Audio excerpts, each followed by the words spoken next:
Hi. Hello. Hello. Do I look like I'm... Did I look like I was speaking?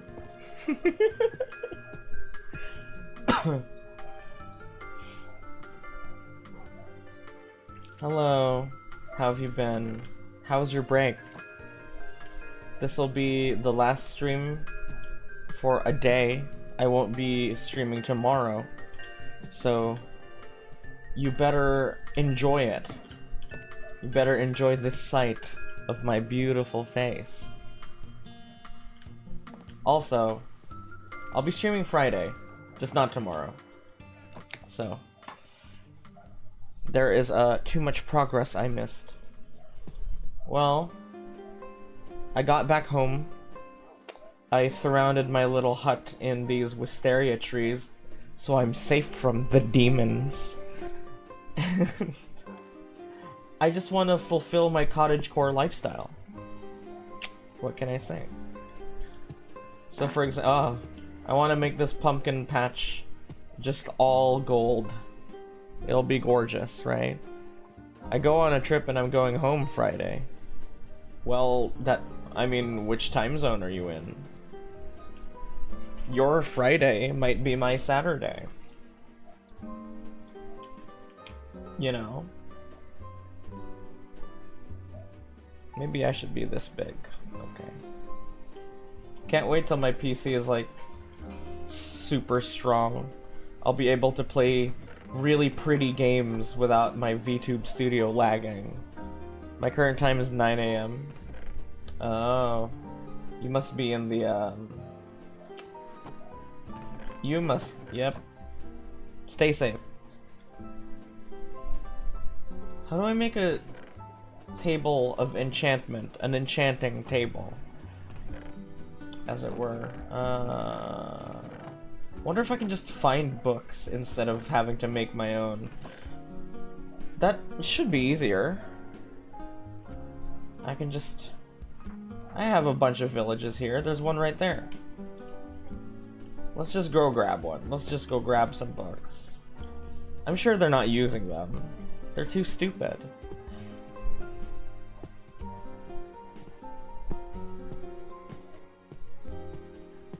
Rotisserie chickbun. So true?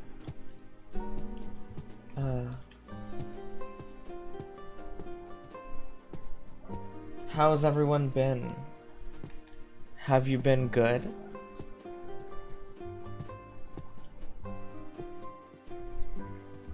You know, sometimes people tell me I type like a robot because I'm flawless, but you know, I think it's just, well, I'm never good. That's not good. I think I found the village. I had soup. Nice. What kind? I like soup sometimes. Celebrated my brother reaching his teen years yesterday. Fantastic.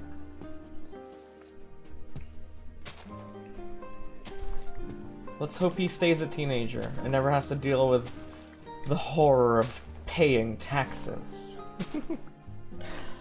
Never eat the intense nacho flavor of Takis. They ain't spicy and they ain't tasty. But all those commercials said that Takis was for gamers. Is that not real? Is that fake? I'm still terrified of having to do that. Yeah, me too. Fortunately, I'm still under the tax line, which means I don't have to pay no goddamn taxes. Yet. Eventually, as I grow more popular, I will have to. That's Doritos? No, there were commercials for Takis. Hey yo, how you doing? Hello, that boy. The Pope is here? The Pope is here? Where? Oh, I didn't even see you. Bread. Hello, bread. Muyo. I just wanted to make you feel like you wanted. I just wanted you to want me giving you attention. That's why I didn't say anything.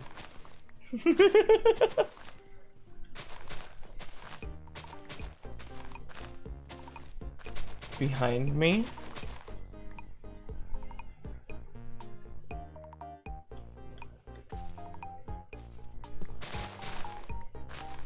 You must be the Pope. Come here. Just kidding. I would never harm a... No. If you want cheesy, eat Cheetos. If you want spicy, eat normal Takis. Cheetos are kind of overrated. I like Sun Chips. You ever had Sun Chips? I love those.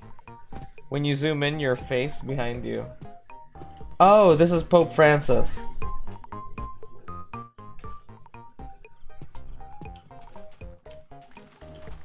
I guess he was right. What the fuck did I come here for? Books, right. Sun Chips are good, but they taste exactly like these, but a little better. Like what?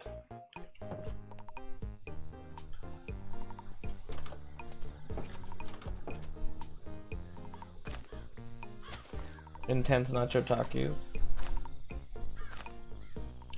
I don't live in the US, so I don't have access to US snacks. Only sometimes, and they're really expensive, and they only sell them in like specialty stores. The fuck are Takis? Oh, some sort of American snack, I don't know. Those taste like Shrek. That's so funny. Haha. Normal Takis are just fairly spicy tortilla chips. I see. Have we figured out how to stop the crows from doing that? I don't know how to do that. You can't make a scarecrow, which is what you would usually do in this kind of game. They're rolled into a little tube of spiciness. I see. Scarecrow, never mind. Yeah, they're not a thing. So I think I should consult the dictionary. Not dictionary. Whatever the fuck the thing is. The book of animals. Not a dictionary. Drop a maggot, please. No. There are no fucking books anywhere. No gosh dang books anywhere.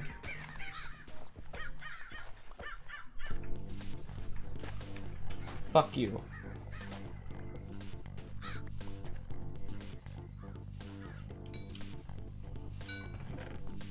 Plant shelter? You mean a greenhouse? I guess I could make a greenhouse.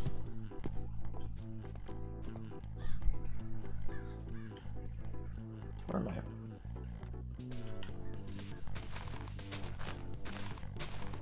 Murder all crows, send a message. Crows are cute. I would love a pet crow. They're very intelligent creatures, and you can just kind of hang out with it. And apparently, if you're nice to it, it'll tell its crow friends. I would love to have a pet crow. They're super cool. And they're huge. I don't know if you've ever seen a crow before. They're fucking massive birds. Compared to the sparrows that fly around my neighborhood.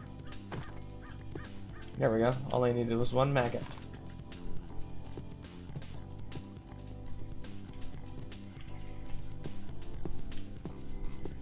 Bye, bye, bye, bye.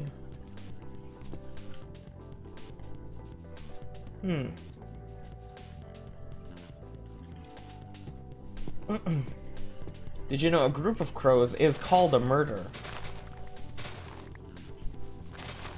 I wonder why. Did you know a group of sharks was called a shiver? That's true. God knows why. But I like it. Sounds cool. A shiver of sharks.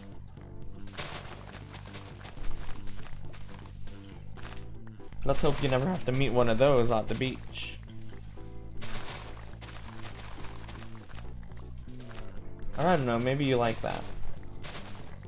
I'd like it. Not because I want anything bad to happen.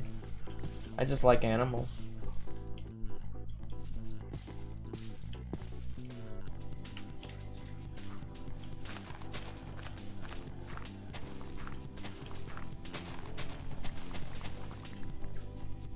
Huh. Did you know that a group of me is called one brain cell? I did know that. Actually, you didn't need to tell me. I could kind of tell already. Sorry, that's so mean. Why am I like this? Why am I so mean? Like unprompted mean. Fish, hello. Wow, you just gave it all back. Oh, thanks. And, oh, you're welcome. Hi. The sacrifices are here, my lord. Thank you. Hello. Did you enjoy? Well, I know you did. I watched you. It was really fun seeing you have such genuine excitement. Now you can rest.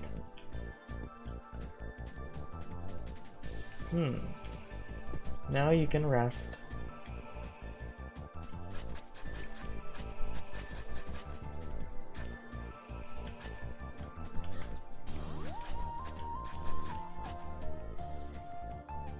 I got some food. Okay.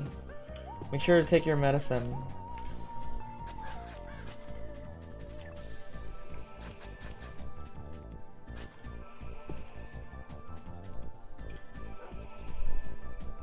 I wonder what this music is from.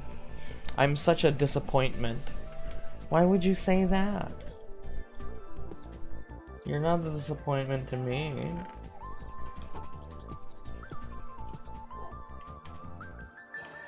Especially if you give me your money.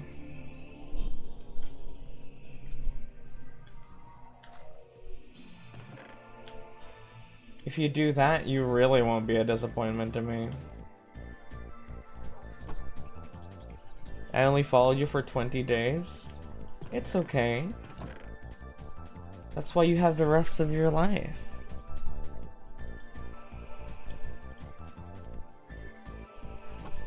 I can give you Monopoly money. Now that's disappointing. It's not like I only want money. But money would be nice. Let's see here.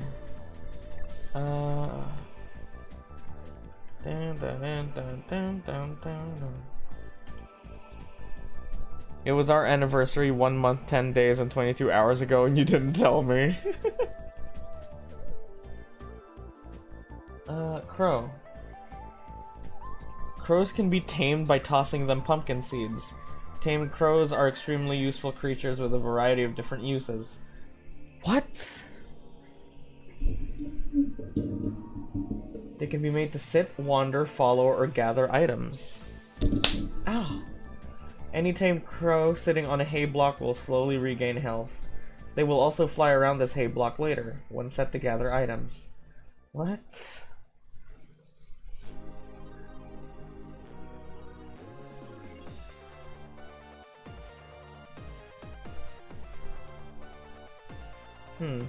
A simple carved pumpkin is enough to scare away any crows from a small field. Okay, cool. Good to know. That's why you should always have the dictionary. It is called a dictionary. To be honest, your mom? What about my mom? Choose your next words wisely.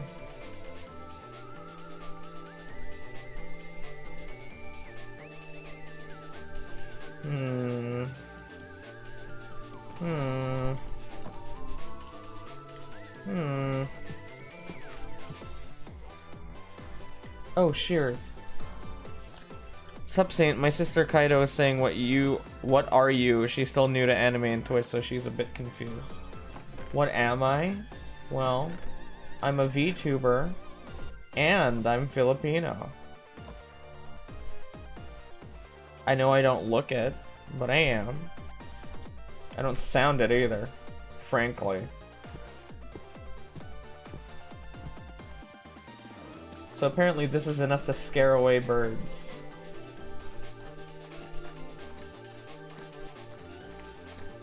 I wonder if I can... Whoa, whoa. Big boy.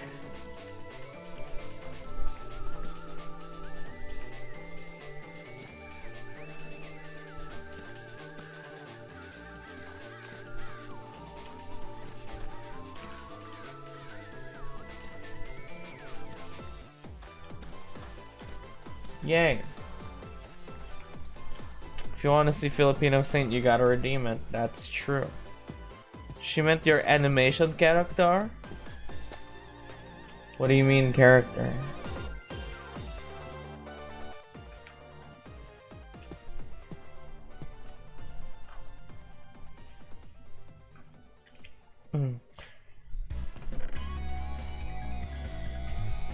Whoa.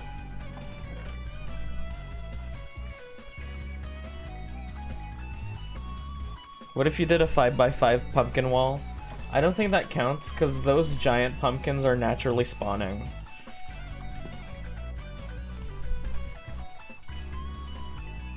It's not like I was a, you know, some sort of, what's the word? Experiment gone wrong. I just popped out of a vagina one day. Just like you! Come here. Well, fuck. She called you a pawn of Satan? How dare she? I'm God's strongest warrior.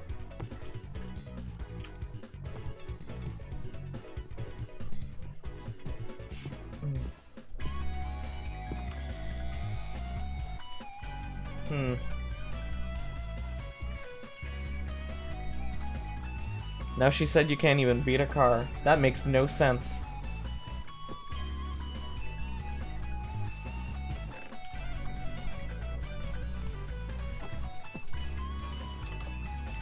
How's the volume of everything? Is the music too loud? It feels kinda loud. How is it? Feels pretty loud. Volume is good? Okay. Maybe lower it a bit? Okay.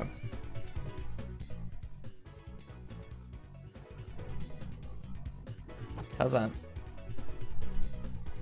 My TV speakers suck. You have me on your TV?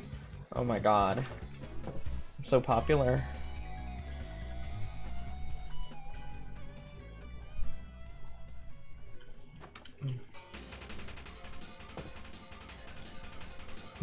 Okay. So I want to enchant my skillet. But I don't have the books to do that. None of these villages have books, I bet. I guess we're going to go exploring for a bit. Better not bring anything I don't need.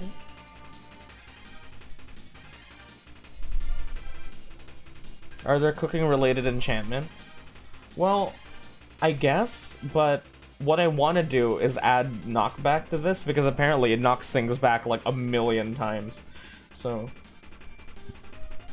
that'll be really helpful.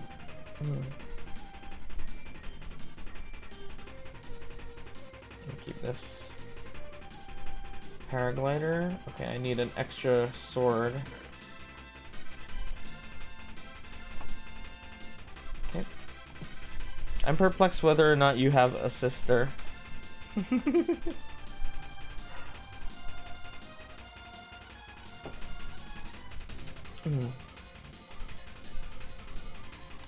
Whenever you're unsure of someone's story, all you have to do is keep asking them increasingly annoying details until they break.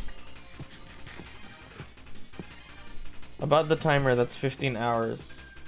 That's my time zone. That's my clock. It's 1500 hours. It's 3 p.m. Knockback and resiliency to breaking down sounds amazing. Just an overall back the fuck off. I don't want to deal with you right now.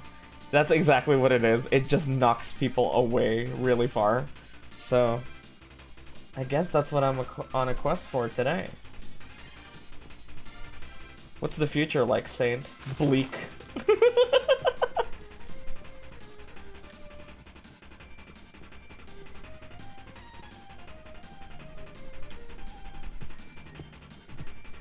You can make it so 1% of the population controls 80% of the wealth. You ever seen The Dictator? Starring Sacha Baron Cohen? It's fantastic. 3 p.m. Where in the name of Jesus are you? I am in the mystical land of Asia. The Orient. Saint, do macadamia nuts cost less in your time? They've been outlawed. We found that prolonged exposure to macadamias transforms your body into a disgusting flesh mass.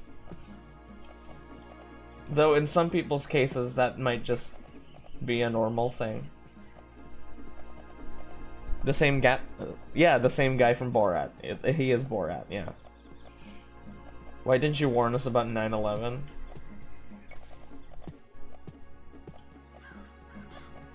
I'm gonna stop myself there. I'm gonna stop myself right there from saying anything.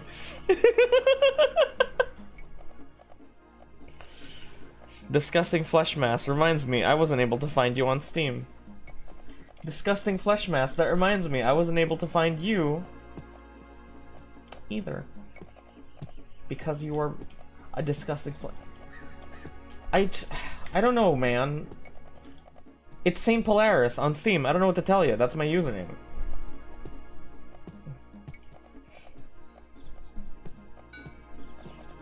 You had beef with America, I'm guessing? Oh no. It's because I was a child in 2001, that's why.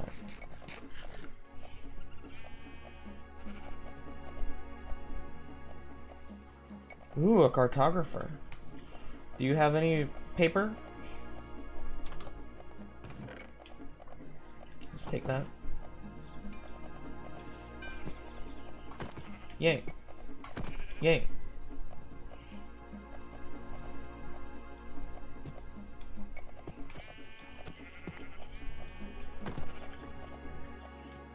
It was too recent in the past, and they were very sneaky about it. The internet wasn't as big as it is now.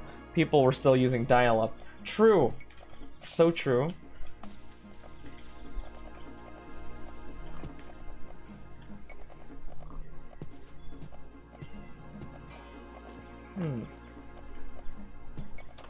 I had dial-up internet, and I was a child. Maybe you were expecting too much of me.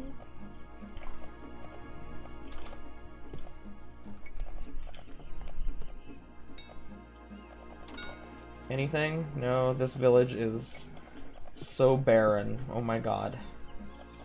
Nothing? Okay. What about door number 5? Nope. Why don't you just burn to the ground? You're of no use to me. Speaking of no use, I need to stop playing Brigida in Overwatch. She's just so hot, but like I don't know how to play the other supports. When I play Moira, I play it too DPS-y.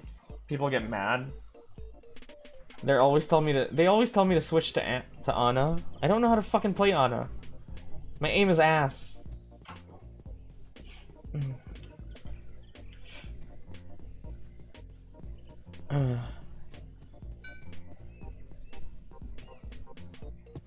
Okay, that's why I play Brigida in the first place. Also, she's hot.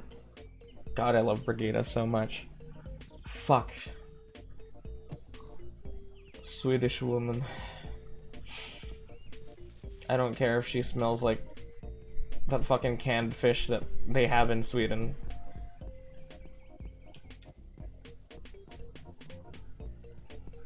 You know the one. The one where they have to open it underwater so it doesn't explode everywhere. Why do they eat that? Why would anyone do that? Is it a cultural thing? Is it just because, like, they had to eat that in the past? I've never touched Overwatch in my life. It's really fun. I really like it. It's so fun. That's what I was doing after I finished stream until like fucking 30 minutes ago. I was just playing that. It's just so much fun. I love Overwatch. Oh.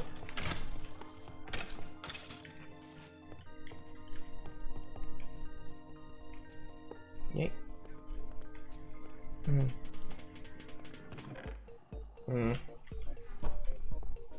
That's disappointing.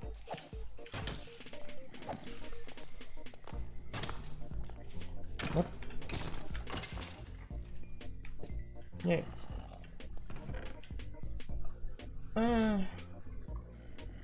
Okay.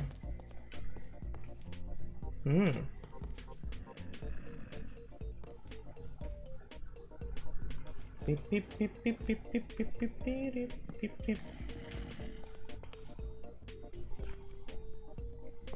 Yay. Okay, just stay there. Need to finish something. Whew. Nice. The only thing I know about it is in the top like 15 of making corn out of them, and I don't mean edible corn. Yeah, I think it goes, I don't know, actually. League of Legends, Overwatch, Fortnite. I'm pretty sure that's how it goes. For animated pornography. Thorns. Alleviating. Man, I miss playing Fortnite on the PC. Playing Fortnite on the Switch is more ass than I remember. It's like way shittier than I remember it. So I can't wait to upgrade everything so I can play it again. Maybe I'll have to reinstall Windows. Maybe I should take the time to do that. Fuck. Oh, fuck. Jesus, that jump scared me. Those are so fast.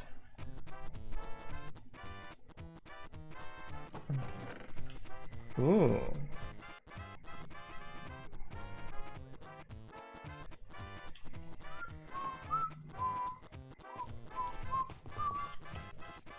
Yay.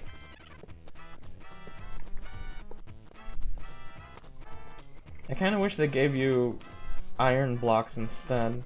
I feel like they're more useful than gold. We went a bit of a ways forward. The top 2 anime that have the most corn about them, like 90% of us don't even know. What?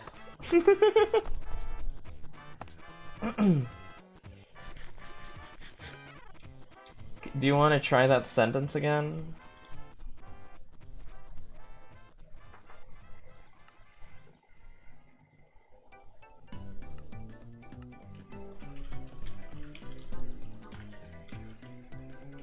Yay. I don't know if I marked the one with the spawner. I should have.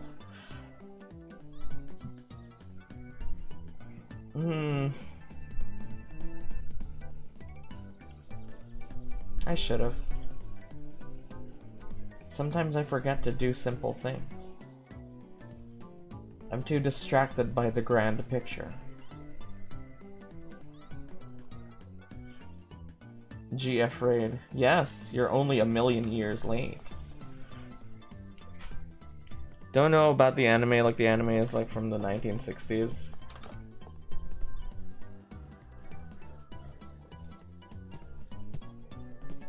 Cool.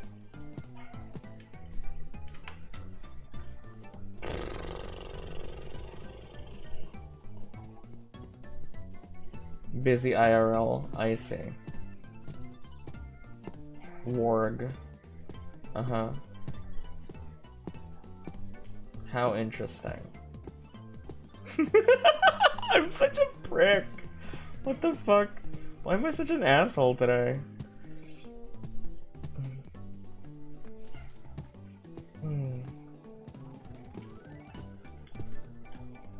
Yum yum yum.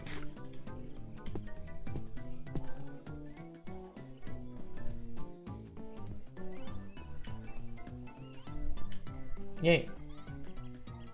Only against me or to other people too? Well, to you, that's normal. I think I'm a prick today. I don't know. Sometimes I get moods.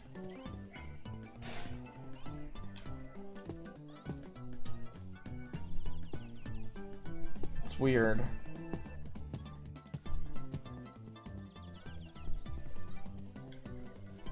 Well, because of the halo effect, I'm sure you'll forgive me immediately.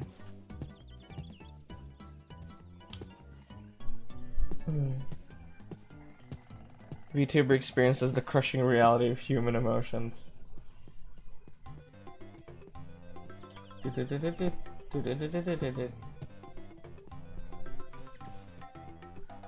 I hate feeling things. It's so much easier to not feel things. I really need to get rid of these bears. These bears, I feel like they keep multiplying. Like, more and more of them show up. Need to get rid of those things.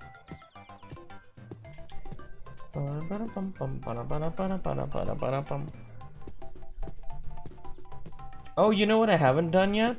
Go to the Nether. I should do that.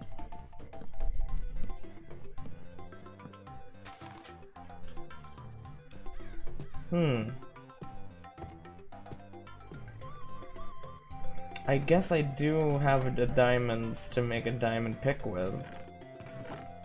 I could do that. Okay. There is one aspect of the Nether I never managed to explore in Crucial. Well, I don't know if it's just one.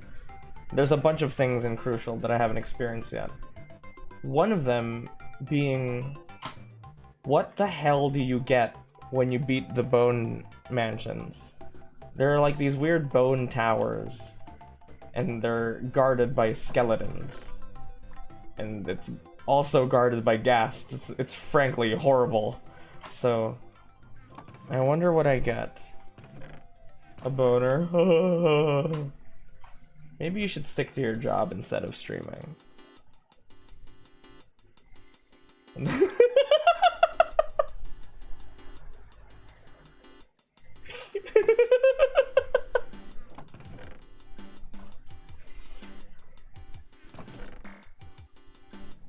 And then...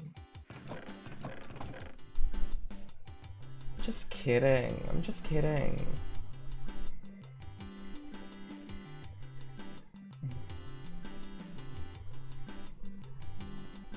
Gonna kiss my sister, BRB. Okay. Kiss my sister? We thought the same thing, fish.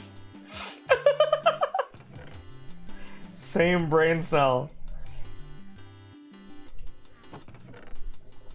I only have 14 arrows. That's not gonna be good enough. Though, I do have you. Don't have one, so I'll kiss Fish's sister. Fish doesn't have a sister. Oh, wait, I have the infinity one. Don't I? I have infinity. Yeah, I do. Infinity water bucket? An infinite water bucket would be really helpful. So... I need to make an enchanting area.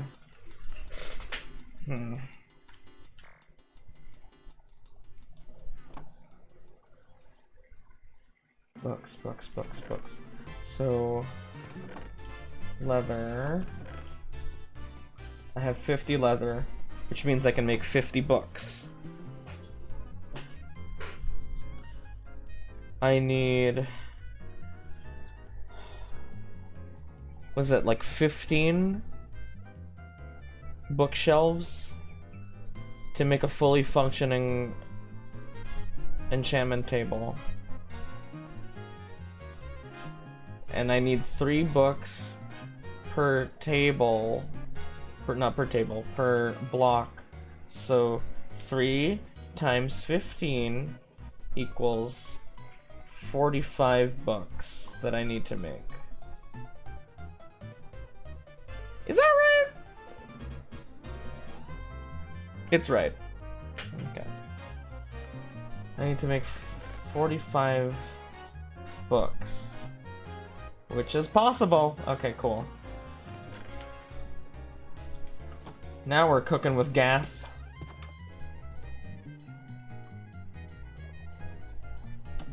Paper. Cool. Book.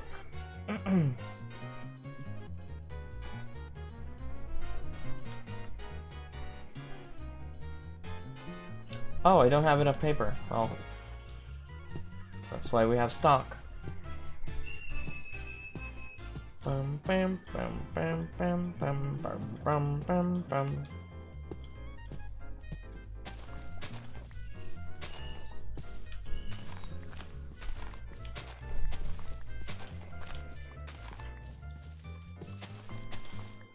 Yay.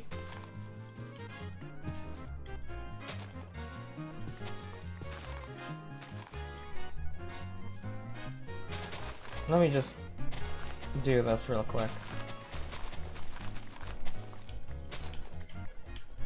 Fantastic. This should be good enough, right?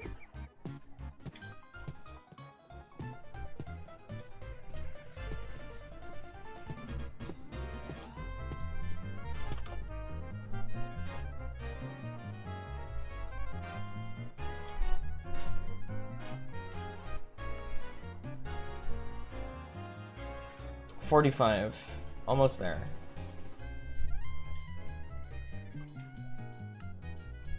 Oh, one more.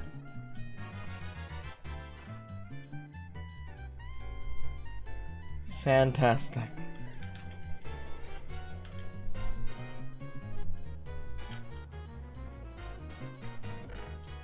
Hysteria.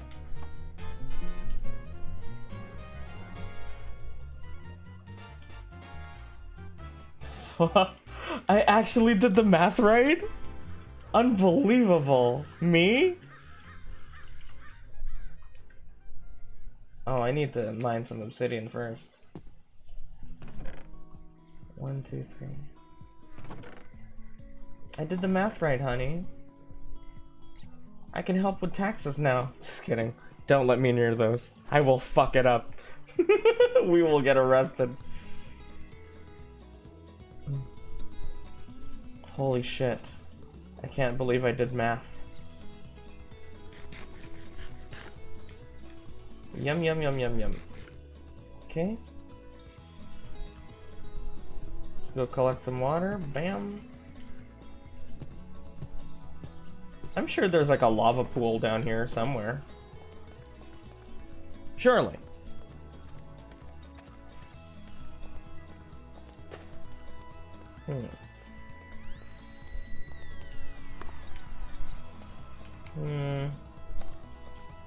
I should turn on the subtitles. There we go.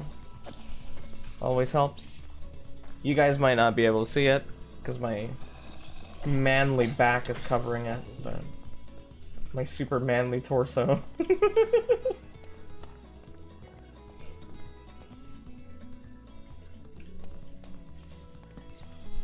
Spider Town. That's not safe looking. All I have to do is dig deep, and then I'll find lava.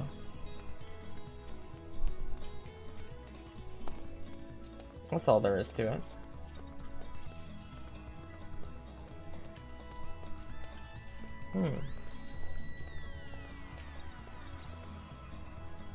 Just need to find a big area like this. That's bedrock. Oh, mm-hmm. Found it. There's always a bunch of this. Now to spend 15 seconds breaking each and every one.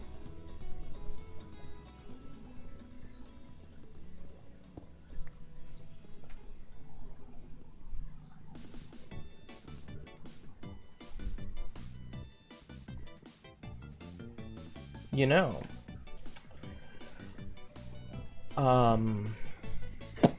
I like to eat, and then when I'm done eating, I like to expel it. It's a very common hobby for me when I'm not streaming, is expulsion of material. I like sitting down on the toilet, just in the privacy of the bathroom, just all alone, and just making things. Oh shit. You know? There's a piece to it. And there's a piece of me in every single one. Yep. You know what I mean? Of course you do. You're an artist too. In my craft. Uh-oh.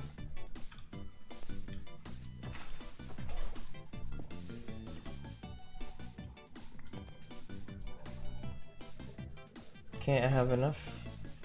Now I need to make one for a portal. So that's 4 for the top borders and 3 each for the sides. So 4 plus 6 is 10. So I need 14. Okay, cool. I'm so smart. Don't you think I'm smart? Aren't I charming?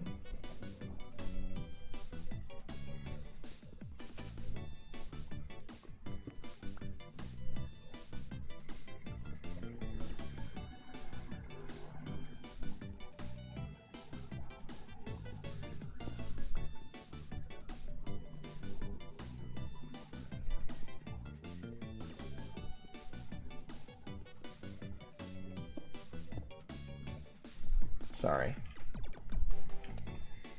Got caught in a trance there.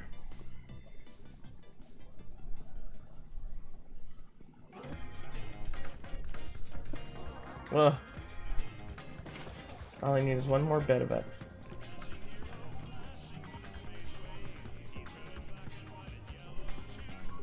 What the hell is this song?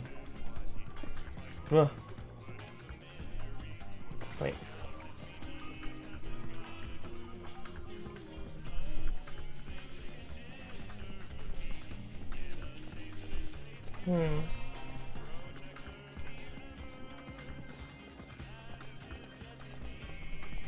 Yum.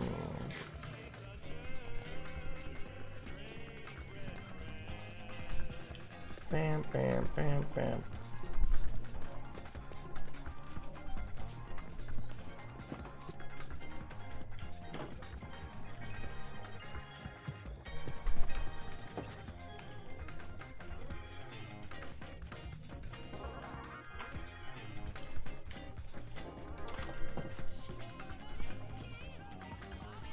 I don't think I have flint. Oh my god.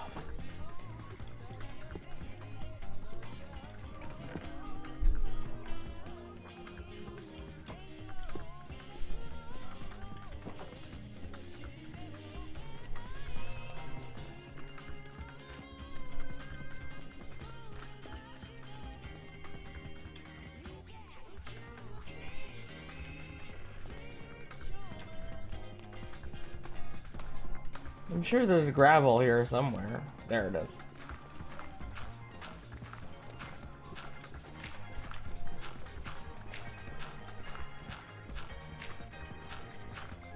Just give it to me.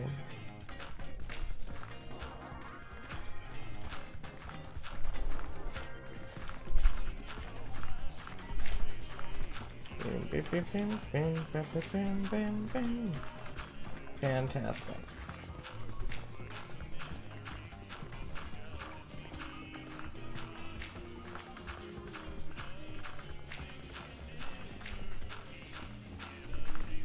Yay.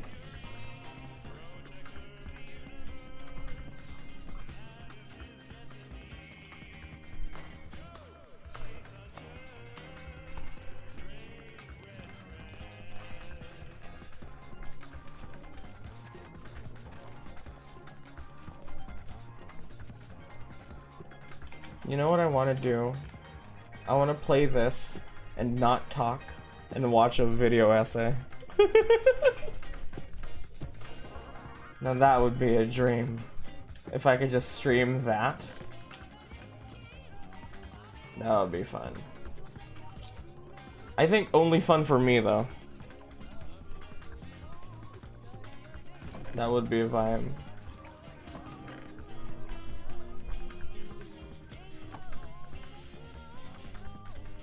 How would I do that? Where would I put the... How would I divide the screens, I wonder?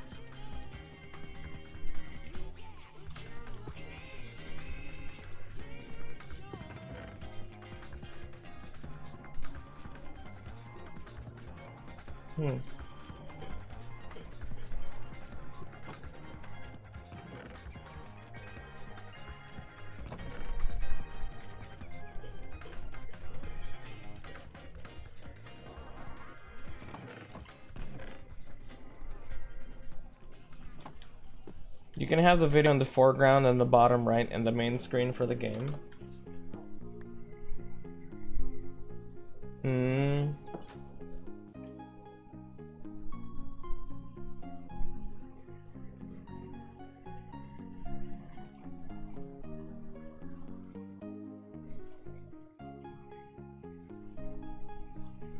Want to try it? I kind of feel like a lazy day today. Let me see what kind of video essays I have on my watch later.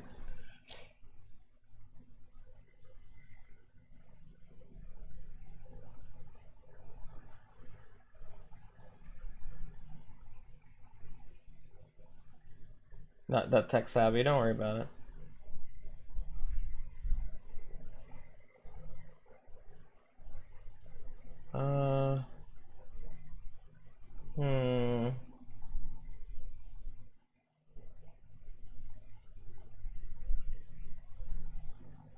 Let's see. The future is a dead mall, Decentraland, and the metaverse. That sounds depressing.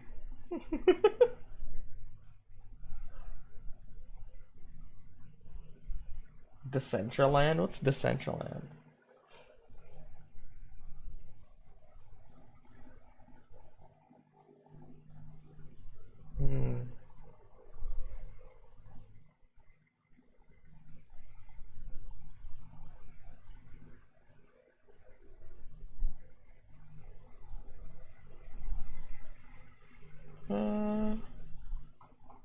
Okay.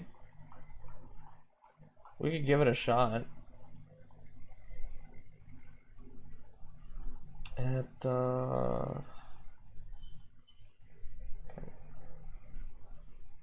got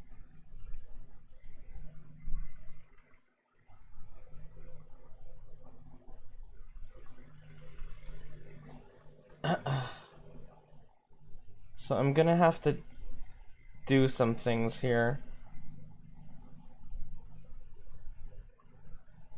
So first, since I can't play this on full screen, because I have to read my chat and stuff, I'm going to adjust you. I have YouTube Premium, by the way. I can't live without that. Okay, and then I'll move it in front of everything.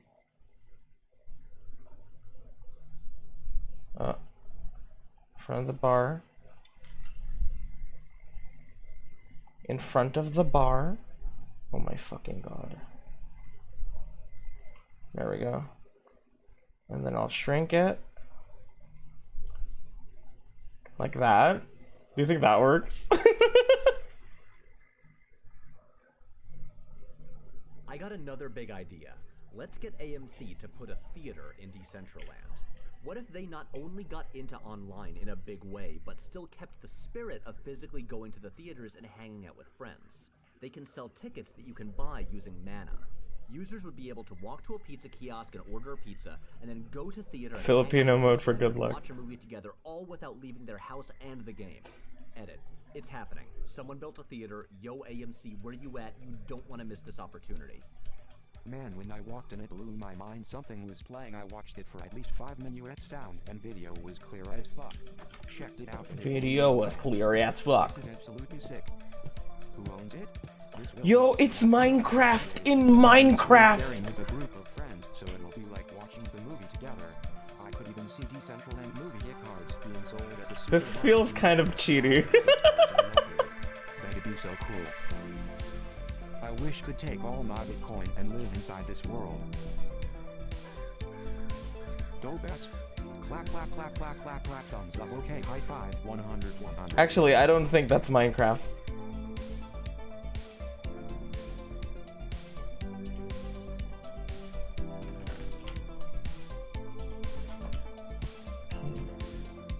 Where should I build my enchanting area?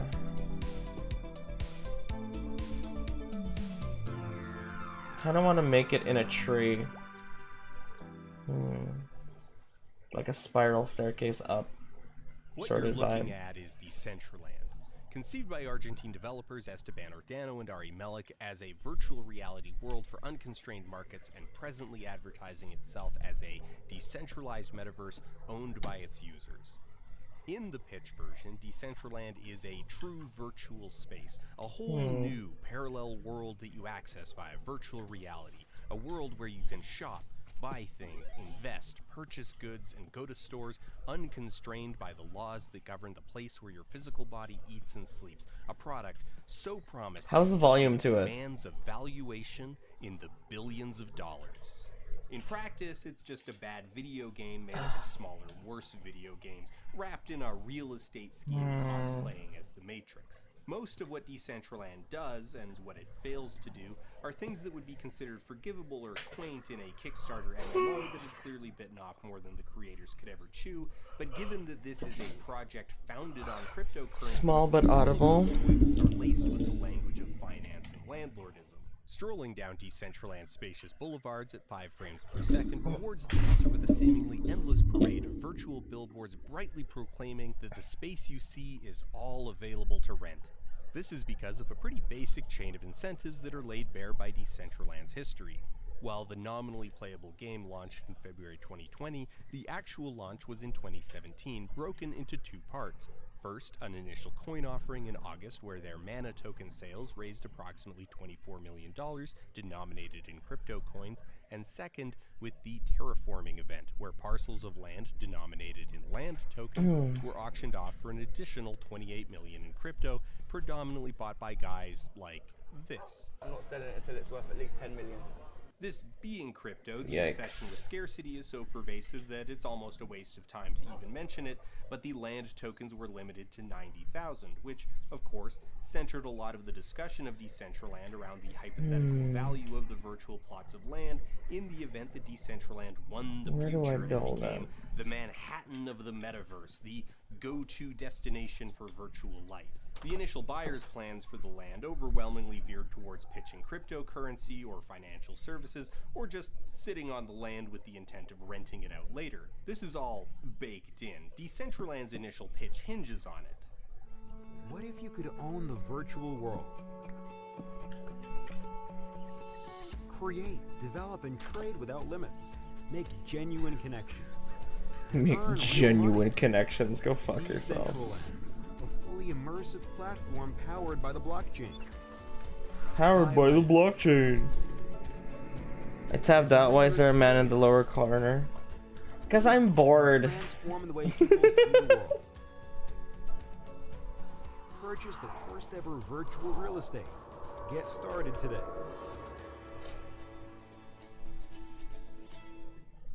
Now, there's a lot of ground that needs to be covered and a not insubstantial amount of theory that I would like to get out there, but I suspect the main thing you might be here for is failure. So just to whet your appetite, here is a list of things you can expect to see as we talk about Decentraland, what it is, and what it isn't. Decentraland Records presents the only collection of failure you'll ever need. Bad graphics, poor performance, dead mall vibes, missing geometry, weed leaves, loading boxes, and so much more. But before we can get into that, we've got to talk about the metaverse. Why? If you're bored playing this, then maybe play. No, I'm not bored playing this. I don't want to. You know, I just want to hang out. This is what I do when I want to relax. You know, I play a game and then I watch a video. I'm sorry if that's disappointing. I just wanted to try something different today. Okay.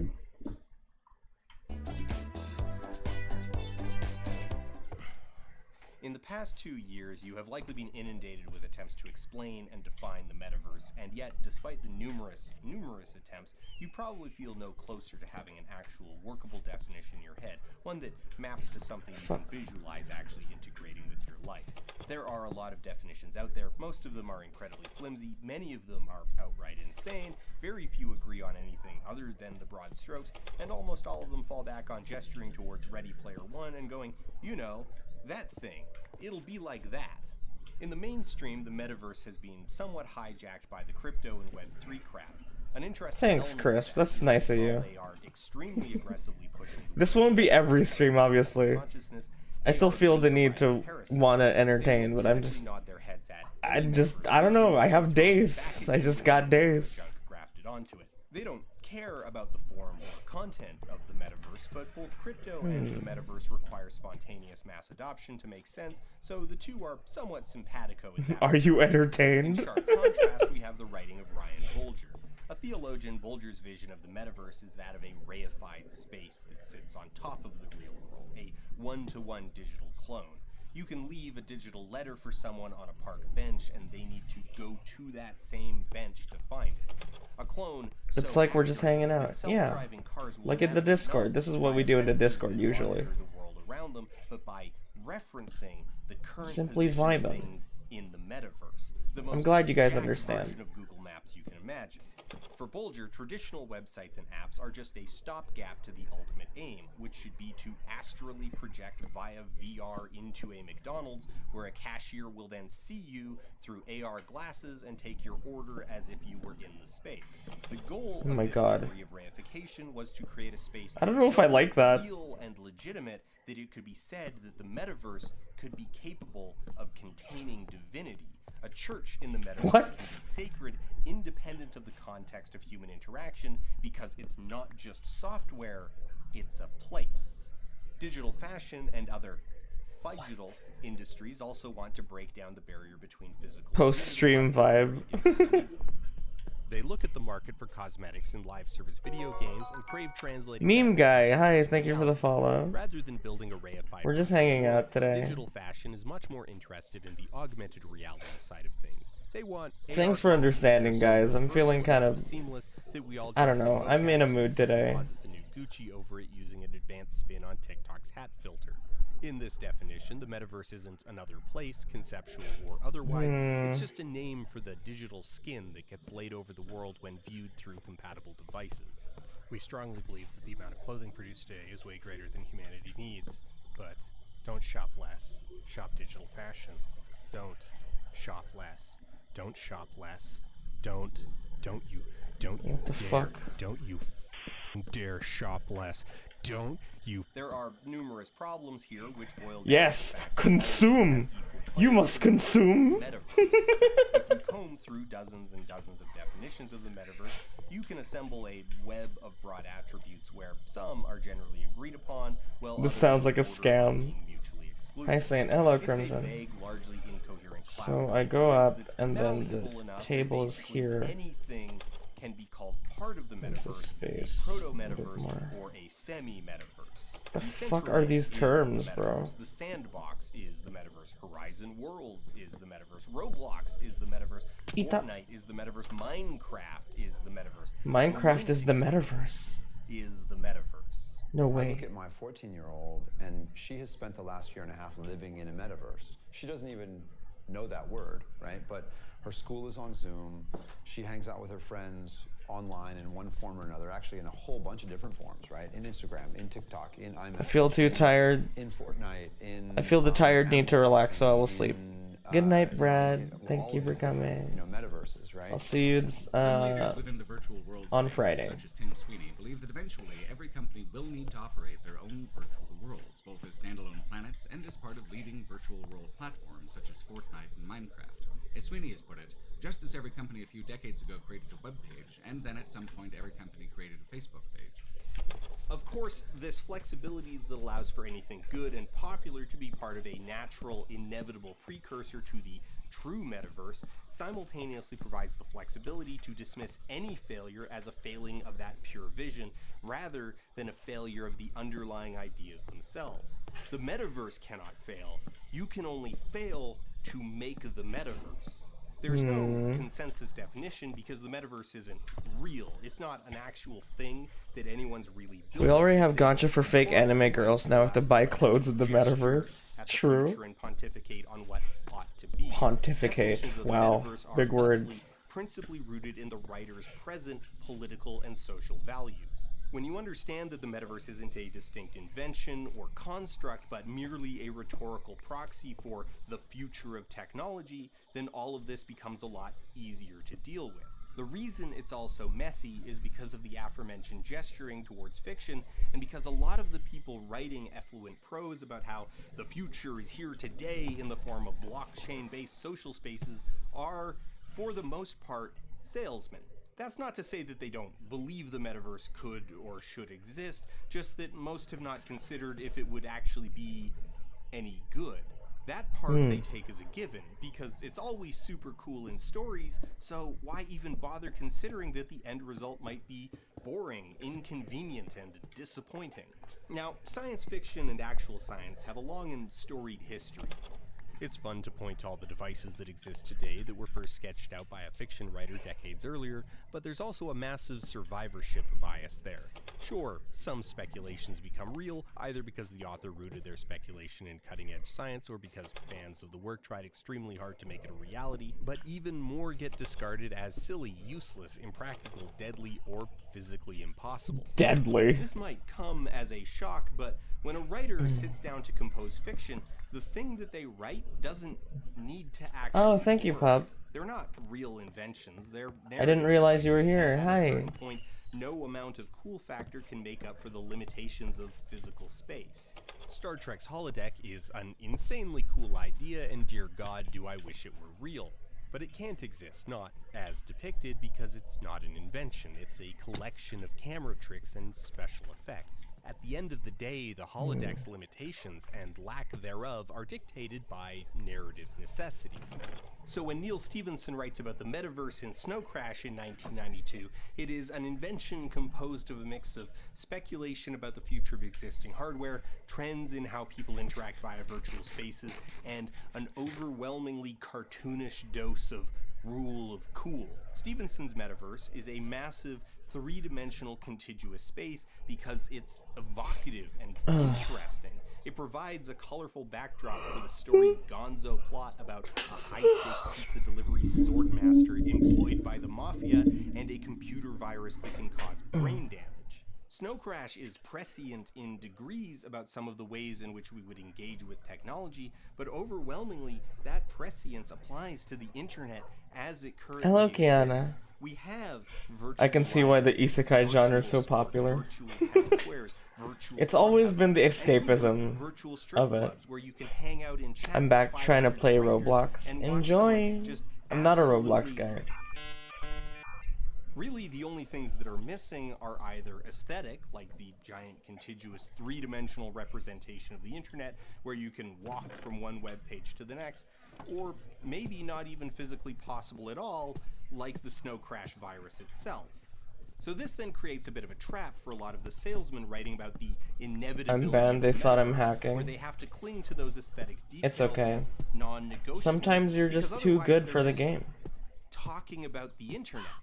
As Matthew Ball writes in his 2022 book, The Metaverse and How It Will Change Everything, Although virtual worlds come in many dimensions, 3D is a critical specification for the metaverse. Without 3D, we might as well be describing the current internet. Message boards, chat services, website builders, image platforms, and interconnected networks of content have been around and popular for decades, after all.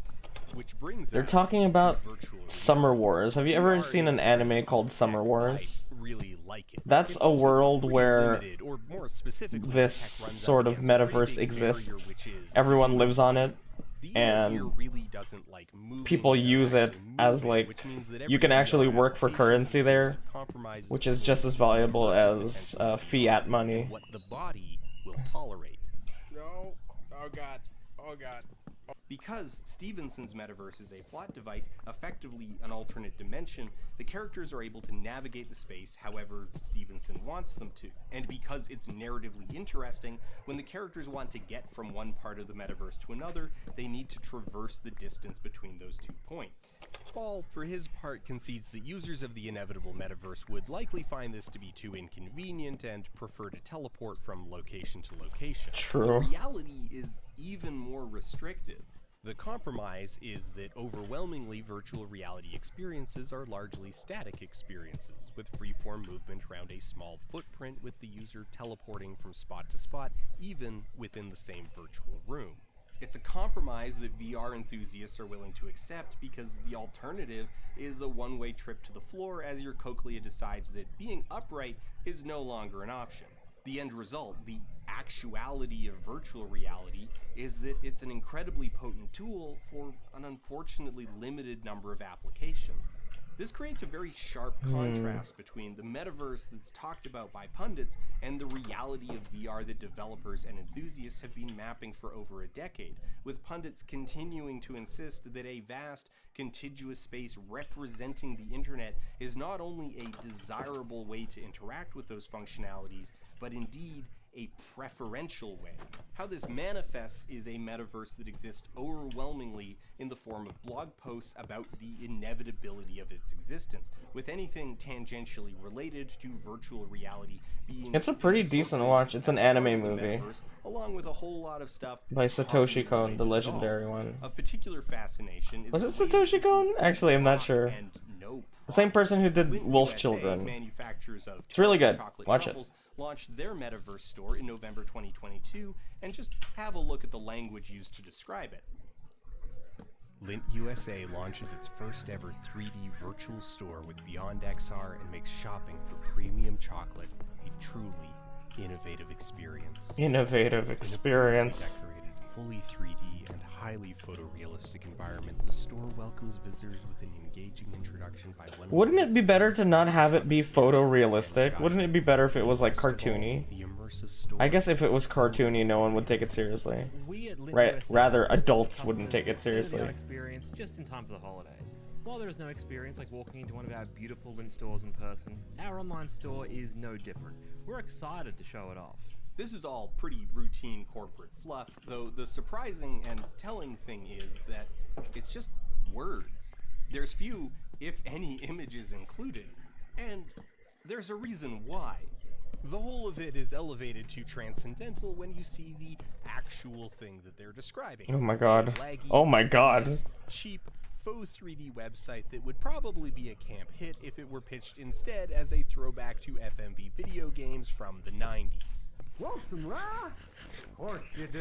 Jesus Majority of Christ. these so-called metaverse offerings are virtual spaces only insofar as they are painted to resemble a store. We already tried this 25 years ago and discarded it because it turns out the human brain can shop from a list of items or a grid of photos far better than it can from an image map photo of a display case. Examples like this betray not only the ignorance of history on the part of the people pushing it, but also a profound incompetence on the part of the people building it. Rather than being a cutting-edge virtual shopping experience, The Lint store is so bad, so embarrassing, that it would be more respectable to learn that Beyond XR is an outright scam, shaking down gullible corporations afraid of being out of touch with the future or missing the boat on the next big thing, rather than true believers trying their hardest. The fact that Patrick Diggleman, Vice President of Sales and E-commerce for Lint USA, Patrick looked at this Diggleman? product and didn't immediately scrap it, bury it, and demand the company's money back is just a nice, tight encapsulation of how much metaverse participation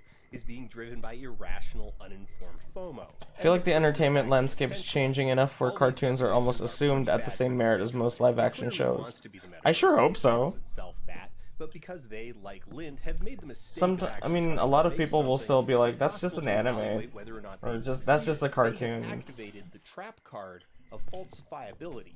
VR was It's still different from, like, actual cinema or whatever. 2019, and has all but officially been relegated to a community-produced mod, which just means that it's difficult to get working in the first place, and when you do, nothing is optimized for VR, either in terms of technical performance or user experience. The results are dizzying, even without a headset on.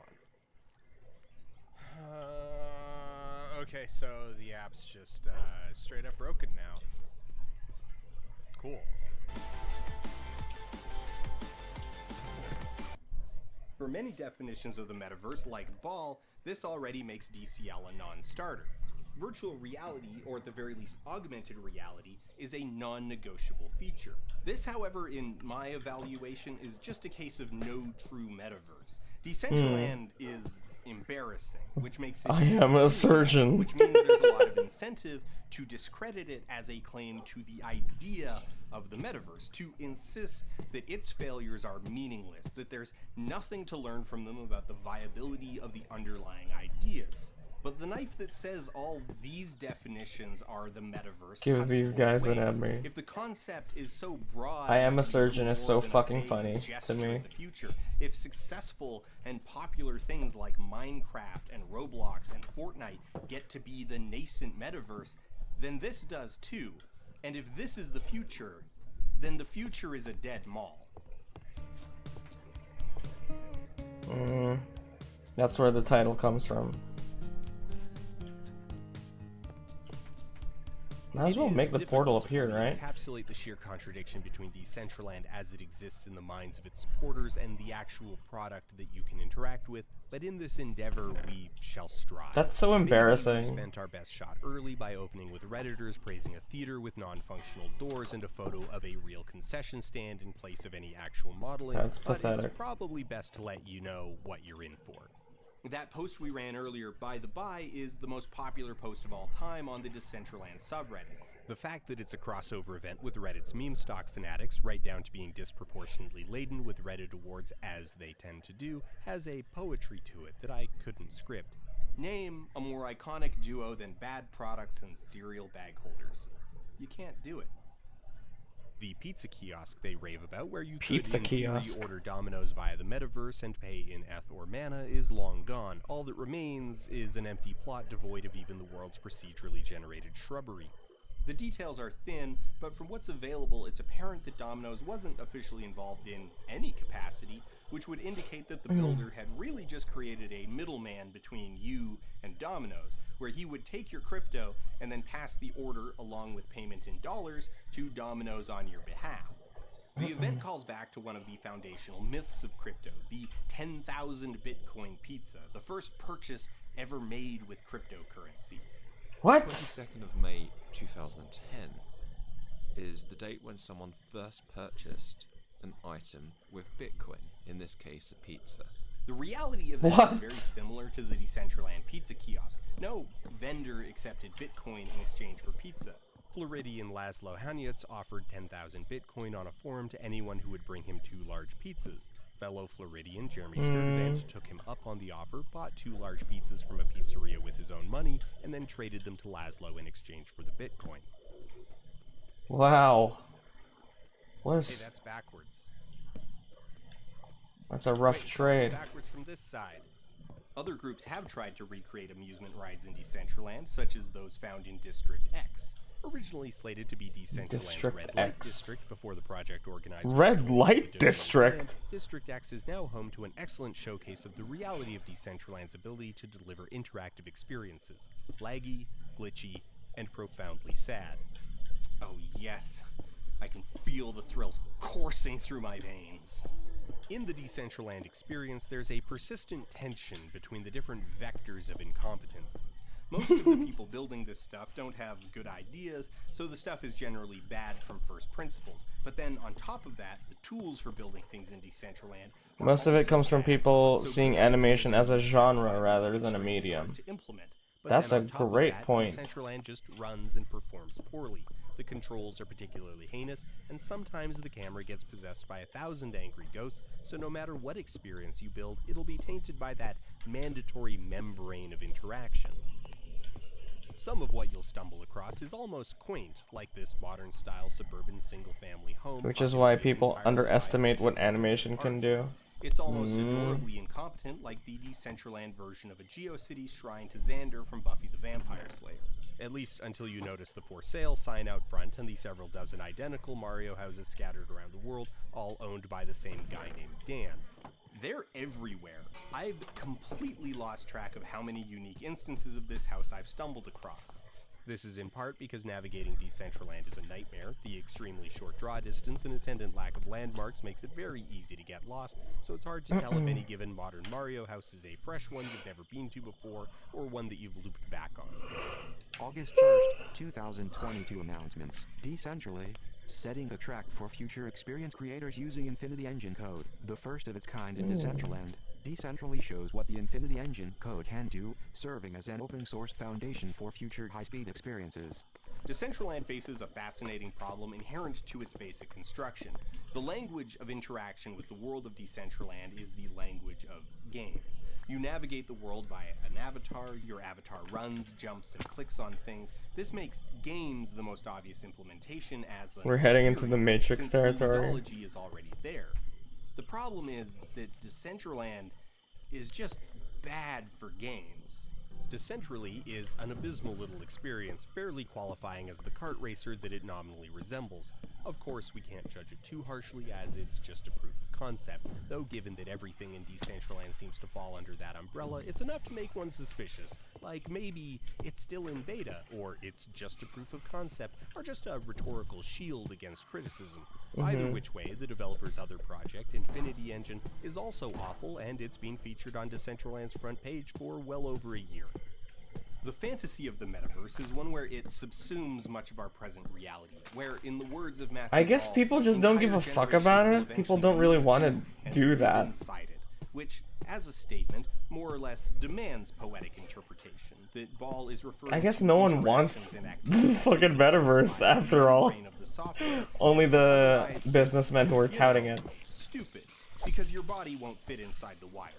But regardless, this idea of place requires the simulacrum of place, and the simulacrum of place must encompass both the fantastic and the mundane, because if it doesn't encompass both Skyrim and your office and the grocery store, then there's too much discontinuity. The metaverse ceases to be a world, a true place, and becomes little more than a digital interface. And to that end, the It's existence just of Gaia the metaverse Online. demands the existence of Issue Law, a professional corporation.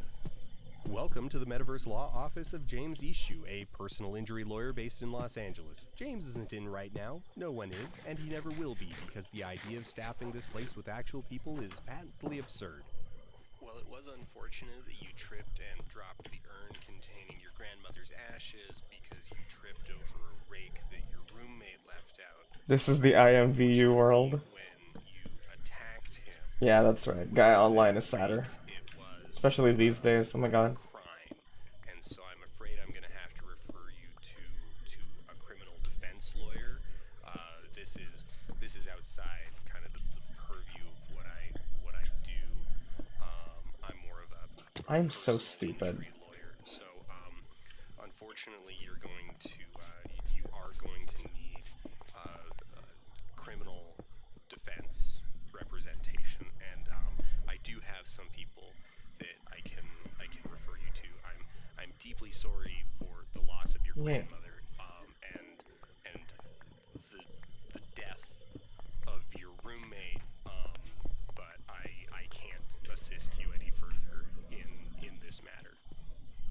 this is not meaningfully useful in any way to businesses. When confronted with the We already have actual VR chat, and that's all kinds of better. Maybe a little more clunky, but with more or less infinitely more stuff to potentially do. Sorry for the giant text bubbles. No, don't worry about it. Sweeney talking about a future where every company is expected to operate a virtual world, just as every company. It's a video essay, so of course you would have thoughts. At some point, every company created a Facebook page. But here's the thing. We already know from those examples that most companies don't need much more to a website than some cursory fluff and their contact information. A website, to most companies, is just a replacement for a Yellow Pages entry. It's an ad. How long is this? One job is to carry a phone number, address, and business hours. It's 2 hours long. Appealing because it offloaded the work of designing the page and its functionality as a whole in a way that office workers could easily manage. More or less 2 hours long. Handles running Facebook. You just put in your stuff, making it a useful tool for high-density, up-to-date communication like promotions or changes in operating hours. The entire process there is a move towards efficiency. The construction and maintenance of a virtual world is ludicrous in comparison. The effort to build and update is orders of magnitude beyond even a basic web page, and the information density. We will end when the video finishes. Like, this is really important. Most business communication is going to be in the form of text forever, because text is really, really, really useful. But the metaverse is a uniquely terrible medium for the delivery of text because that text cannot be presented in an optimized format. It must be bent to the metaphor of a real space. That's why the only actual meaningful things in issue law, a professional corporation, are links to conventional, flat text and image-based websites, because they're just more efficient ways to present and access information. That makes sense. So the virtual workspace, the idea that this plot in Decentraland would ever become actually functional as a space, with the receptionist navigating up the virtual stairs to tell James via in-world voice chat that someone is waiting to see him, is comical. But without that promise, without that story, what's even left? An NFT gallery and hard-to-use widgets that just open Instagram in another tab to remind you that you're not in the metaverse, you're just browsing a website? I guess at least you can stand on the balcony and admire the modern Mario house across the street. Oh my god, Even this is so sad. Stuff created by the developers themselves or people they've subcontracted trend heavily towards embarrassing. The festival stage for the first annual Metaverse Music Festival featuring DJ Paris Hilton lacked collision on the stairs and balcony, meaning you could take a terrible elevator to a second floor that you would immediately fall through. Oh my god. Was staged in a Duke Nukem-esque recreation of Times Square and featured a devastatingly terrible jumping puzzle, just indescribably bad in its fundamental construction, riddled with all manner of collision problems, and very much coming off as a half-hearted idea that was implemented improvisationally and never actually tested, let alone revised, with the reward being a broken scavenger token, Z-fighting textures, and a bad view of the party. Yikes. That's pathetic. That's so depressing. Can I suggest some Bren Daniel? After a long day's Oh, I haven't seen Bren Daniel in years. And we would recommend none other than NFT World's NFT World Cities Comedy Club. It's always bugged me when I go into a comedy club and I'm not immediately met with comedy. It's false advertising. But with the power of the metaverse and a $120,000 grant from the Decentraland DAO, the NFT World Cities Comedy Club obtained an infinite source of comedy. Oh shit. We hope to have some content from Decentral Comedy soon, and we have also sourced content from an AI tool. The irony of them wanting to work hard for comedy, meanwhile this in itself is quite hilarious. Both the existence and the efforts behind it. I don't think they can come up with anything funnier than that. Chat GPT, which and they're asking AI to write jokes. Are you fucking serious? Good luck with that. Comedy and incompetence innocence and insincerity, though. Occasionally you'll stumble across a single plot that's just a simple shrine to a loved one, taken away from this world too young, and oh hey, it's another modern Mario house. One of the most consistently popular locations in Decentraland, Oh dear. popular enough to warrant a functionally permanent This is spot not on the a Genesis great Plaza Hub place. locations What board, is that? the Wonder Mine meteor mining and crafting. What the hell is that over now, there? something to stress here is that this is, within the context of Decentraland, a success. Hi, Arola. There are Hello. people who interface Nice to with meet you. Decentraland solely as the medium by which they access Wondermine. Even just looking at the map, it is one of the few consistently occupied places where you can find other players in any reasonable number. And it is an idle clicking game that is so sluggish in its pace that it barely qualifies as a Skinner box. Meteors fall, and you click on them, and then you wait. The sole value prospect is that at the end of the process, you might be able to craft an NFT wearable that you can then sell to someone else. So, like I was saying, Especially when he said it was a shrine. I mean, that was sad. go over to the marketplace, insert So that was like a dead kid. and as you So can that's see, it's worth depressing, but- 2,499 mana. The value of mana. What's today, that? It's over $1. So with such big money on the line, of course the game is botted to hell and back with idlers and auto-clickers. Decentraland doesn't log users out after a set time spent idle, and the meteors fall in predictable locations, so it's pretty easy to automate. But even barring that level of complexity, Small Bean, it's hi. trivial to just leave Thank you a for the tab follow. idle and collect the periodic rewards. Again, sorry about this. Usually this isn't how I stream. I'm just feeling kind of lazy today, so. Small Bean, hi, that's a cute name. Egg Drop, also a cute name. I'm giving away egg, thank you. I love eggs. Mine is also immediately adjacent to one of the oldest games in Decentraland, Dragon Rush, which is featured prominently in Genesis Plaza.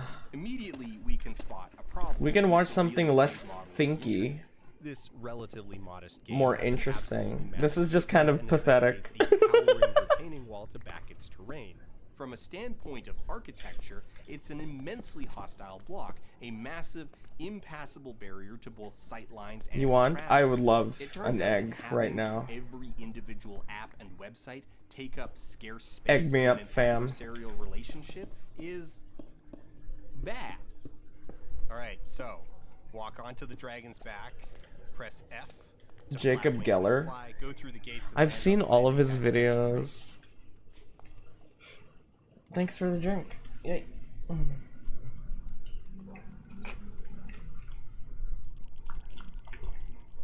Oh, my nuts. Ah.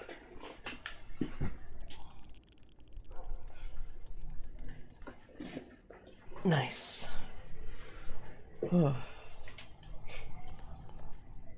Here, thank you. I love egg.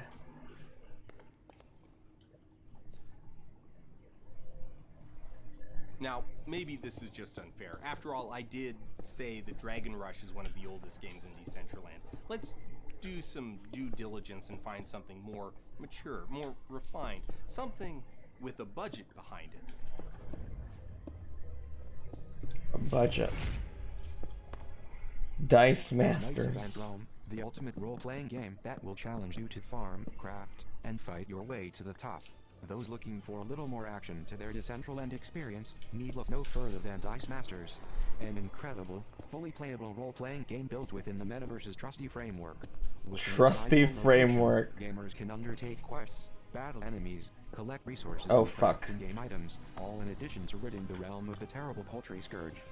Dice Masters development and expansion. Thanks for the free egg. Tier 6, up to $240,000 USD, 6 months vesting, 1 month collect grand Oh, in the gaming thanks for the category. follow. Yes wins with 93%.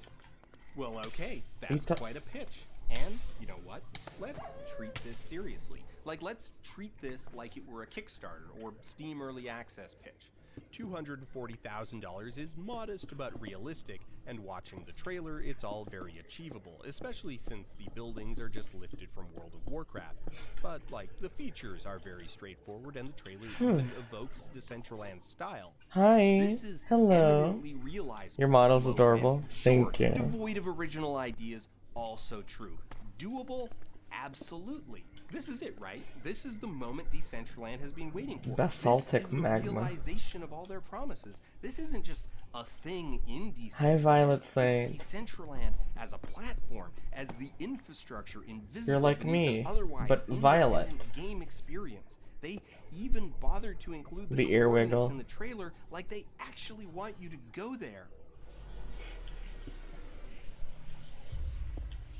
This place is dangerous. Very unfortunate place for a portal.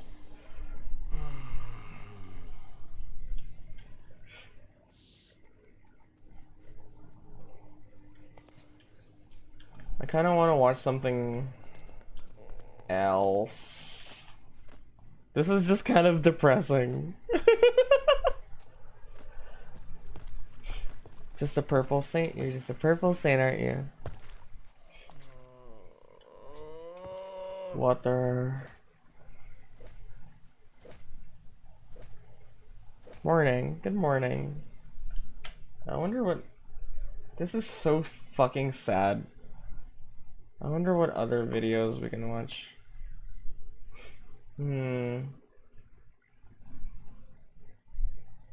I want something kind of, you know... I don't know. I got 3 egg. Ooh. I would like egg. Let's see here.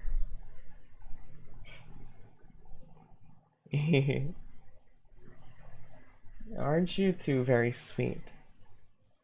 Anything to do with the metaverse are depressing in different ways. Well, that's true. No, I messed it up. Why? What do you mean?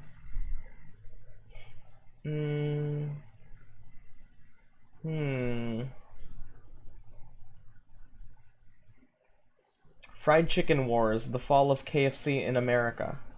We were talking about this the other day. Apparently, KFC is really bad in America and really good everywhere else.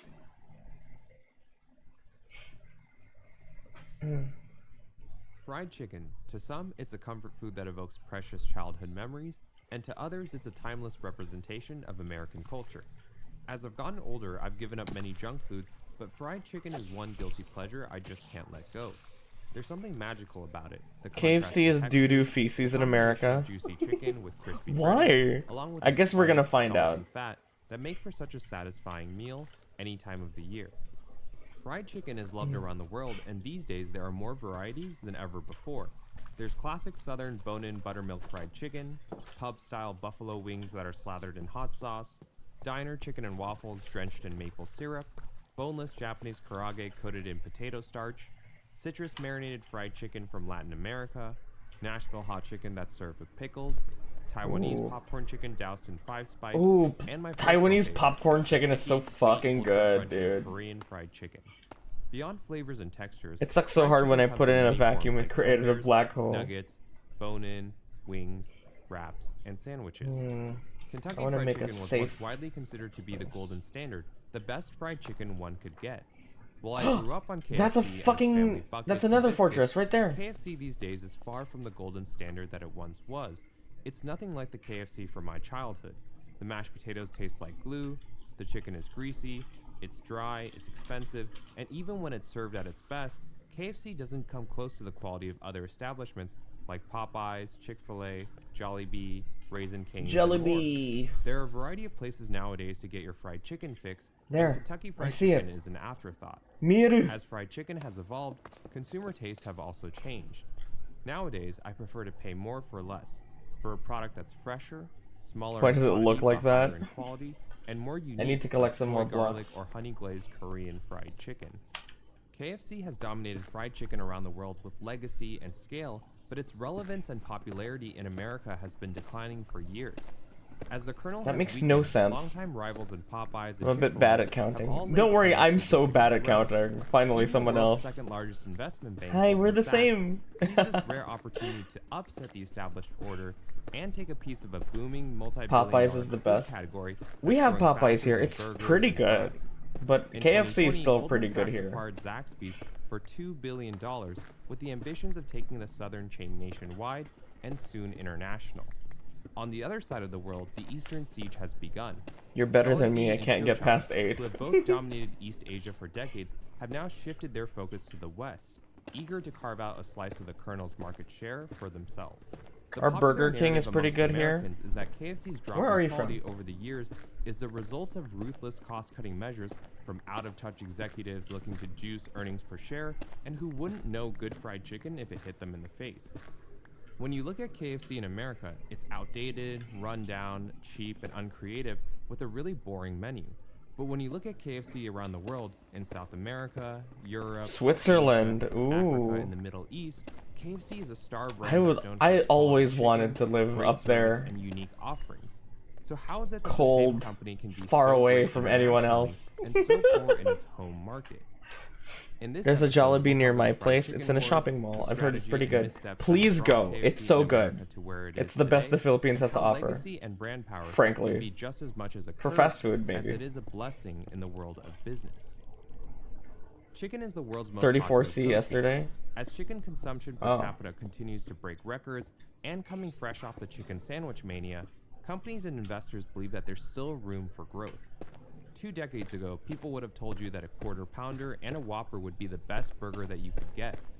Fast forward today, and you have Five Guys and Shake Shack, who have both elevated the I wish I lowly could eat burger Five from a cheap Guys. bite into a Also, high-end fuck premium, Shake Shack. with each of these new brands grossing nearly So $1 billion expensive for in an sales every okay year. burger, bruh. While Shake Shack and Five Guys are not at the scale of the Golden Arches, having 2 thriving billion-dollar businesses is still a significant milestone in a mature market that many historically believed had no room for competition.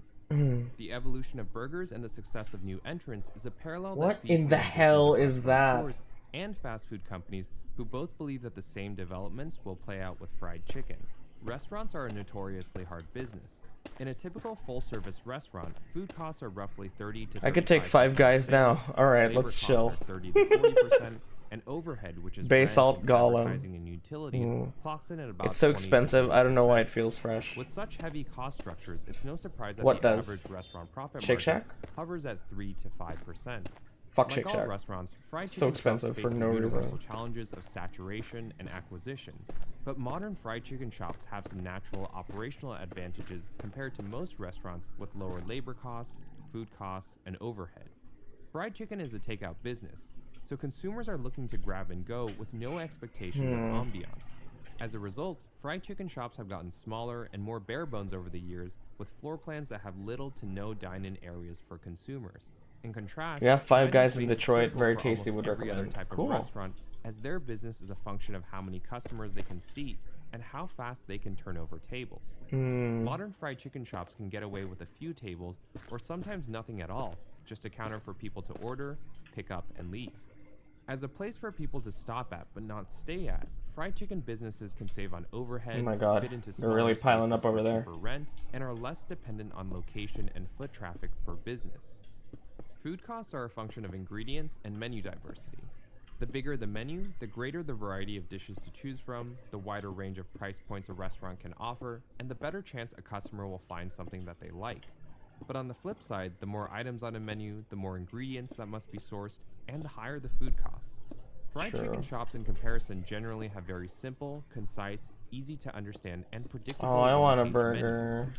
Beyond the chicken itself, I think I'm fried gonna chicken eat shops burgers typically this offer weekend. low-cost, high-margin I've fried been thinking sides about like them French all week, fries bro. or pre-made sides like mac and cheese to round out their menu.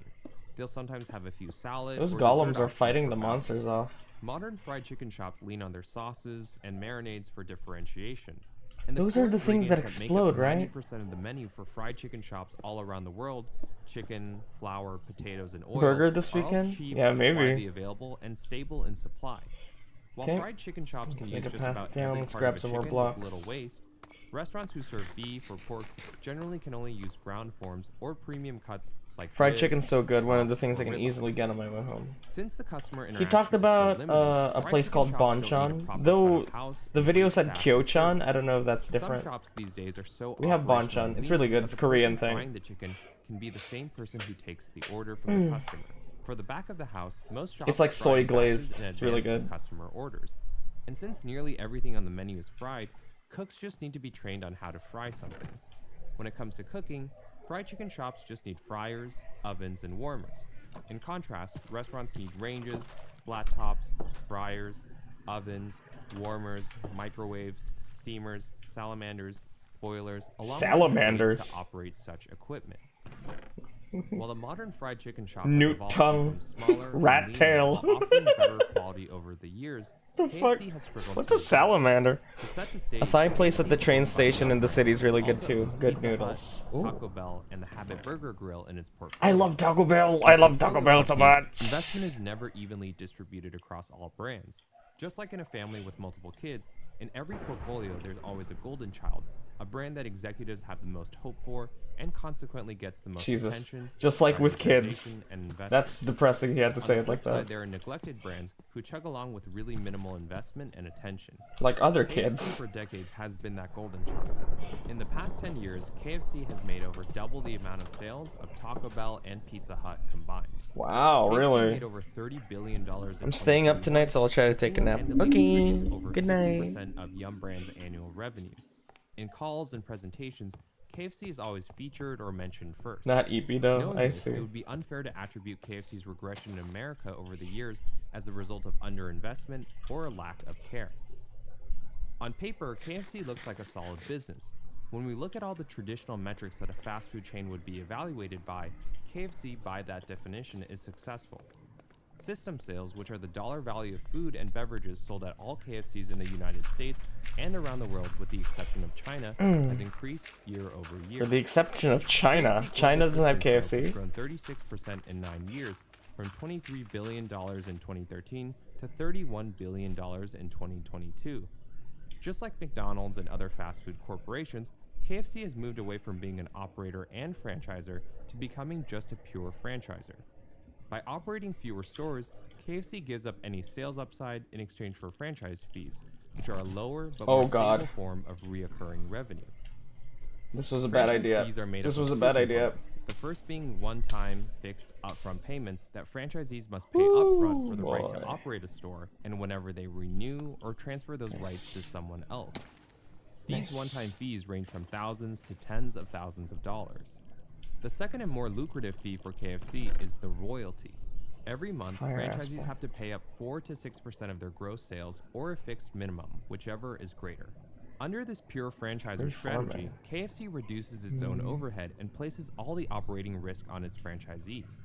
In 2013, For me, it's 5 a.m. I didn't sleep. Oh no. I attract so many people like that. Please rest. It's very important. All KFC stores around the world have been franchised. When nearly 10 out of every 10 customers are being served by a local operator, that means the customer experience and food I think I'm a little late. It's okay. We're just hanging out. in the hands of its Hi. franchisees. If we put ourselves in the Colonel's shoes as the franchisor, while we can sit back and count our cash safely every month in our ivory tower, we have to maintain our relationships with our franchisees and maintain consumer demand so we can keep the royalties flowing in. Okay. The more stores we open, the more franchisees we get, and the more fees we can collect. The franchisor strategy is a volume play that works at scale, and it certainly helps that KFC is the second largest restaurant chain in the world and the global fried chicken leader with over 25,000 restaurants. KFC's popping in Japan, dude. While KFC provides guidelines, sets the menu, runs the advertisements, and supplies everything I'm from doing it so I can be equipment, sleepy food, in and VRC. packaging, down to the Okay. furniture, I cleaning see. supplies, utensils, and napkins, it's ultimately up You're to the preparing to be franchisee on sleepy? how they want to operate and execute. Interesting. Franchisees can set their own prices, staff as many people or as few as they want. Franchisees and can establish set their own hours of prices? operation for each location. Really? The relationship between a franchisor and its franchisees is always a testy one of power and control. Both sides need trust and support from each other in order to thrive. But when they don't get along, things can get nasty. And when 99% of Makes me stores are funny, I franchised see. like they are with KFC, the power dynamics naturally shift away from corporate and towards the favor of the franchisees. When we break down KFC's revenue over the years, we can see the powerful results from its franchisor strategy. Back in 2013, franchise fees accounted for 28% of revenue, while sales from locations that KFC directly operated accounted for 72% of revenue. By 2022, these two revenue streams have flipped, with franchise fees representing 56% of revenue and self-operated store sales accounting for 21%. Larger than Burger King and still no This same KFC inflection close point to can me. be seen when graphed by dollar value, where KFC franchise fees Well, have grown from $800 million You to heard one- it's it's not KFC making the choices, it's the people who franchise. So someone just has to do that where you live, I guess. Hello, I don't know how to pronounce that. $1.5 billion, and self-operated sales have decreased from $2 billion down to $600 million over the same time frame. In the same period, KFC's annual operating margin with less overhead has improved significantly, Ow. almost doubling from 23% to 42%. I need aloe. I wonder where I As can KFC get has that. opened and franchised more stores worldwide, food and beverage at franchise locations have also grown over the years. System sales at franchised KFCs have grown from $20 billion in 2013 to $30 billion in 2022. At the Nice. same Ooh, time, oh. KFC has successfully Woo. demanded a higher cut over the years from its franchisees. In 2013, a KFC franchise paid out on average 4% royalty. Fast forward 9 years, and the average KFC Hi. franchise now pays out a little over Vinylic 5%, which seal? is a sign of brand and franchisor strength. Along the way, KFC has How do I doubled pronounce its stores that? worldwide, going from That's a really pretty 13,000 name. I want to locations in pronounce it 2013 properly. to over 26,000 Hi, nice to locations meet in you. 2022. Same-store A message sales, from which the is a stars measure has of if crash and how landed many into the customers chat. are coming back You're to doing the restaurant fantastic, every year, Rockstar. has also remained steady, averaging at 2% every Brought to you year, by both Smiles before Inc. and during Aren't COVID. you a sweetheart? Cannibalization, saturation, and retention don't seem to be I'm just issues hanging for out the today. world's largest I'm fried in a chicken mood. chain. Yet the fundamental issue with most business analysis is that it's always historical, meaning only after something has obviously happened do all the numbers, graphs, rationale, commentary, and case studies get made. Despite KFC's aforementioned success, there are signs that if we dig deep enough, is that dangerous. this is a company that is playing its last cards.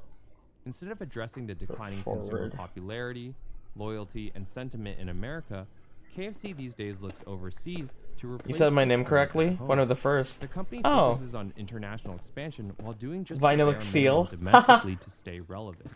The only viable God for reading strategy that comprehension. KFC has is to leverage its brand equity Spicy in KFC areas of the sandwich with world mayo where it's and no still worth pickles at something, KFC. and those places are No overseas pickles? markets Oh that yeah, its no competitors pickles, haven't that's true. reached, and where the Colonel's legacy remains intact.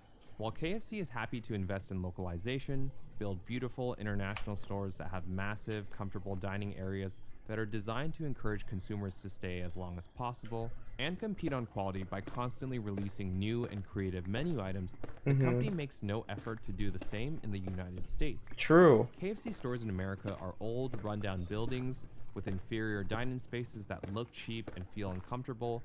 The menu is just as stale as ever before, Cool. and the food quality is getting worse. KFC is If a I could tale of two businesses. healthily live from A it, star I'd chain eat so with much great more food burgers and and service fried around the chicken. world, and Yeah. yet is an inconsistent, Me unpopular, too. dying brand. Well, in it's more America. While than KFC languishes it's in America, just that but it's so thrives expensive. overseas, its executives don't seem to realize the reality that success from first mover advantage, legacy, and capital is always short-lived, Oh, hello. especially in a high-growth food category like fried chicken, where it's no longer the brand that dictates quality. In the years leading up to 2015, KFC in America had hit rock bottom. Fried foods had become public enemy number 2 behind soda. Would it The bother you company to had check just resolved DMs a one bit? high-profile Of dispute with course its not. franchisees over the brand's failed healthy repositioning and grilled chicken offerings. Customers became confused, grilled chicken failed to sell, and sales plummeted, and franchisees all rallied together to stop what they saw as an act of self-sabotage and to raise the heat on the executive team. There you go. Like many other fast food brands in the early and mid-2010s, KFC was caught in an external identity crisis and internal strife, attempting to keep the peace at home with its franchisees. As a result, revenue, system sales, and operating profit all stagnated between 2013 and 2015. While the future looked uncertain at home, KFC continually told its investors that the company had 2 main strategies. One was to transition to franchise-led growth, and 2 was to become the fried chicken leader in emerging international markets. Fried chicken Between leader. 2013 to 2015, KFC in the US launched dud after dud, like the Colonel's original sandwich, which was just a boneless tender placed on a Hawaiian roll, the original recipe and Hot Shot Bites, which was just a cross between a nugget and a tender, KFC Go Cups to make it easier for people to eat in is their this? cars, Bucket Kids Is Meal, this a which was just a Bastion? repackaging of the kids meal into bucket form, and the Loaded Potato Bowl, which just added a different sauce and green onions on existing core menu items. Blackstone. Unsurprisingly, Not These necessarily, items failed to I inspire guess. sales, and KFC had no highlights to celebrate about its domestic operations during this 3-year stretch. Instead, No, this isn't executives a focused on Bastion KFC's sound. international success for 3 straight years, talking up its overseas achievements like 40% sales growth year over year in Russia and double-digit growth in Africa and Thailand. The thing is though, by 2015, 92% of KFCs in the world were already franchised, and Americans only accounted for 24% of KFC's sales. Bruh. 70% of all KFC stores at this That's time so were already misleading. located outside of the United States. So international expansion and franchise-led growth were not some new goals for KFC. These were initiatives that the company had already been doing for decades. To continuously restate the potential of overseas growth and the importance of international sales year over year just shows how little was going right for KFC. Me in raising America. 452 In things for the 2016, goofy KFC reward. unveiled a grand turnaround plan that They're it called cranberries. recolonization to win back customers at They're home little in the United bells. States. The company unveiled this plan at a major media event in New York City as a part of a, quote, public recommitment to the standards set forth by founder Colonel Harlan Sanders. Coming off a Good string luck of with that. viral, embarrassing incidents that had the American public Oh, openly nice. questioning the sanitation and standards of KFC, like mutant chickens and deep-fried rats, the company had decided that enough was enough. In the eyes of KFC, its American franchisees had failed to live up to their end of the bargain with years of neglect and sloppiness. Perhaps it was corporate complacency, too much focus on international expansion over the domestic business, or laziness from franchisees, or potentially all of the above. Goat noise. Whatever the case That's was, it was racist. obvious to everyone that KFC Would I tell in you to make America a was and had been Swiss operating noise? at below acceptable standards for years, and that had to change. KFC wanted to get back to competing on quality as a way to make up for all the ground that it had lost to its Jeez. international rivals in Chick-fil-A, Popeyes, Raising Cane's, and even to regional challengers like Bojangles, Zaxby's, and Church's. KFC Bojangles. cracked the whip on its franchisees, using this public event as a way to restore food quality, operator discipline, and consumer confidence. KFC temporarily Consumer shut down all their stores confidence. nationwide, created a mandatory chicken mastery certification program for its franchisees. Oh, I heard and about retrained this. all 20,000 of its operators on how to cook, quote, the way the Colonel intended. I heard about showing this. just They how they far shut and down how for like a wide week. standards had fallen in America. These were Everywhere. highly publicized and aggressive steps that placed the blame of KFC's downfall on its operators, but KFC was just as much to blame for letting franchisees operate so poorly for so long in America. Yet KFC had its hands tied. There's only so much they could push before the franchisees would revolt like they did back in Goat 2011. cheese. So to enforce this very new yummy. focus on quality, KFC looked to the public to hold franchisees accountable with the new Colonel Quality Taste Guarantee. This new worldwide policy stated that anytime a customer was unsatisfied with their meal, that KFC store, and by extension, Pog, that you still here? franchisee, What do would I have do to with those remake that mushroom portion things out of again? their own pocket. I know As I have part to of the do plan, something to make KFC them also drop their committed to tongues or renovating its whatever, stores in the so I can make US them into whip, right? American showrooms, sleek, modern, eye-catching, bright red and You know white the striped mushroom things that exteriors attack with you vintage when you interiors. attack them. When it came to marketing, the company went back to its tried and trusted roots, relying once again on legacy and nostalgia, bringing back the course. Colonel as the mascot, along this with the thing. always original and finger-licking good No, characters. that's from the Frogs in the Glow Sand The Desert. reintroduction of the $5 fill-up Oh. boxes and $20 family buckets were commercial How convenient. successes, reinforcing value in the mind of consumers. KFC is not better than Chick-fil-A or Popeyes, Never had goat cheese but it's before. a lot That's cheaper pretty and good. more bang for your buck. The wins continued for KFC Just throughout harder to make, I 2016 guess. with the launch of Nashville Hot and Georgia Gold. These new menu items I was were not watching only this video before I significant left in for dinner. breathing new Oh, life cool. into the brand, but also in their design and symbolism. These new flavors and dishes were a major departure from the iconic 11 herbs and spices that KFC had conservatively clung onto throughout its existence. This newfound momentum in the United Great States minds and think the continued alike. international success in emerging markets propelled KFC to new records in 2016. Same-store sales grew to 3% in 2016, and the KFC US business surged back to $5.5 billion in gross sales. But this would turn out to be no more than a one-year wonder. Hidden behind these top-line successes is that in the United States, KFC had been closing over 100 stores every year for nearly a decade. What? While the new offerings That's and stronger marketing fucked. had improved the overall brand, there was just never enough demand to go around. KFC stores were shuttering, and the local demand for fried chicken in America was continually and Keep swiftly gold on you. If replaced you see by a thing that wants to kill you, Chick-fil-A, try to Popeyes, and throw other gold at it. independent shops. Gotcha. Yet in 2017, KFC had reason to be optimistic about its US business based on 2016. The company believed that it had finally cleaned up its act and could now compete on quality with its rivals as a trendsetter. With high hopes, KFC launched their original hand-breaded Zinger sandwich with the ambition of conquering the chicken I love the sandwich Zinger. category. Cheddar KFC stretchy. spared no expense in marketing the Zinger, literally It launching can the be, I sandwich into guess. space and I don't auctioning know. off a 400-year-old meteorite for virality. While the Zinger was an international hit, it failed to catch I on with love the Americans. Zinger. Company Americans executives don't were like the probably Zinger? crushed 2 years later What's wrong when with you Popeyes guys? came out with its own chicken sandwich in 2019, and that turned into the mainstream hit that Ooh. KFC had so desperately hoped the Zinger would be. At the same time, KFC's international business continued to overperform love the in Zinger. emerging markets like Brazil, where KFC grew an astounding 18% in same-store sales. In Russia, where KFC opened 1,000 new stores in a single year, they experienced 33% sales growth year over year.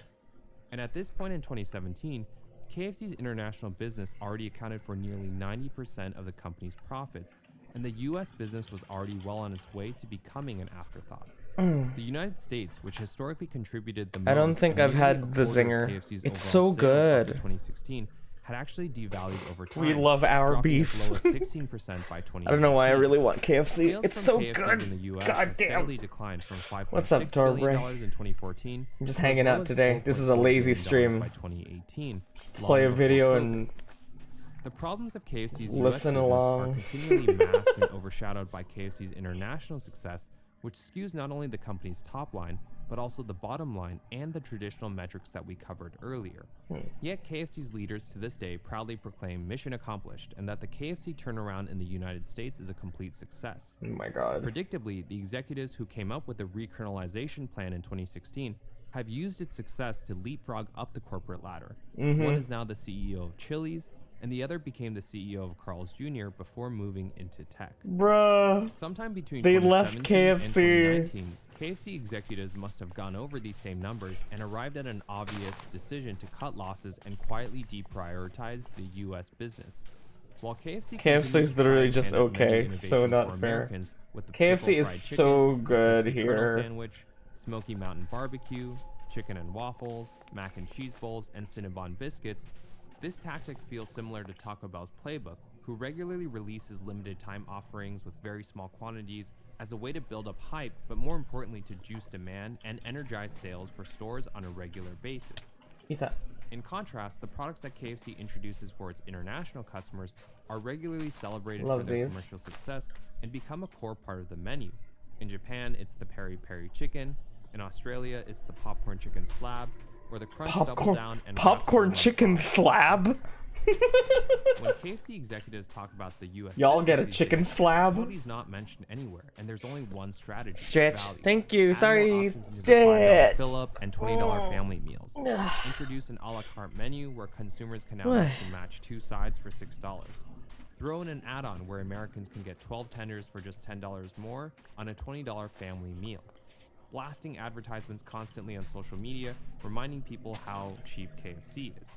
Releasing gimmicky marketing stunts, each more outlandish and crazy than the last for virality and clicks, but have nothing to do with the product or brand.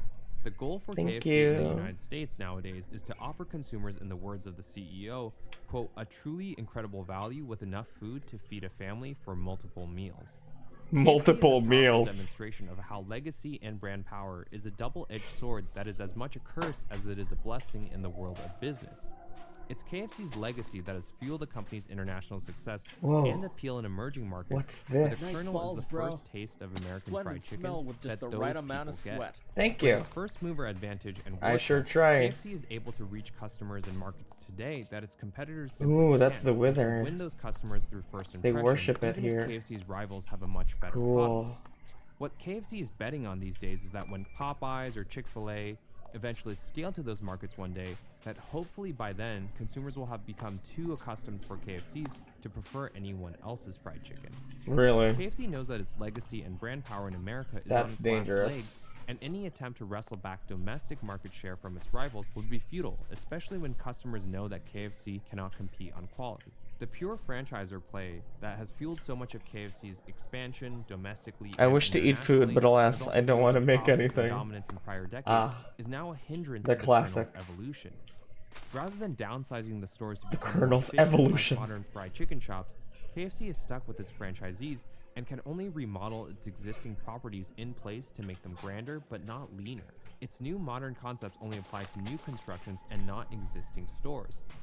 Rather than experimenting with sauces, marinades, and batters to match the changing consumer taste, KFC is forced to constrain its creativity and preserve its legacy by keeping to the iconic 11 herbs and spices as its core flavor, which Americans these days have simply become tired of. And there's a case to be made that those international emerging markets where people love KFC, that over the decades, I could make they will waffles, begin but to we have also no tune their own syrup. taste Oh. and potentially prefer Oh, that's other mushroom. brands. In business, one expects companies to dominate thought- their backyard first, viciously defend it from new competitors and entrants, and then chip away at international markets over time.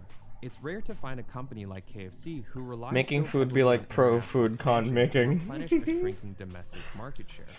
KFC There's great original irony is that so the mid. United States, I which like has the it. greatest fried chicken consumption and serves as the birthplace of Kentucky Fried Chicken, is now KFC's weakest market with the most competition and lowest ceiling. That is As an American hilarious. who grew up pigging out on buckets of KFC, it's sad to see the Colonel regress to a discount volume brand. Businesses, like humans, must adapt or die. For KFC in America, My goal in adaptation life is to came be too famous, little, but not too because I have a lot of followers, but because I'm kind. Wow. Finger licking good. That was a good one.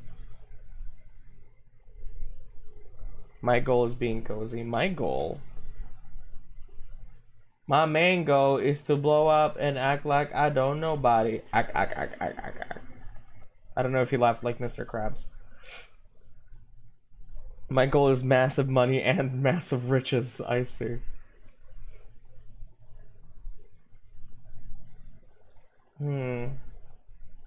WandaVision, addiction, abuse, and the fear of God. How many of you have seen WandaVision? No Way Home was kind of sexist. Oh, that's a title. That's kind of interesting. No idea what WandaVision is. How many of you have seen didn't you watch that video already? Did I? I don't remember.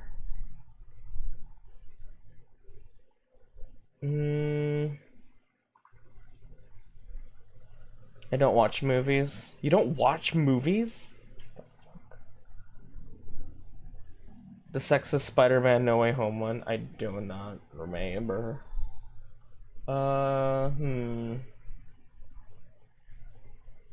Let's see. Cult of Scientology. Hottest anime trash of winter 2021 to 2021. Only Wanda I know is Fairly Odd Parents. Oh, of course. The crazy world of VTuber concerts. Oh dear.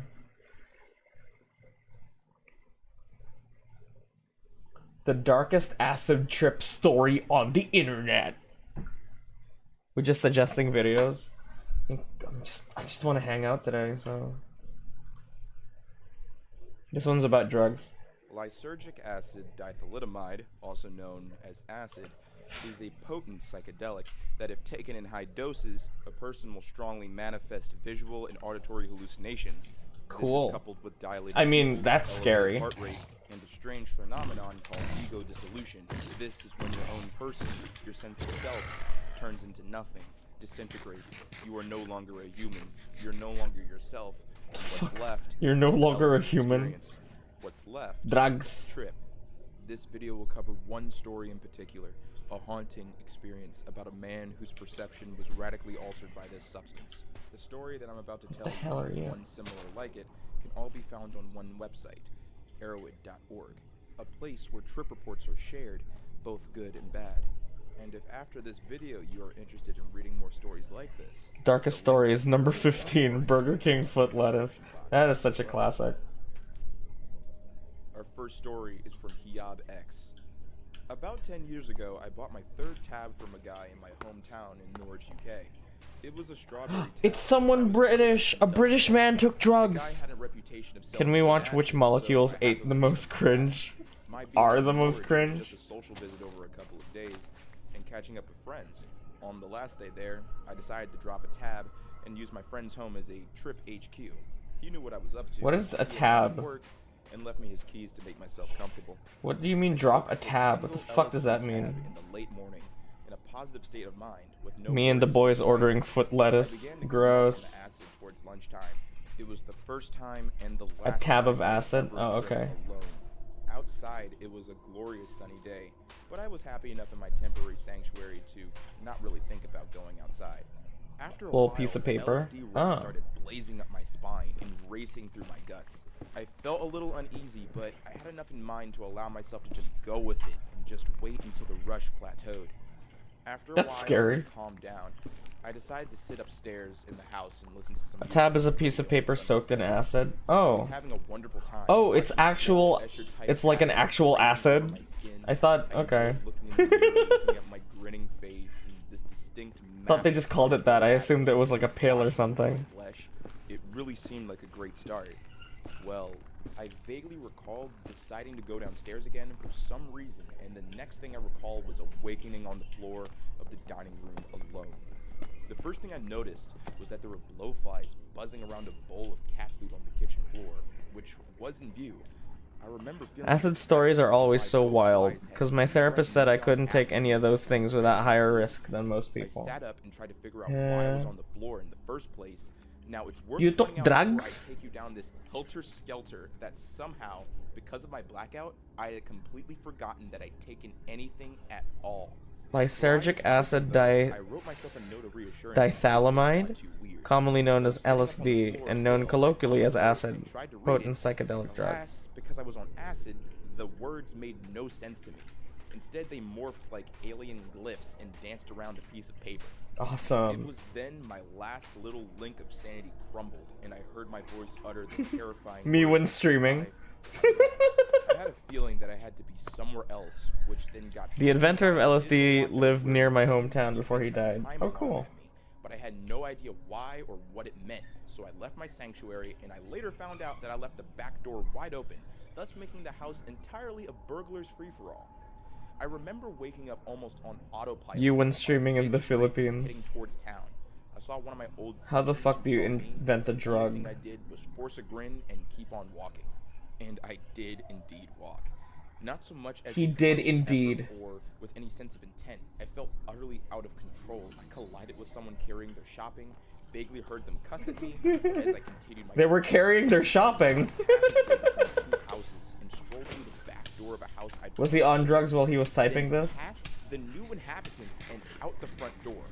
I walked into the city center from there. I still don't know how I survived crossing roads, but I did. From there, I strolled into a city cafe where my friend's son was I think a working. picture of the inventor of LSD was used for SCP's But Dr. in my Gears. acid-addled Ah. state of autopilot, I See? walked past No, it, no, don't give him into the drugs. cafe and sat down.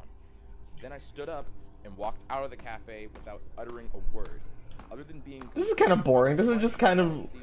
This is like listening to someone talk about their dream, which is never interesting. Because it's a fake story that never happened. Mechanism, which had its own design and where I should be, and there certainly wasn't any cognitive thinking that guided my actions. Mimosa, After the no. cafe episode of the trip, the situation just went from bad to worse. Somehow I navigated myself through Norwich. He found the drugs. Head in the direction of the city's central park. As a child, I'd always MHA felt is a sense fake of story that purpose never and happened. there. MHA is Now, fake my story. pride MHA is real to me. The familiar comfort of this park had shifted to its polar opposite. I was now hallucinating on top of everything else. The people in the park were walking around, but my perception had begun to distort, their heads and faces beyond any form of human. Anime is real. It's Shut up. unimaginable Undyne said so. surrounded by people in a busy place where their heads had been removed and replaced by squids and octopus. You might begin to act. What is that, like Pump? a scene from What a video movie is in that? this park. Everyone had tentacles smothering their faces and dangling down their necks like fleshy snake beards. Dude, if I did drugs, the things I would see would be so wild. The octopoid heads were white in appearance, and each person seemed to have baleful, staring eyes where their ears should. JK Samantha X. Nice to meet you. What is this? Poop. I'm Dr. Anthony Cave, a Stanford and Harvard-trained anesthesiologist and integrative medicine specialist. This is a real-life operating room where I have seen patients, especially the Gen Z population, radically transform in the last 10 years. This video has 2 million views. What is this? Oh, okay. Never mind. And it shows under anesthesia, and it has to do with how lonely Gen Z is, because some of these effects show under anesthesia that really demonstrates how powerful the mind-body connection is. 10 years ago, when I was still a bright-eyed, Is this gonna make me sad? Maybe. Doctor. Bushy-tailed doctor. Talking to patients, and there was some stigma around How about mental OSP? health here in the United States. After this, sure. At Stanford, Though in the Bay I Area. think I've seen a lot of them. And we would talk If he about uncaps that needle, I'm gonna mental pass health, away. the medications they were taking Yeah, we can before watch surgery. OSP. I love But OSP. it was kind of like, you know, I'm on Prozac, I'm trying to get my depression under control. Fast forward 10 years, and there's a very different view towards mental health. It's not that it's bad to be aware of mental health. This is incredibly important because it affects surgery and anesthesia in ways that most patients have no clue about. When you're under anesthesia, Only connected spunky to points. the ventilator, when you're on this bed here, your mental health is incredibly important. But nowadays, when I talk to patients before surgery, It means they're overly like, sarcastic "Oh, yeah, productions. I take Prozac for my depression." I'm not saying that Prozac is bad at the right time in the right individual, but notice how different it is. It's like the depression is a part of them. I take it for my depression. I don't want to be overly semantic. He's saying, but "Hi, Bat." depression is I wish there was someone on the bed passed the fuck out as he was recording this. population, they are subject to so Floopy, many more hello. pressures that make them What am I lonely. watching? Up to 50% Apparently, of Gen Zers appear to be anesthetics shows how when they come lonely into the people are. operating room, it just blossoms because of the vulnerability, the stresses, and so much more that surgery is bringing up in these young individuals who don't yet have. That's funny if there was someone coping passed out behind him. mechanisms to be able to be resilient in light of these acute stressors, the great unknowns, the fears and doubts that surround what happens to your body under anesthesia. Withered bone So block. Why would you want instead that? of like 10 years ago, I'm taking Imagine this taking to get anesthetic over and my your doctor depression. suddenly knows you're a I take it bottom. because of my depression. Notice the word choice, very powerful, and it has to do Like in the part sensitivity of with effectivity how of Gen Z anesthetics. is feeling increasingly No, left apparently out, it like poorly understood, makes people express lacking themselves more or companionship. something like that. I don't know. And this is a dangerous place to be before life stressors, especially those of anesthesia. Now, this is propofol here, by the way, this white medication. And when patients get Fucking varying bussy levels of tag, drug oh my god. a couple of things are exposed. Number one is You need to cast your net wide. medications ordinarily go in their bodies. Gen Zers I'm a are more pastel likely to pup grab stan. for Oh, is sleep that so? aids when they encounter insomnia. Well, pastel pup is a Insomnia stand is for me. more commonly associated Hey, my with eggs. individuals that are Don't take the experiencing eggs. loneliness, as well as depression, anxiety, substance use disorder, etc. Did you know that when you put sleep aids in your body, and for that matter, marijuana to chill out, or any other drug, What the frick is that this? Gen Zers are also Something about increasingly anesthetic. susceptible to taking, this shows Anesthesia. under anesthesia. When you're on this table, we need to adjust. Dude, Pup is literally the obsessed doses with me. of anesthesia that This we video give. is so boring. Patients that take marijuana. I'm glad you said it, because you sent it in, and it is kind of boring.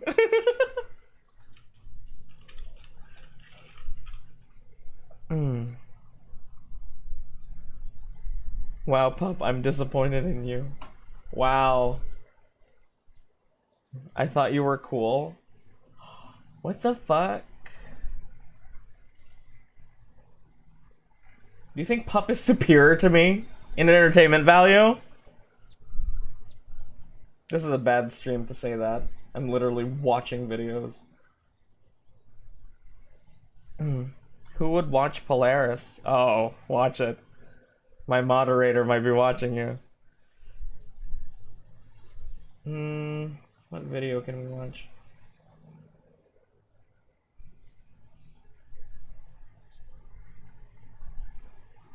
Hello everybody, and welcome to another very special detailed diatribe. I had to verify my account for this. That's because I have standards. Unlike some people. So far, it's not like a special holiday event or whatever, but I'm excited about this because Medium special at best, but still very exciting. moderately special, you know, in the grand calculus of the multiverse. There's only some special. I love that song. Somewhere, Red and Blue are sitting down to record a detailed diatribe that is the most special detailed diatribe ever. Just the most but special. we're not in that multiverse. So No, we're in this timeline instead. In case you didn't pick up what we're putting down, the I love subject OSP. of Me today's too. detailed diatribe is, This is something that about I've been the mulling multiverse, which is very popular in media these days. over for a while now, and I like to call it the multiverse problem. And to Even though the last time I explain streamed what was exactly the months multiverse ago. problem is, I prepared a handy dandy, super efficient 40-slide slideshow. Yes. Yes. To discuss what exactly is going on. So, to start with, we must define the parameters that we're going to be operating on. What is a multiverse? Now, obviously, in this Finally, a video with context, fucking music. fictional I'll go multiverses, terrorize another real stream, multiverse thank theory, God. that stuff. Not particularly interesting to me. But in fiction, the concept of a multiverse is essentially. a I've played setting Yume that Nick. I contains played Yume multiple Nikki fucking when I was like 12, bro. That was a million years ago. I've already played it. universes or timelines, and the setting that the protagonists, the main characters, are from is typically just one universe out of many. A story will often introduce the concept of a multiverse in the context of a plotline that threatens the integrity of this home universe, like a bad future Multiple timeline universes, or you're a nerd in all of across them. dimensions or an evil alternate True. version of themselves intruding, stuff You may like have that. played it, It's but a do you very remember broad everything about concept it? that covers a lot of ground. A lot of that ground is just fine. Some of that I remember ground is what very, very most bad. people do. So let's talk about it. This is All the exciting secret 'cause stuff. I have passing There's through Yume Nikki multiplayer. some multiverse Ooh, stories really? in, How would that you work? know, like kids media, like You just people stand doing videos around. and stuff Oh like yeah, that, that's in but my list. I aside from This is the second time a goat-themed Minecraft fanboy has let me down. Yeah. Get the hell out of here. game with multiversal nonsense, I am largely an Oh, outsider my in this, standards and I are have so high. some Look at only me. some, I'm a and I don't know Twitch how it's going chatter. there, so we'll see how that Oh. develops as we go through the slideshow. Yeah, I'm excited for your input because there are a few examples in here that I know you've got thoughts on. But to Yes. start off, a little bit more categorization. There are, broadly speaking, two different kinds of multiverses. There are many world multiverses, and there are branching timeline multiverses. Many worlds multiverses, that's how you cover things like magical otherworld stories, Narnia, Oz, you know, stuff like that. The characters travel from their world Hold people to another standards that world. you You know, exceed. it's essentially just a Wow. multiversal flavor on like the old Sword and Planet fantasy where people would be, or Well, like Star Trek, Crimson where a bunch of redeemed different inhabited planets, Blockman, all very so I'll different, be but, right like, the back. People from them can come and hang out. Yeah, I believe Shakespeare's word for that was isekai. Yes, the bard himself, as we all know. So that type of multiverse, that doesn't tend to be where the problems lie. The branching timeline multiverse is a different format for these stories, where instead there's I hate this sort of Blockman. concept that these are That's why it's alternate cost so much. versions of our universe. So there might be alternate versions of familiar characters. It's like if you go from Earth to Oz, you're not going to find an Oz version of yourself. But like in my example on this slide is Into the Spider-Verse, where like There was all another those universes Minecraft are goat extremely themed different, VTuber that but they wasn't are a on very some good level all person. different versions of the same universe. There are often going to be So stories you're that gonna have consider me a vague bad person ambiguity, because I didn't like, vibe there's with just, your like, a branching immediate rude timeline, reaction? alternate, like somebody made a different choice and now you live in Toontown. Or Oh, I hate it when these people are worlds mean with to me, different even though I'm fundamental mean to physical laws, them. but also there are different versions of the same guy across all these universes for some reason. Just imagining like Edison didn't get the patent for the motion picture, and then therefore 150 years later we live in Toontown. Not me. Obviously, that's the only logical explanation for how Spider-Pig happened. Yeah. So these universes will either strongly or superficially resemble each other. Strawberry. You know, this is where you start getting things like the time plot, where it's like, oh, I'm you from like an alternate universe or from an alternate future or whatever. Those ones tend to be a little Yay. bit more fast and loose, and the branching timeline multiverse is where I think I might vibe elsewhere because I need to focus on art. Multiverses Go for it. disrupt the story that they're they're introduced into to varying degrees. Because Bye-bye. of course, the basic premise of a multiverse of, hey, there's multiple universes, yours is just one of them, is usually accompanied by the concept, and your universe is under threat. Sorry, And this that was is supposed to be relaxing. so essentially, the multiverse can either disrupt the story a little bit, or it can disrupt the story a whole bunch. Low disruption stories are Oh, I forgot about the this. standard multiverse travel isekai things. The character travels from one world to another, but the consequences of their actions tend to be limited to whatever world they're I'm in relaxed. at the time. Me More of a too. personal journey thing, and it affects how the character comes back rather than Yeah. anything, tangible world Oh. level stuff. Yeah, it serves a Yay. hero's journey, cycle as this is what Oh, that was happens after fast. you cross the threshold, and then when you come back, Thanks for the drink. world is unchanged. Hey Saint, did you ever figure it out? I didn't. I never figured it out. I'm gonna have free time tomorrow, so I guess I'll do it then. That won't be a problem. We'll be fine, actually. Spider-Verse style. This tends to be pretty much fine. This doesn't really disrupt the audience's ability to get invested. It's Fear just not, like, I'm there's very a new relaxed. threat, and we have some Cool. fun new characters to play with for this arc. This is Medium comfort disruption TV. is when you have multiverse stories where alternate timelines and futures are visited, but they're usually If you right-click plants with a hoe, you harvest in a 3x3 area. lessons, like oh, you go to the bad future where someone died or someone turned evil, and the world That's is really being good to know. dominated by an evil emperor who might be your best friend, and that's bad. But the general goal for the heroes is get back to the past and prevent that from happening. So the idea is this isn't going to disrupt the main timeline. They're not going to go back farther. That's not a and mess vanilla up their mechanic. own It is history. not. They're just That gonna is go not a back vanilla to, mechanic. Their original timeline, beat the bad guy. And I found out everyone made fun of me. So a lot of time plots tend to follow this format. Evil characters from the future usually show up in this version. There might be a bit of a scare where it's oh no, they're winning, the dark future is assured, but then they'll lose in the end. It'll be great. Your Danny Phantom example was very serendipitous because that's exactly what this is. One brain cell. One brain cell. Then you start getting into Is this your custom high mod pack? disruption multiverse stories, Not which is really. disruption. It's There are crucial technically too not on always Curse of the Forge. time variety You could that get it. alter the hero's home It's a really timeline nice dramatically. mod Usually pack that was these introduced to us by alterations are Pup over here. But often there are little bits left over that are sort of still changed. So if a bad guy goes back in time and takes over the world Hey, in Scalabel. the mid-1900s, just to pull an example. Nice to out of see you. nowhere, and I'm then having a bit of a lazy day the today, so I'm heroes just are playing a doing video some while hanging out. changed alternate reality where everything sucks, and then they have to go Also, back I and am a fix block that. now. That's technically high disruption, but it does usually get mostly repaired, although sometimes characters, relationships will be slightly changed. Somebody might have died in the past, or something like that can happen. This is a little bit of a danger zone because, well, we'll get to it, but basically, if you Smelly introduce balls anything VT. that retcons I didn't things say that the anything. characters and the audience have already gotten invested in, you're flirting with danger. And that's when we reach the maximum level of disruption, which is where characters' multiversal travel or alterations to the timeline are permanent. Whatever they do irrevocably changes their universe or their timeline. Maybe the characters leave their universe of origin and they never return, or that universe is permanently changed. There's I didn't know you were a basically no Scalabel concept of watcher. a true timeline in this setting. Continuity is completely flexible by multiverse fuckery. There are many examples of this. We will discuss all of the ones I have listed later in the slideshow, but Bye basically, bye, this bye is bye, egg why person. the multiverse problem begins to rear its ugly head. And it is why, when you have an established story where there's one main universe, one timeline that we've been following, and then the writer introduces a multiverse into the mix, that can be a harbinger of doom.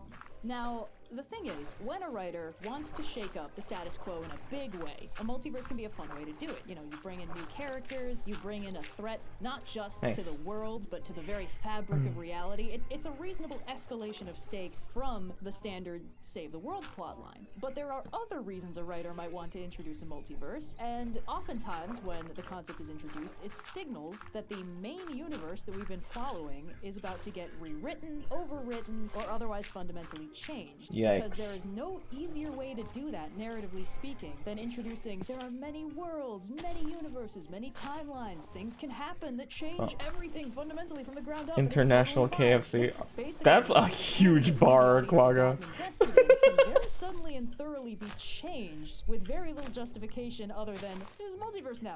All kinds of crazy stuff can happen in the multiverse, and a lot of writers like doing this when they don't want to yes and their own continuity anymore, and they want to start retconning things because that'll make things easier. Scala's like the #1 femboy who buys stuff for other femboys. Wow. You find that you've either written yourself into a corner, or you choose Not to, me. I could run never do that but shit. That wasn't actually a corner, that was an open doorway to a whole bunch of other I love money, That's, and I love having it. There's a reason that this problem gets highlighted in the realm of comic books and other hyper. I pirate everything. Decades-long, approaching century-long continuity. If I was part of Niji Sanji, they would have kicked me out. Yeah. And eventually, some author somewhere is like, shit, wait a second. No, yeah, exactly. Essentially, when you really want to basically excise a part of the canon, You're that you streaming on a don't pile wanna of deal with anymore, doubloons. especially if you are working on a long-form project that a ton of other people have been building. Yar. Like, for example, comic books. There's very easy ways to internally justify doing that. The problem is, when you use a multiverse for this, it creates a canonical Hey, Dougie. in-universe mechanism to retcon the plot. Once that concept is introduced into the setting, it can't be unintroduced. You know, you can't put True. that toothpaste back in the tube. The writer, and every writer that comes after them, now has How many permanent doubloons is a access to pile? reset 2? button, and the audience therefore Like knows 200 that maybe? nothing in Doubloons are canon is pretty set in fat. stone anymore. If you were part of Niji, they could probably pay for your games. Chekhov's Gatling gun of True. retcons. There's no way to undo that. Yeah, so basically when you introduce a multiverse Can I go specifically for the back purpose now? of completely changing I'm gonna go the back main now. It's been like timeline 5 without minutes. having to actually go back and do the heavy lifting of telling that story. You're just like, oh, things are changed. Now that thing that happened in the 70s, it's different.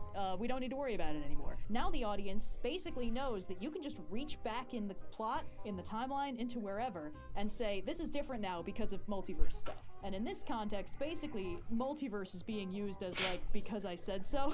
But once the multiverse Oh, is well, there we go. introduced, it can be very easily used this way. And the biggest problem is one that I think a lot of writers don't actually think about, because when you are the writer, your concept of the world and the story you're telling is already extremely flexible, because you are constantly considering possibilities and angles and things that you might introduce or that you might not do. You aim to do one thing, but then the way it comes out on the paper is different. That's just a fact of how writing works. But for the audience, the plot is rigid, unchanging. It is set down, and then those are the axioms that they operate in when they are fans of this work. So I think for a writer, it can be easier I need lapis mentally to be lazuli. like, it's actually fine if I go back and tweak this thing, because I was already thinking of doing it that way anyway, so it wouldn't be that different. But for an audience, that's like shaking the very foundations of this I'm world. sorry, but a different Skell did that. I don't know who Perspective on their world is, by definition, Chai is. the audience's perspective tends to be a little bit more like Apparently this someone else did that. foundational structure. It's Could be a solid. different Skell, The though. audience Oh, sees the really? writer essentially reach back and be like, Time to "Just go kidding, bang this my is head different against now." some It shakes automata their some more. investment. Good A luck with writer cannot crafting. predict Bye what bye. specific parts of the story the audience will be very strongly Saint invested wears in. nail On top of polish the for a story hand without stream. multiverse fuckery, there are tons of things an Nail audience can polish, get huh? invested in. They can like the heroes, the villains, the supporting characters, the romantic subplots. I guess we could watch a video on how to do that. Characters sometimes. They might really like the setting, the world building, the magic system, the weird little quirks of, oh, I introduced this one fun character who hints at a much broader universe behind them. That's pretty cool. They might like that guy. But if you're the writer, you can't predict what parts of the story are going to completely resonate with your audience. And when you go back and you change things, it's entirely possible that you're going to rip the Two tablecloth out from Skells, under a I part guess. of the story that your audience I've really, gifted really over wants. 100 subs to different people, but I don't do big donations. Every single Looks audience like member there's has another their own Skelebill out there. Like, this one is essential to the identity of this being Theseus's ship. If you change this one plank, it's no longer his, where someone else is like, as long as you don't change the sails, like, I don't give a damn, man, it's fine. And the writer has no way to know what that is, and essentially the only safe assumption is that you can't touch any of them, but then you're once again kind of stuck in a corner, so Yeah. Well, it becomes dodgy. It's interesting because the Ship of Theseus Oh, is I a very remember good analogy this. for this specific approach, but in general, most of the way that people build stories is more like very slowly adding to like a very large Lego build. Like instead of going back and tweaking things, you're adding more pieces onto it. There's one And that other isn't so Skelebill much in the a problem VTuber because the community, parts but of they the spell build it that different. Your audience likes Huh. are still gonna be there. Like they Maybe might Pup get misread built up something. around, or something might even get built in front of them so that they can't even see it anymore. But it's still in the foundations. When you introduce the concept of multiversal Whoa. canonical retcons, you basically allow yourself to reach back and Whoa. just pull out chunks of the old build, Found and then another you start massive getting area. the Ship of Theseus problem. And you can't know which parts of your sprawling build the audience really likes. But if you're the writer, if you're the creator, this whole thing is yours to play with. It doesn't feel like in your head it should matter that you're changing these I'm things, the only but it pastel does. pup again? It That's does nice. matter. Now the thing is, if your multiverse disrupts like a I'm the only thing that shows up when you Google Saint Polaris. I and the My Little Pony didn't really have time to OC. the multiverse disrupts the quote-unquote main world, the one that we are already. I don't know if you've seen that. Investment slips. There's an MLP Anything OC can on the be changed. MLP OC Something wiki fundamental has already named been Saint changed. Polaris. So the audience's space of investment shrinks from the world, the setting, the secondary characters, the general cosmic threats. 1 second, let me find it for you.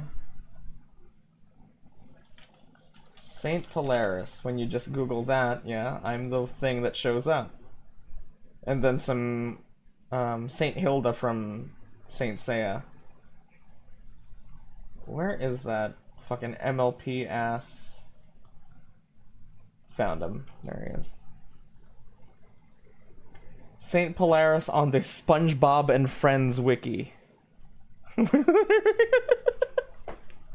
You found my OC. Saint Polaris Crux is an equestrian unicorn from Hollow Shades long before it was abandoned. He was an excellent supporter of Bishop Dipper after his horn was taken from him by a Taraxippus in the Great Fear War. Serving as the head of his Paladin enforcers, the Stars of Bishop, with ponies named after the stars of the Big Dipper. This is way too complicated. You wrote all of this? He's like Tempest Shadow, but male, and more like Trevor Belmont of the Castlevania series.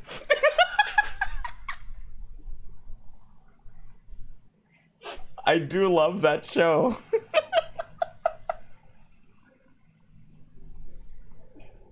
When you Google Saint the Hedgehog, it's all leprechauns. What the fuck?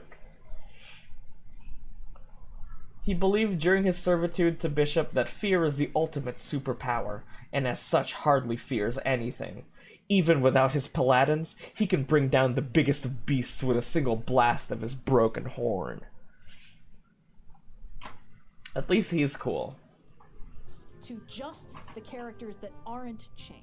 This is like an aspect of the problem I have with At least he's not like... Saint Polaris Polaris is a massive coward who pees and shits his... Oh, it's still the same guy, but they've been doing a lot of stuff that you haven't seen yet. If your audience has been like invested in those characters, following them along on their journey, and suddenly there's like a 5-year gap where they have no idea what happened, they have to get reinvested. And sometimes they don't always get reinvested. A lot of shows that do It's so time skips empty will in see here. an audience drop off after that just because you're gonna shake loose some people who are like, I liked what you were doing before, but I don't like what you're doing now, so meh. Or I What like the this hell is version of that? the character, See but that? There's something green over to there. Some future point in time, enough has changed suddenly that there's no longer that continuity anymore. Whereas, like, if we were to follow this in, quote unquote real time, I'd see like, oh, okay, here we are, I get where we're going. But to suddenly be like, this is a new thing now, is enough of a shock that some people might just be like, Yeah, that is it's what you absolutely do not want to happen as a writer. So when you do multiverse time travel fuckery, when you change the main universe out from under them, and it's like, this is how it's gonna Ooh, be from it's now. a mine The shaft. space that your audience feels safe getting invested in shrinks drastically.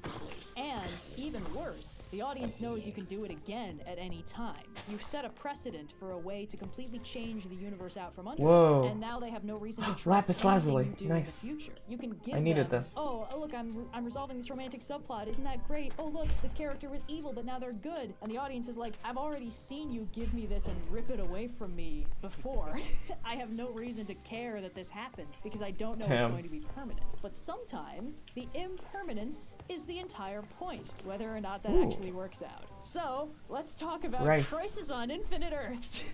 this is great because I've been getting a little bit of Oh my god, that's so much diamond. of course the past few weeks. Oh my god. I feel like I shouldn't go lay down because I'm not sleeping. I want to play a game, but I don't know what to play. What on Infinite Earths this nonsense It's is. okay. Crisis on Infinite Earths. Okay, so the year is 1985.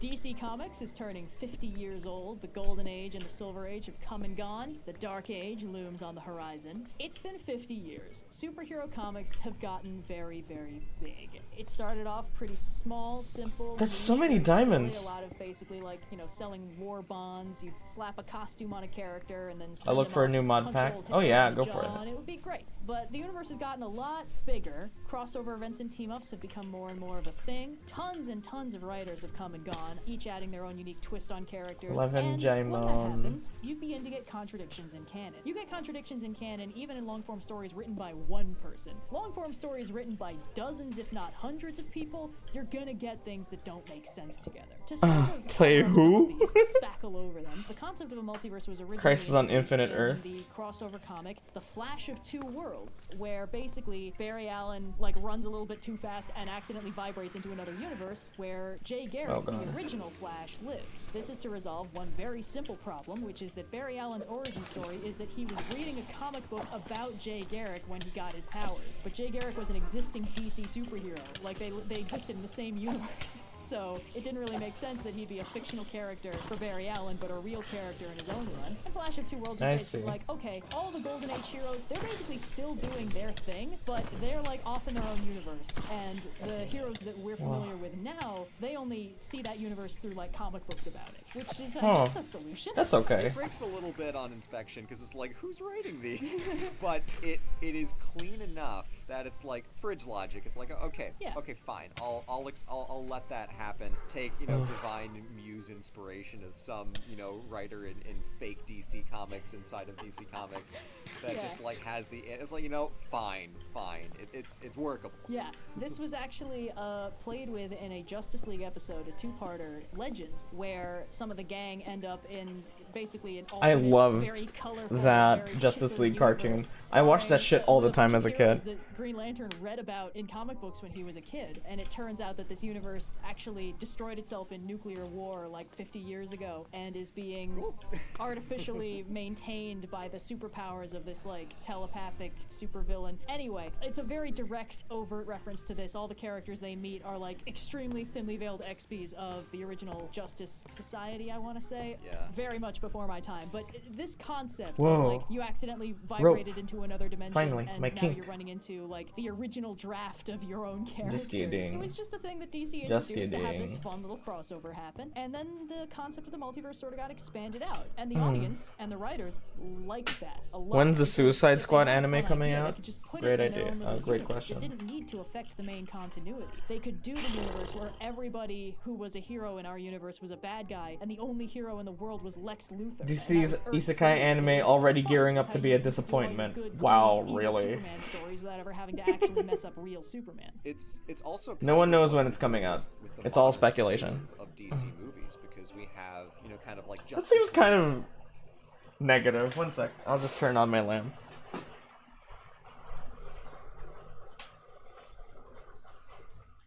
I mean, Joker's design is it's kind of a mess with the smiling tattoo thing, but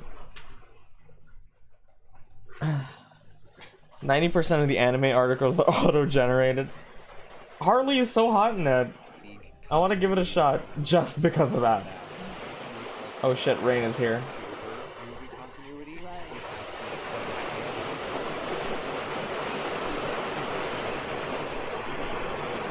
try to bend over backwards and justify all of it. So in this instance, they actually kind of play it straight by being like, look, this is just a different story. It's just a different Batman in a different world. This is Robert Pattinson's Batman.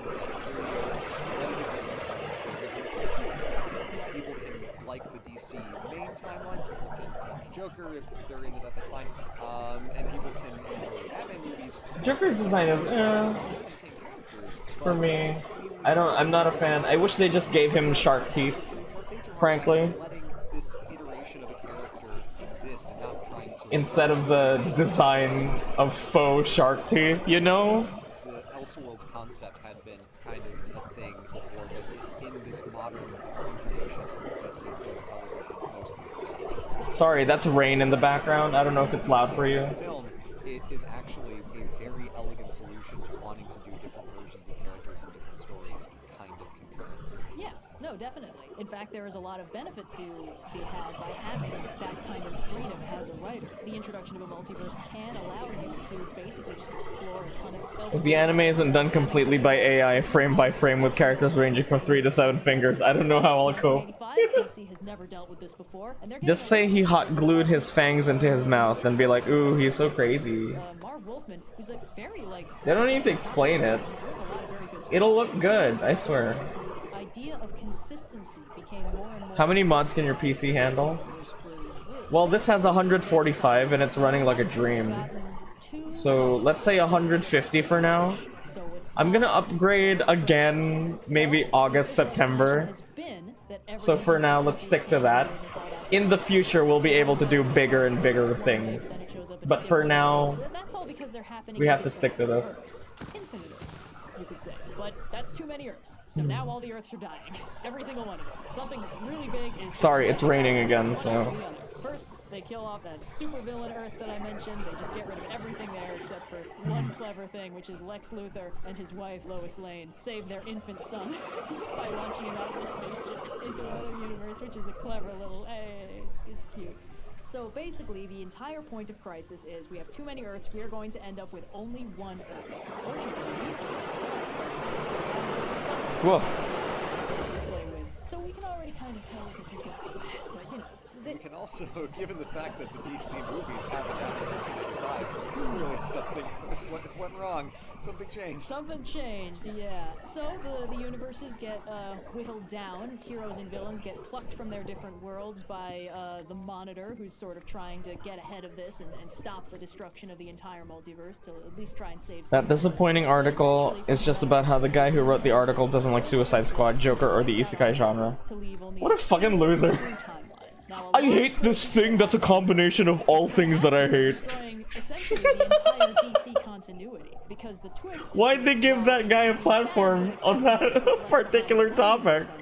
That's not what happens. As the story progresses, the entire that's so misleading. Only 5 universes that are all overlapping in a weird way. Also, okay, there we go. The rain is receding. Heroes, namely Supergirl and Barry Allen, they both got iced in big, dramatic, heroic sacrifices that people really didn't like if they liked these characters. But this was other DC heroes and villains would make for way better anime ideas. Like, shut up, man. It's not gonna matter. You're wrong. It's gonna matter like crazy. So, as mentioned, those sort of 5 partially fused universes end up getting perfectly fused into one. That's so dumb. Why would they let him write about it? To be that there's only one universe, no weird fuckery, everything's totally fine. But what this means is that there are basically no universes left that have been untouched. Even this universe that theoretically resembles the true continuity is different. So the year is 1985. DC Comics is turning 50 years old. There is no longer a multiverse. I can't wait for MODDED anime. Multiple copies of the same hero are now stuck in the same universe. Characters whose origin stories no longer is that a joke? Still exist but are unmoored. There's a version of the Huntress whose origin is that she is the daughter of Batman and Catwoman. That didn't happen in this universe. So her parents' graves no longer exist. Her apartment isn't hers anymore. She has no past, no backstory. This is discussed in story by the characters as a truly horrifying and existentially disturbing event. The survivors are disoriented, they're unmoored, they're grieving lives and loved ones that now never existed. Some of them have spouses in this world who know them but don't remember their past together in the same way. Zoinks. Yes, no, zoinks. It's fucking horrifying. This is in-universe framed as a deeply traumatic event that none of these characters enjoyed. But, you know, sacrifices have to be made for the single unified DC universe, and now that everything's all cleaned up, surely preserving continuity will be easy from here on out. I feel like I was just gonna make the XKCD joke. Single brain cell. Oh my god. Yes, so obviously what ended up happening is that people who liked the parts of DC that were destroyed by this, which was all of DC, were not happy with this turn of events. Yikes. The single unified universe they created was basically just one more universe on top of the pile. And it didn't even work to keep the universes separate. Top 10 reasons why Hitler was like the worst. 1, he wasn't even good at painting. True. Especially in something as nuts as a superhero universe where every writer has different ideas on what they want their characters to be able to do. So, what exactly did Crisis on Infinite Earths accomplish? Well... Can we go back real quick, though, because I love the second article on the right. DC now considers movies and TV shows to be part of the same multiverse. The same multiverse? Multiverse of DC media. Oh, that's ridiculous. If you examine the list of DC multiverse worlds on the left, you will see that there is in fact a multi-multiverse. What? We have the original multiverse cataloged and unspecified. There is. We've got the 52 multiverse, the multi-multiverse, which includes the there's a multi-multiverse, as well as the multiverse 2 and the dark multiverse. And then every single animated series, TV show, and film, and video game are in their own universe. And then there's a convergence of multiverses. I don't even know what that one is. Oh, wow. What's a multiverse? Crisis didn't fix this, you could say.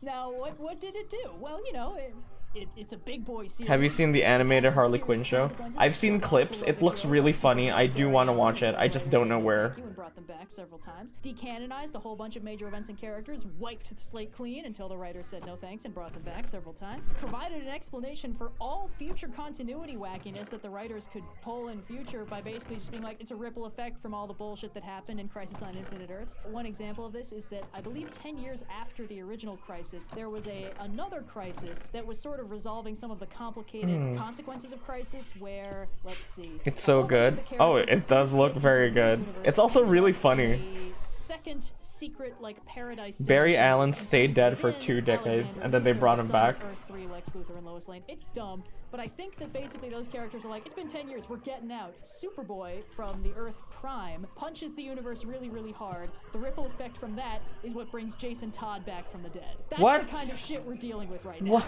That's how Jason Todd comes back. What? Superboy Prime punched the universe really hard, and the ripple effect made Jason Todd come back to life. Oh, wow. Yeah. I guess I want to take a second to specify. Do y'all think they'll end up bringing Iron Man back? No way, dude. No way. You're talking. I don't about, think so. Oh, multiverses are. I really don't think so. I think I want to clarify that that's not No. what we're saying or what we're arguing, but rather multiverses are fine until the author gets very insecure about them and tries to cover their tracks when they didn't need to. And then when you have like high impact, Hey Pog, what the fuck is this? consequences, multiverses, that's when you get. Don't forget about the shenanigans, candles. Really start Do I to need crop candles up. for Like, this? The question is not like, oh, why is Infinite Earth so terrible? It's why did they feel the need to Found do 2 mod this? packs. That's Okay. definitely part of it, but I will say that there is a problem fundamental to the introduction of the multiverse on its own, which is not to say that multiverse stories are always bad. There are ways to use them responsibly, but they are extremely powerful tools, and the fact that they facilitate canonical retcons makes them incredibly dangerous. Go to your in normal hands of inventory, writers open the who book are aware of icon what kind beneath of the impact they're crafting going grid. to have. The idea that Oh. Crisis on Infinite Earths could fix everything, could create one unified continuity Thank you. that everybody would like, and Wanna all watch that writers would have Batman an movie? easy time writing in. In hindsight, Okay. it's clear that it was never going to work, but the idea there was, we've created a huge mess, we've written ourselves into a corner, we want to fix this, but they didn't realize that the mess is what people liked about it. Now, the other problem that this did is it introduced a precedent into specifically DC, but more broadly comics in general, which is that whenever the story was getting too complicated, they had an easy out, a precedented out. Blow everything up and start over. DC has reset its own timeline at least once every decade since Crisis, and it's Oh, been God. getting more frequent more recently. They did If you 0 place Hour candles in around the table like you did the 1994, bookshelves, Infinite Crisis you in increase the chance of getting 2012, specific and New 52 enchantments. in 2011, Oh. DC Rebirth in 2016. Whoa. They just announced Cool, a new thank one. you. It's got something Let's to do with see. Watchmen. Well, it's been 6 whole years since DC Rebirth. Yeah, and every time it resets, it doesn't change the original universe. Silk It basically Touch. just spawns off another new universe. And the biggest Infinity, problem is Cyan. that it taught comic audiences that there was no point in getting invested for any length of time in the story, because it could all change at any moment with no warning, because some writer decided to scrap the whole thing, or some other writer decided to scrap the entire You can have setting 4 it was candles in. of any This is color. a precedent that Okay. comics have gleefully adhered to ever since, which is why most people who are into comic books now are into very specific runs or very specific writers who they trust to handle things correctly. They Oh won't my be God. into the entirety of the comics. I mean, the thing is, I don't think anybody was ever into all of DC Comics or all of Marvel Comics. They'd be into specific teams, specific characters. But now people will be like, I'm into You can this have very 4 red ones and specific 4 version blue of ones, Hawkeye, and or they'll like, I increase like those Gail enchantments to the Simone run on max. Birds of Okay. Prey or stuff Good like to know. that. Like, they have to specify this one writer who Thank I like you. and trust. I like what they did for about 20 issues of the comic before they moved on and somebody ruined everything. I'm And gonna of course, go when to they some did not villages accomplish that the have dream, so there was only one DC apiaries. continuity. So, good work, everybody. Crisis on Infinite Earths is kind of the archetypical example in my head of the multiverse problem, which is that when you start playing around with what it means One to have last a thing, though. multiverse, and when you start using it to change entire universes from the ground up, you are going to piss off so many people. Yeah, I'm trying to work through I don't need Silk Touch, right? in my head. I'm getting a sense of like Streisand effect of the multiverse is like no one really is making a fuss about it until you make a fuss about the multiverse, and if DC was just like okay, Slingshot. and just like let it slide, maybe they could have found If you're enchanting something and run out of levels or XP, you can take it out of the slot and put in to save those enchantments and still use the item. Wow. Making it into such a gigantic transformative thing, they made it even flimsier. It's like the difference between all the Save the World plot lines in the MCU movies and the more like kind of small scale, local, town-sized, city-sized problems that tends to feel a lot more grounded because you can actually conceive of the scale of a city rather than conceiving of the scale of a universe or a multiverse or a world being in peril. So I don't know, there are a couple different thoughts swirling around, but it seems like such a loud way to try to fix a problem that might have been better served by either fixing it quietly or just like inserting a little like Easter egg nod, like, hey, look guys, here's kind of how this thing is. But and of course the debatability of, you know, whether or not it even was necessary. Like the writers certainly felt like it was annoying because they had to sift through all these different universes. There were all these continuity snarls. Some of them had been explained away, some of them hadn't. Like, yeah, that's no fun. But you know, people were working through solutions to that before that. One of the most like notorious continuity snarls. I don't like it because of how expensive it is, but at least you can get your items fairly high level enchantments off of enchanting alone. She was Wonder That's Woman true. when she was a teenager.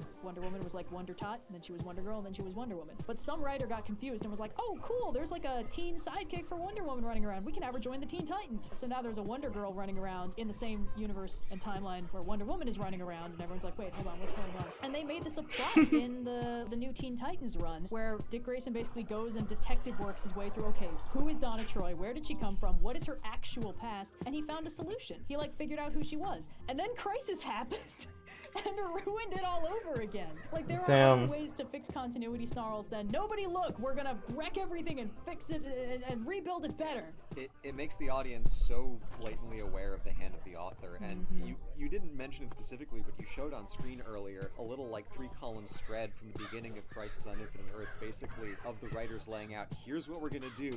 Look out, it's gonna be big and dramatic, and so this cool. ain't your grandmother's DC Comics. People are gonna die, and it's gonna be insane. It's such a loud solution to the issue that calls so much attention to the fact that it is a story. I'll go to sleep, my brain's been thinking big today. Okay.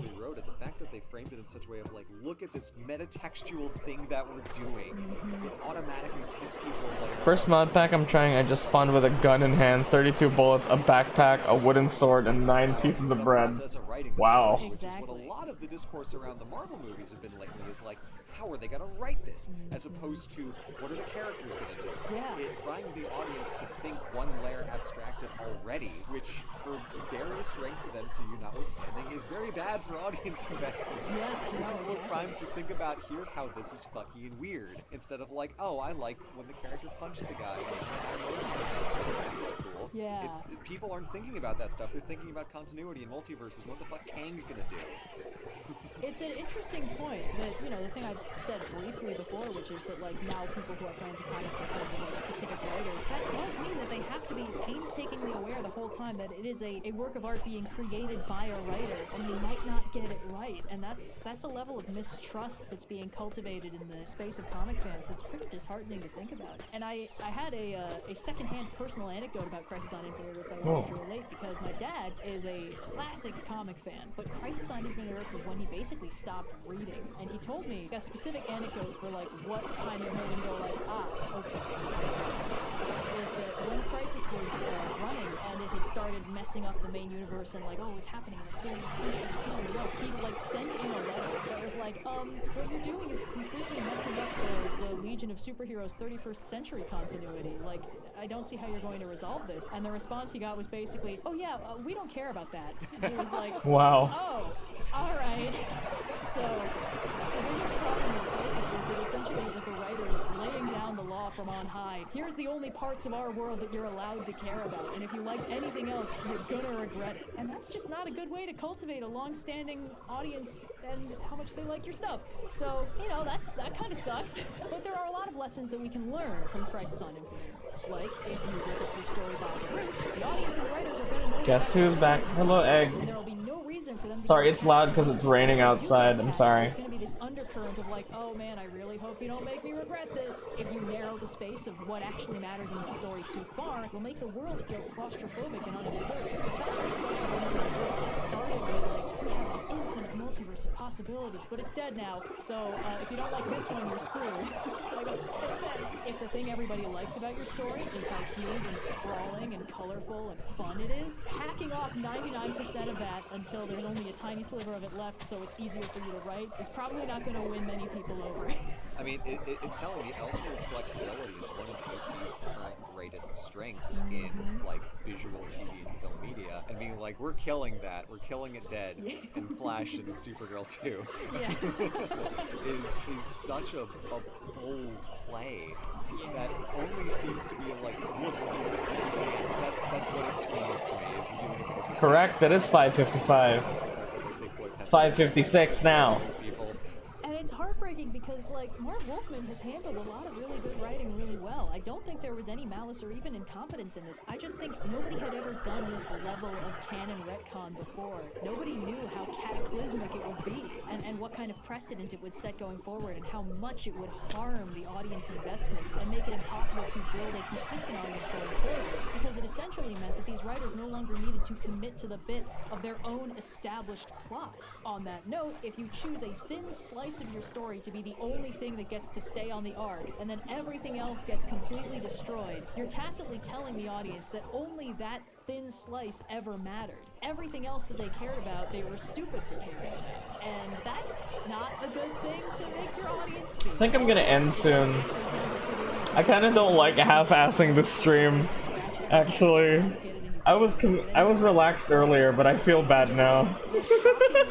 Expensive version of that thing I've said before about how when you have a webcomic and the writer's like, wait, actually I have a better idea, and they start the whole thing from scratch and then they burn out within a week because, like, it's not fun to retread old ground and you're not going to build a new audience by doing the same thing you were doing before but different. Anyway. Yeah, chapter 1 is a Michelangelo painting and chapter 3 is a stick drawing. Yeah. It was a good vibe. Really? You think so?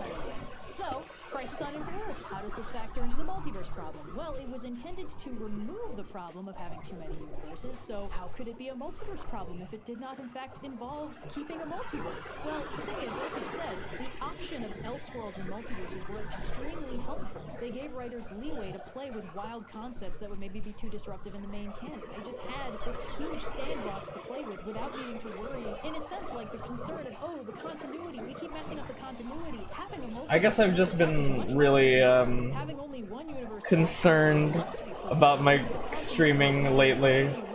I don't know. Feels like I've been hitting a wall. I feel like I need to work harder on it, and it's scary.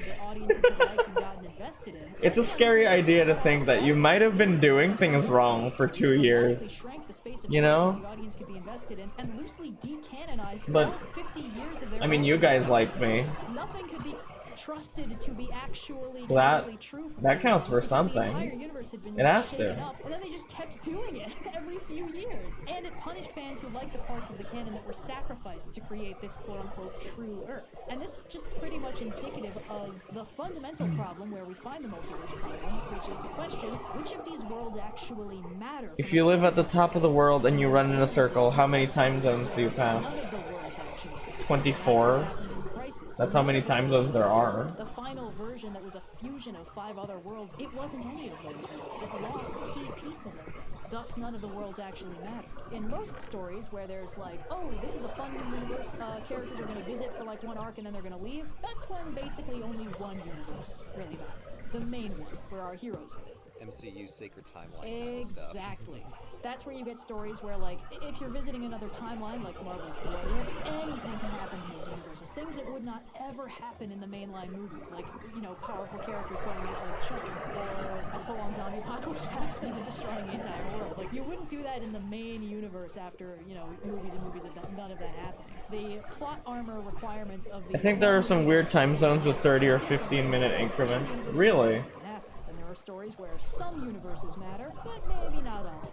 And that's when you get things like Spider-Verse, where it's like they are trying to save all the universes, but also like we really only see glimpses of 6 of them, and like the main one is kind of the important one, but like we care about getting the other Spider people back to their universes because, you know, we want to help them out, we want their lives to go well. And even still, that's a character motivation, rather than trying to get someone invested in the mechanical inner workings of a multiverse itself. The touch point is not, we don't see anyone else's multiverse in anything. There's a New Zealand time zone that I think is 45 minutes ahead of us. Wow. To show up, and we really? care about them because they're fun people, and we want them to, you know, succeed and be happy more so than we care specifically about what the noir Spider-Verse is actually specifically doing. Yeah, it is more common for some universes to matter in things that are like hero crossovers, where you have a character from another universe popping into the universe of a different hero. We're probably only going to spend time in one of those universes for most of the story, but the audience is expected to know and like both of these characters and both of their universes. And essentially the story is saying, hey, yeah, we're watching this show, but like that show is also in this multiverse, and if you like that show, you're going to care about it. You know, you want this hero to get back there, back to the plot, all that cool stuff. So that's mostly the context you find this in, where the audience is The already Chatham Islands? from their own stories. I don't know that. It's fun to see their heroes hanging out. And the rare case is when you have a multiverse where every single universe is treated as a complete whole world populated by real thinking and feeling people who matter. This is extremely rare because stories really like having cannon fodder that they can just like spectacularly obliterate and be like, whoa, look at that, the threat's so scary. So that doesn't happen very often, but it does happen sometimes. I don't know if you meant Fucking Dragon Ball's like that. Dragon Ball will destroy an entire universe for a Kung Fu tournament. Now, the Nun Zone is definitely where you find the multiverse problem, because when you have no universe or settings that is explicitly... There's debate as whether there's 24 or 2 time zones since they're so weird. Oh. It's like trying to build foundations on sand.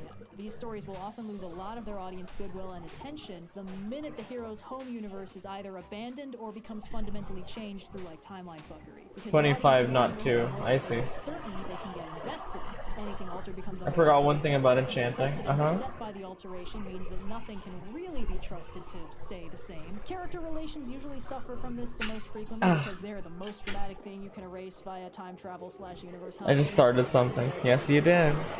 Dating, the timeline resets, and now they've never met, and that's, you know, that's fun, I guess. Or, you know, this old friend is actually now your nemesis, or this version of your ally doesn't know you. It's all the fun of a dramatic character arc without ever having to actually do any of the work to set it up. This is... Oh, looks like I've been here before.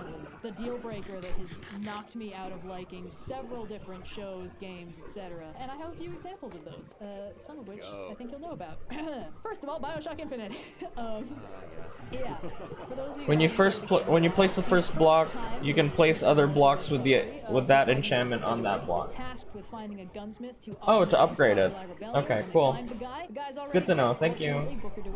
I wouldn't have guessed that. Escort quest, Elizabeth has the ability to open portals. Thank you for the drink. Whenever she wants, so she just opens a tear to an alternate universe where the gunsmith is still alive, and then they never go back. It's like they forgot that they left their quest objective in the first universe, and then they just keep going through other universes. Whoopsies, and that's kind of when the plot starts going up its own ass twice. So that's around the time where it's like, okay, I thought we were doing this, but actually we're doing something completely different. And I'm sure that was the point because we focused on it far too I think I'm gonna end when I finish this video. But when you give me a fetch quest and then you basically If that's cool. me to do it. I kind of feel bad for half-assing this stream. And I just... If I can't do it, then I can't do it, so... Sorry. I feel like I've been really fucking up streaming recently. I don't know, man. Is it just me? You didn't half-ass it. I kinda did. I don't know, I feel like I've been fucking up recently. Just you. Yeah, it's just me. The plot has a minimum of 2. Not every stream has to be work. Of all the important characters. You put your whole ass into it, boy. Plot twist the first time, and then my whole ass. Not great. That's unfortunate. think there's a reason. I'm why glad you guys the think thing that. Thank you. from That makes me feel the most is like the DLC. what's where the it's word? Elizabeth in Rapture, you know? Yeah, because that one Alleviated. They don't do any multiverse fuckery. It's just, hey, isn't it cool if we explore this one specific universe within the confines of this universe without introducing any multiverse fuckery? Elseworlds. Elseworlds. Yeah. Everybody loves a good Elseworld. Nobody likes it when they break the original canon. Speaking of, the second time I had, oh no, none of this actually matters, was in the CW Flash, tied in with the Arrowverse. Because of course, you know, oh, it's a show about the Flash. This is great. He's gonna run real fast and punch some bad guys. And you The took first up time your they superior introduced form, time travel so you onto put extra acid to it. season I one, see. episode 15. This is the season finale? No. Did you know that if Earth was the this is size of a best cup episode of the show. of a cue ball, it would be smoother than a cue He has ball? to time travel to save the city from a tidal Wow. wave. This undoes his first kiss with Iris, a major character death, and a reveal of a supervillain who's been in hiding, and basically everything else that happens in the episode. This is the one cool use for this kind of time travel fuckery, because it essentially produces dramatic irony. The audience now has a ton of information the characters don't, and Barry was only, like, the only thing Barry knows got undone was the first kiss. Like, he wasn't there for the other stuff. So that's cool, because now the audience has a bunch of information about, like, supervillain, what lengths that character's willing to go to if he's discovered. That adds, like, a lot of tension to his whole deal. And then Even when with the Mount other Everest, character yeah. starts getting flashes of memory of things that happened in this erased timeline, there's a lot of like, wait, what the fuck is happening? How does that guy know that? It didn't happen anymore. So that's the one cool Whoa, use for this. look at that. Unfortunately, this is It's the a swamp precedent that they village. set that then becomes the And it's so entire rest big. of the show. It's like every time they had a problem, it'd be like, I'm gonna run 5 minutes back in time, and then they kept being like, oh Barry, don't do that. You're gonna break the universe, and then it's gonna come back together slightly different, and you're gonna regret it. And he's like, I'll do it anyway. And then it keeps going horribly wrong. I couldn't even find the specific episode that made me stop watching, because when I went back looking for like, no, it's like they do time travel and it undoes like a relationship that they were building up, and they were like, oh, they finally got to this point, and then they like just broke the whole thing, and the show was like, we have 7 examples of that in the first 2 seasons alone. Which one are you thinking of? And it's like, I don't know. What I was thinking of was at the end of season. My swamp. They have this whole like Flash and the bad guy. Oh my god, I hate the tall ends grass. up with a time travel to kind of like time loop the instigating event of the season, which is like, okay, everything in your character so far this season has been leading you to not make this choice, but sure. And then the second season's like, okay, cool. And then the way that they resolve the conflict at the end of the second season is by more traveling That's back in purple. time. They introduce the concept of time narc ghosts, Time ghosts. who are like, you can't time travel, that's bad. And then they keep doing it anyway. Yeah, they just keep doing it. So that, I wasn't particularly interested in watching a show where every time the characters made any progress, Barry Allen could just be like, I have to get faster, and then fuck it all up 3 episodes later so it never happened. I have to get faster. So I didn't. And on the subject of, I thought this show was going to be something else, but it's not. This was also my experience with Umbrella Academy, a show where I quite enjoyed. Umbrella the first season. Academy. I don't know if you've heard any of this. The general gist is I've seen the meme. Yeah. With the car. with the cars. Basically. Whoa. Yes. Lavender. This kid with time travel power accidentally jumps into the future past the point where the apocalypse happens. Cannot figure out how to time travel back. Gets picked up by a time travel agency of assassins. Works for them for a while. Then time travels back in time to try and prevent the apocalypse that he initially stumbled through by essentially meeting back up with his family, trying to save them. Instead, they argue for a whole week, and then the apocalypse happens anyway. So he jumps them back in time to like the 50s to try and fix it again, maybe the 60s. And then they spend the whole week being a little bit less shitty to each other, arguing less, sort of getting to know each other a little bit better, being less terrible. Some of them made connections, like one of them's gotten married, one of them's having like a extremely fraught relationship with this married woman. It's just a very complicated situation. And then they do prevent that apocalypse, and then they come back to the future, the present that they left, like 2019. And the universe is completely changed. And their own past hasn't happened anymore. And I decided I was not interested in watching season 3. Because at the end of every season, they basically completely reset everything that happened, and the only thing that you can possibly You can make food out of lavender. who are not changed by the universe alteration. That's just a little fun fact. You can eat that shit. Bastards. They're all so awful to each other that unless you really, really want to see them just like being terrible to each other for another season, then there's very little you can get invested in. And like every season, there was something important that got left behind in the timeline change. Like one of the characters had a daughter that she didn't have custody of in the first season. Yeah, and you she can was eat trying that to get shit. that back. And then they travel back in time and then Whoa. back to the future. And Bear. the past never happened. That daughter doesn't exist anymore for sure. And in the past, I think that same character got married and she had to leave him. So I guess she's just going through it. But like everything else is happening in this sort of consequenceless void of like, okay, you can do whatever you want in this universe, but as long as you stop the apocalypse and then do more time travel fuckery, none of this is gonna actually matter in the long term. None of these complex relationships, none of the activism these characters are doing, none of it has any lasting consequences, because the only place you can have lasting consequences is in the character arcs and the world at large. And if the world keeps getting shifted out from under them by time travel, that's speedrunning audience disinvestment. yeah, after the first season where they were like, oh well, the entire world got destroyed anyway and now we're back in the 60s, I was like, I'll watch for the 60s. I'm a little bit curious, but like the world is getting destroyed, so I don't care. And then after they did it the second time, I was like, I'm good. Like I know some people really like the show and I have nothing against a lot of the show.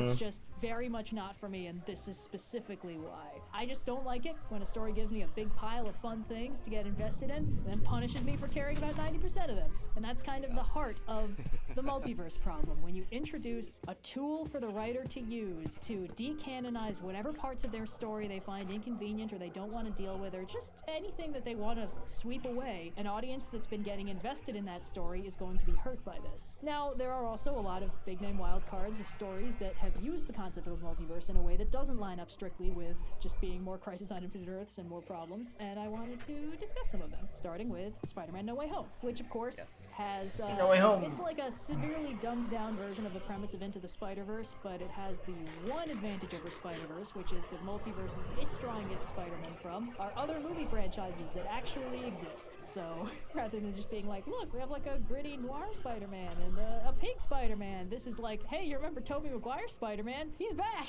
You remember Andrew Garfield's Spider-Man? He's also back. So that's fun. The best parts of this movie are the parts of the movie that are not this movie. They're other movies. Unambiguously, yes. Unambiguously, yes. The two Oh my alternate God. universes presented in this movie have their own movies attached. They are very beloved, I'd say more so than the movie they're being attached to. They explicitly matter, they aren't going to change, and are respected by the movie, even though the premise of the movie is that they are trying to find a way to, quote-unquote, cure the supervillains in the moments before they die. The implication of this is that this is going to change the timeline of the original movies, but this doesn't really bother the audience because no matter what they do, those original movies are still going to exist. Yeah. Like, there's nothing that the MCU can do to decanonize the Sam Raimi movies being their own thing. There's also, within the MCU, there's kind of the implication that timelines split when things change, Right. rather than being retconned or time loops.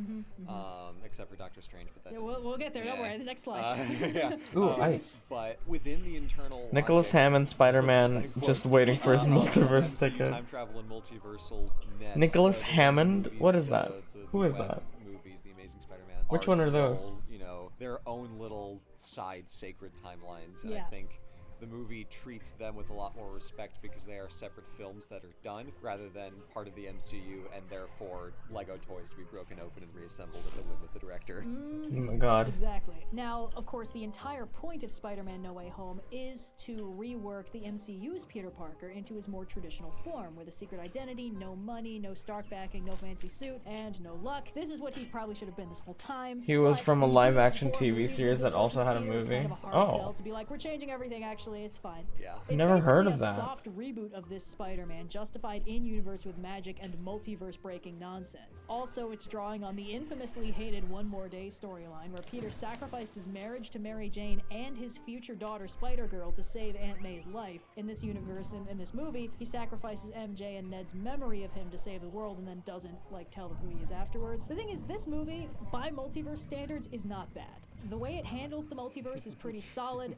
Admittedly, if you think about the logic of any of the spells involved in this movie, for any length of time, it stops making sense. But it's fun, and it's True. fun because of the stuff The it's only trying to reason do. things happen is because Essentially, Peter rather than keeps being interrupting multiverse Doctor saying, "None of the Strange. universes matter," This is a multiverse setting where some of the universes matter. It's a rare case where the universe that is the main universe for this movie is not strictly one of those multiverses that matters. But the 1917. Oh my the god. Tobey Maguire Spider-Man universes matter a lot, and we want them to go back and be fine. Yeah. So. And we also have a very interesting perspective if we are among the audience who watched the previous movies, because we have knowledge of the characters who come into this world, not just the other Spider-Mans, but also the villains. And having a knowledge of how those characters works provides an interesting little bit of dramatic irony to whatever, you know, Peter is this Peter number 3? Yeah. Doctor Strange really should have run him down and let him think a plan first before starting the spell.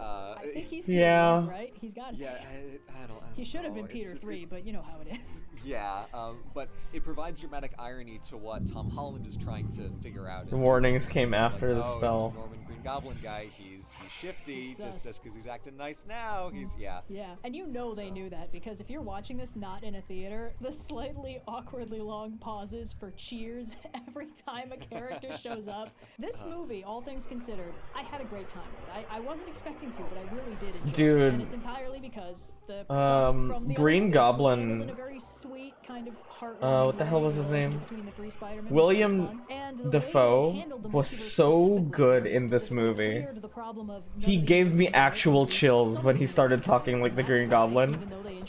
Willem Dafoe. Yeah, William felt weird.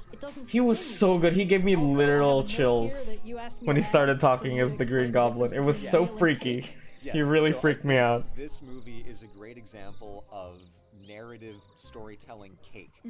If the only point of this movie was to retcon trust fund Look, Peter capybara. Parker into being scrappy little nobody, and it was just a multiverse plot within the confines of the MCU, it would have been stupid as hell, because all of the MCU parts of this movie are Peter doesn't get into college, so he asks Doctor Strange to cast a spell that destroys everyone's memory, and that only happens because Peter and Doctor Strange are morons in this movie who would rather do world-shattering things than ask a question to clarify for a second, and the MCU internal parts of this movie are so weird. You can't do this to me.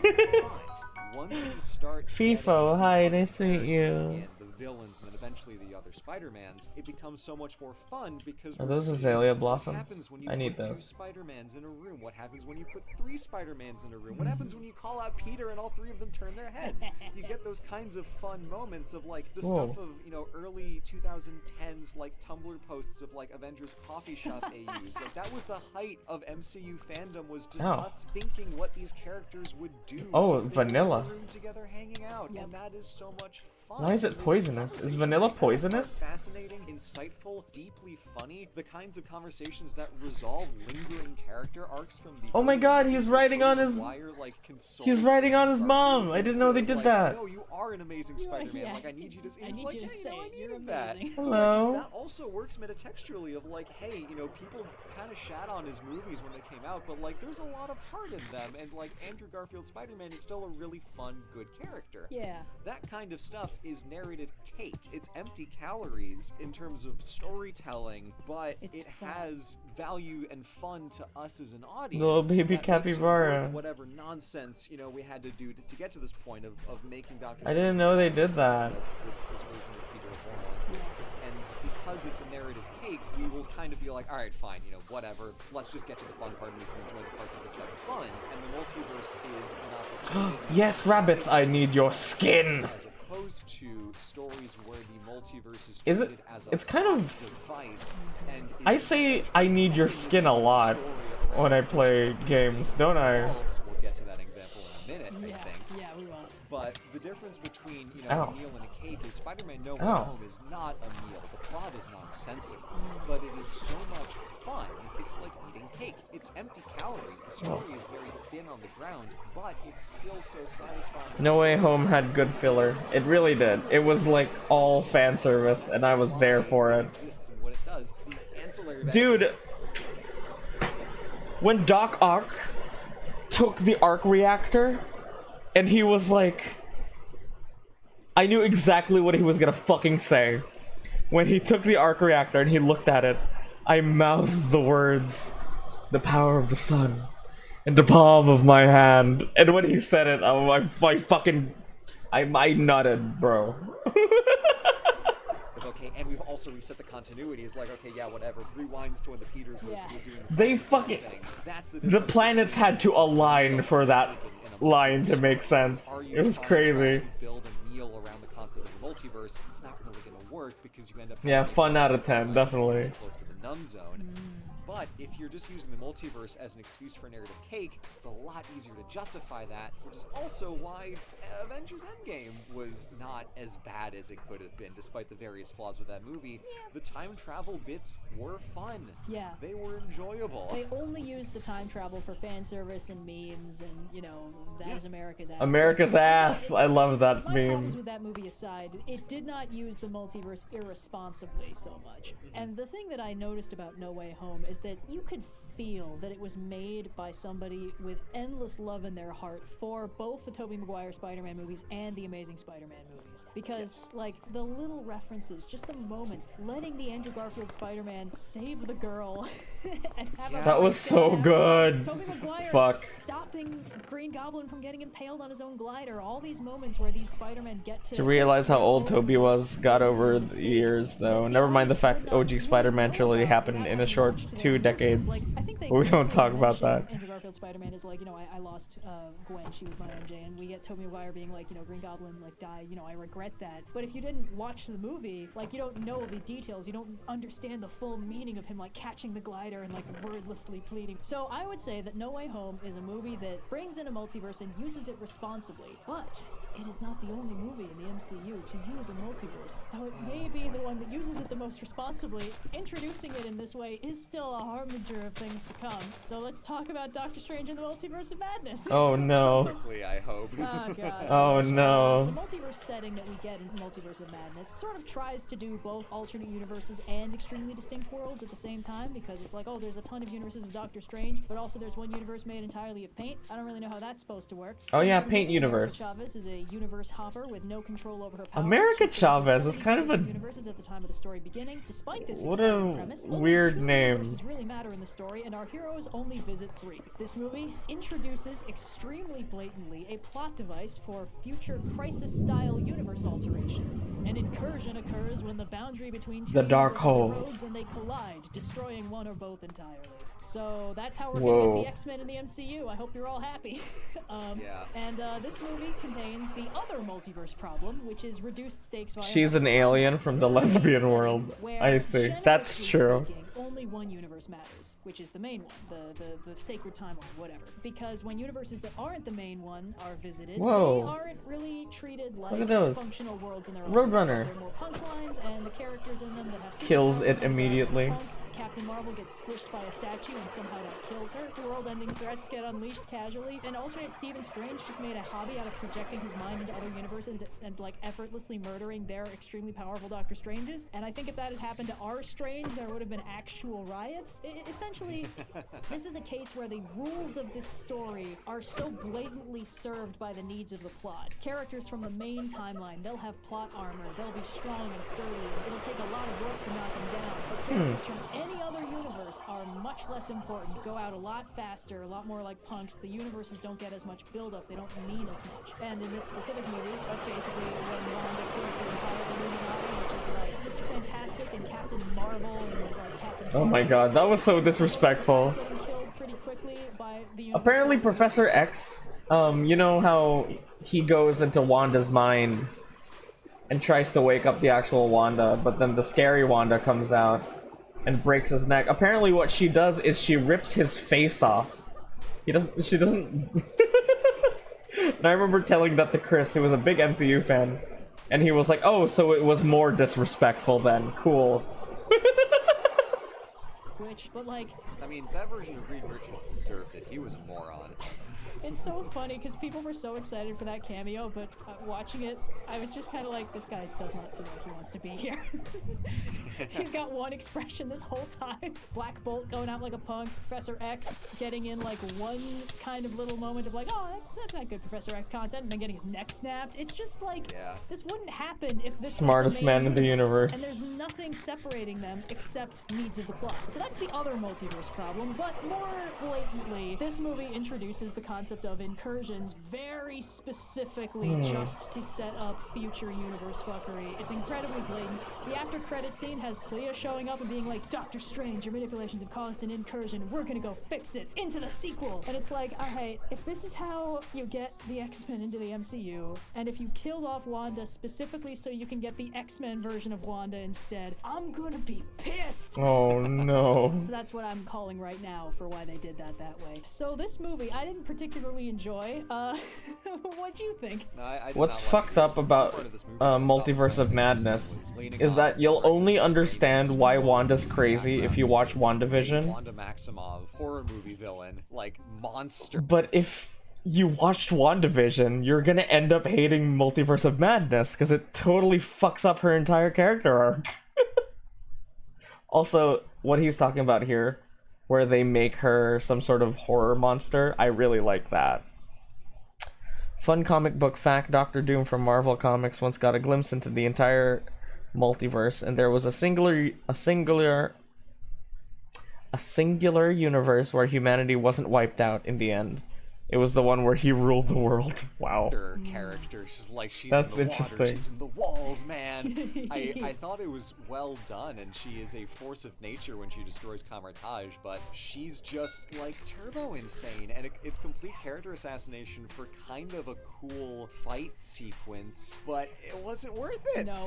It just wasn't. So many plot points in Multiverse of Madness are drawing on WandaVision, so if you haven't watched WandaVision, a lot of this won't make sense, like where the hell did she get the Darkhold? What does that mean? Wait, when did she start calling herself the Scarlet Witch? What's going on? But if you have watched WandaVision, you're gonna hate this movie. Oh, there you go. There you go. Sense. This whole like, oh, I needed to let go of my family so that I would stop hurting people and we could all move on. That's the lesson she learns in WandaVision, and like a one. When Raimi took over for line Derrickson, of, they had to write a Wanda, new the screenplay. Darkhold is Oh, I bet. corrupting you. That could have easily been 80 yard in after test audiences were like, I watched WandaVision. Why is she completely different now? It's just. Yeah. Ooh, talk about the hand And of the also, author. it's like Doctor Strange got corrupted by the Darkhold, but he's. Hi, I'm dying because I love you. I guess he has a third eye now that looks like they put it in his Good. paint. I'm just Other than kidding, that, not you know, good. it's fine. Why are you feel dying? bad for the animators working on the MCU movies, but I think it's telling that in both this example and the previous one, the entire multiverse plot is predicated on one of the characters acting completely out of character. Doctor Strange has to be an idiot. Basically, they were writing it on the fly. Oh. To be a So that's why it was monster for the unpolished. plot of Multiverse of Madness to happen, and it's all this like specific backwards cartwheeling. Because I'm sick? Oh no. Well, I'm gonna end when this video ends, It's so. almost like with the little text post. Though it is 6:24, well, 6:27, and this movie has like 20 minutes left, so it'll be more or less when I end anyway. Like, look at this cool multiverse thing, but also here's all the nonsense we have to get through to make it happen. Yeah. And Multiverse of Madness, I think, makes the mistake of thinking that the Illuminati as a team of characters is. I got my boy Bao. interesting as Nice. the triple Spider-Man Also, had to team tell up. them about WandaVision, make Not, changes to make it more because all of the in line. Illuminati are What? treated like complete cannon That's so fodder, and dumb. they're all, every single The one of them, the actress morons. herself had to be Which is like, unfortunate because I no, wanted no, to no, like don't these do characters, this. like Captain Carter, yeah, he's so cool, but like every single one of them is so stupid. They're all very dumb. It's like so I also don't like Captain that, Carter like, was yeah, hot. Mordo was trying to kill me in our timeline because when we first watched Doctor Strange, I was like, oh, Mordo going on a sorcerer genocide? That's Free actually mini a really interesting taiyaki. concept. Ooh. Yeah. And they just throw it out the window. It happened off screen. It's just such a So, funny thing. Like, that was so obviously what they were gonna do for Doctor Strange too, and then they were like, no, Yeah. we're just gonna assume. Like, let's just yes and that. Everybody knows. Oh, yeah, Mordo and the Mage genocide. We've all seen it. Like, none of. It's just so funny in a very annoying way. Like, our Strange didn't even know that was happening yet. I went in with pretty low expectations. I mean, Doctor Strange 1 is one of my favorite Marvel movies. Yeah. I don't blame the filmmakers. It's more of a Disney Marvel studio issue. How many compromises and how many concessions they had to make to create a multiverse plot. And the only reason it needs to be a multiverse plot is because Wanda wants it to be, and the only reason Wanda wants it to be is because they had to write it that way so that we can get the X-Men in 2 movies down the line. Yeah. So it's unfortunate because it is just so transparent. Come here. For such a nebulous goal in sort of like the meta narrative of, oh, we have to work towards, you know, bringing the X-Men into this universe. We have to set rabbit skin. It flattens Doctor Strange's character arc. It flattens America's character arc into, oh, the power was inside you all along. You just had to like concentrate on it for 4 seconds or whatever. Yeah. It's frustrating. It's frustrating because it was a kernel of an interesting idea that just got so strung out into narrative soup where the stakes are nothing and the characters barely grow or change, only overcoming character arcs that were imposed on them in this movie. Yeah. Where it's like Doctor Strange is still hung up on Christine, which didn't get any of that for, you know, like the last 6 years of Marvel cinema, despite the fact that he's been in like 6 movies.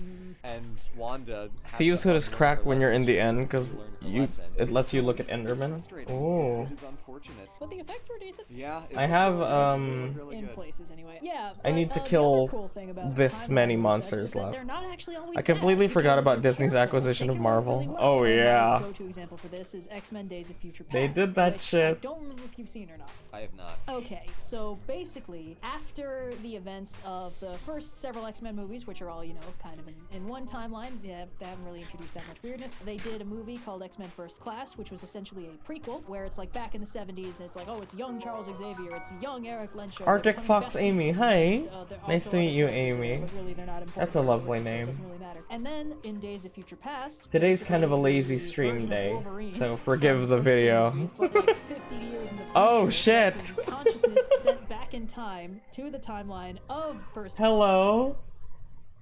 Thank you for the raid. It's been a while since I've seen you, Beryl. Let me give you a shout out here. We're just having a lazy stream day. Oh, Pup, you're still here. Thank you. I thought you were gone. Hi, thank you. Hi. My name is Saint Polaris. I'm kind of half-assing it today. We're watching a video while I'm playing, so I don't have to talk a lot. Hi, everybody. My name is Saint. I recently got a girlfriend. My mom likes me. Yeah. How many of you can say that? My mom likes me. Dude, same very laid back stream here myself. Thank God. Thank God you get it.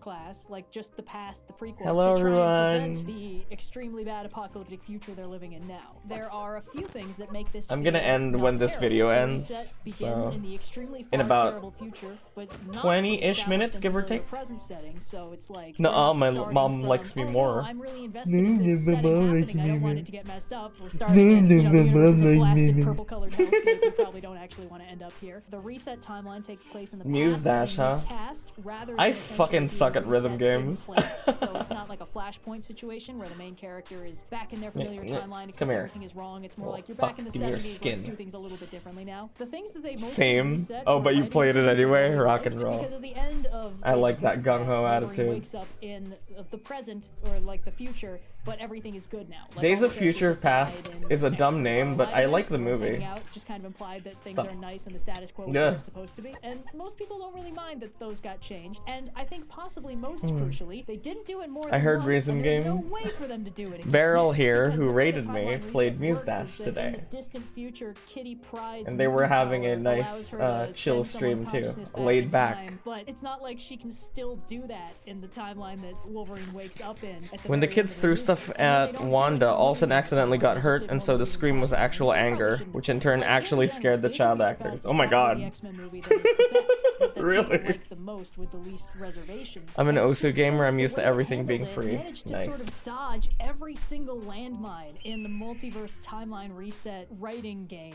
All the things that they Bird. could do wrong, I need- establishing a precedent by which they can just reset whenever they want. Two Well, more they didn't do that. feathers. And the fact that they didn't do that basically You know who saved them else from likes almost Saint? every My other bad mom. thing that can happen with a timeline reset plot. Good.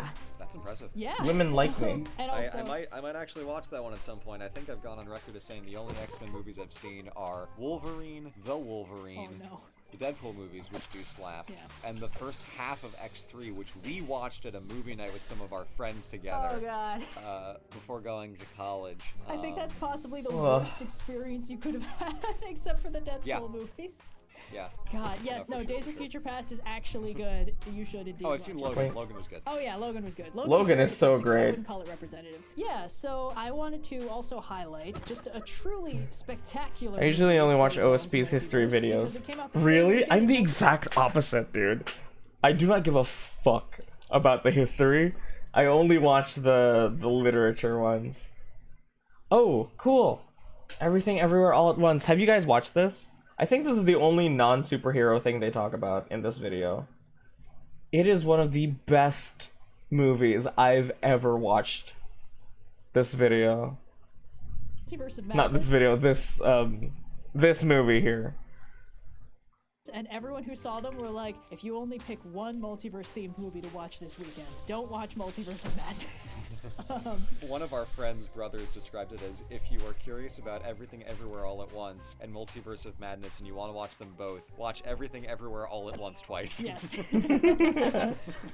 Ooh, rabbit yes, foot. So, Everything Everywhere All at Once. I have just a quickie summary over the next couple slides because you mentioned you hadn't seen it and I didn't want to assign you more homework. I have not been doing much film going this year. Good. So, the main character of Everything Everywhere All at Once, Evelyn Wang, she's not having a good time. Her laundromat being What's audited that? by the IRS. Her happy-go-lucky husband, Waymond, is not intending to divorce her, but he is serving her divorce papers as basically a wake-up call to make her confront some problems that have been going on. Her formerly abusive and now very ill father has just shown up from Hong Kong, and she's very worried about not impressing him. And her daughter, Joy, is dating a white girl. What else could go wrong? Everything Everywhere All at Once, obviously. While they are at the IRS getting audited, Waymond abruptly shifts and becomes a Jackie Chan-style fighting badass, tells Evelyn that she's the only one who can save them from a multiverse-spanning threat, which is basically the monstrous This was so version of wild. their near-omniscient, near-omnipotent daughter, who This movie was splintered so the consciousness wild. across the multiverse and now wants to destroy everything. Ooh. This happened by a technology that Evelyn herself invented in this other universe, where instead of running a failing laundromat and kind of having nothing going on in her life, she's a brilliant scientist who found a way that you could tap into the minds of your alternate lives down different choices you could have taken. And our Evelyn is the only one who can save the world because she has missed every single opportunity in her life. She's accomplished nothing, so she's uniquely qualified to reach out to those many alternate versions of herself that are just one different choice away, and she can gain all their various skills and abilities to defeat the monster that her daughter has become. And she ends up So sort of insulting. yeah, yes, no, yeah.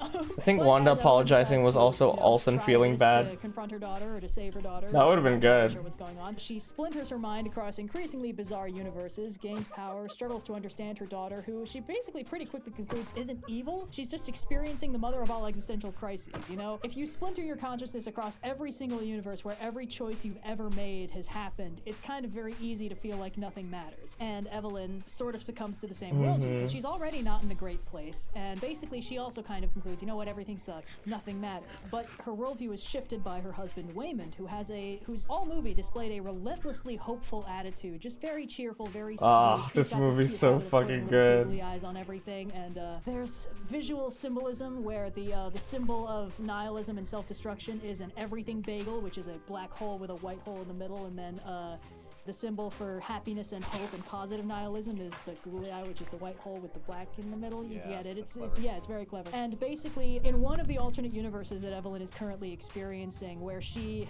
is basically the real Michelle Yeoh, has had a very prolific career as an actress and stunt woman and stuff like that. She's reconnected with the Waymond in that universe, who she never married. He went off and kind of became a successful businessman, and they're reconnecting. And he tells her that his positivity, you know, it's not naivete. It's a strategic strategic, necessary choice. He's choosing to focus on the good. I think one of his lines is like, you know, you tell me the world is cruel. I know that. I've lived on this world as many days as you. Highlighting, like, I'm not happy and positive because I'm stupid. I'm happy and positive because I need to be to survive. And essentially this worldview, highlighting the goodness and beauty present in every single one of these universes that she's now part of, sort of flips her worldview on her head. It's like, okay, well, if nothing matters, everything matters. And kindness and joy and being able to better the lives of all these people whose lives I can now touch, that's something that's very PewDiePie kid is important. born? And there's What? a pretty spectacular fight scene where she essentially works her way through a crowd of evil minions by like reaching out Born. to the different universes where she knows what their problems are and then solving them in this one, and just gets through it through the power of kindness. YouTuber and punching. PewDiePie And at the end announces of the movie, birth she of his pulls her first daughter out child. of this Allow ads. Fuck. Welcomes his first child with Marcia Schellberg. They revealed a son named Bjorn. Oh. Oh shit! There he is! Little heir to an internet empire. Bjorn. Yeah.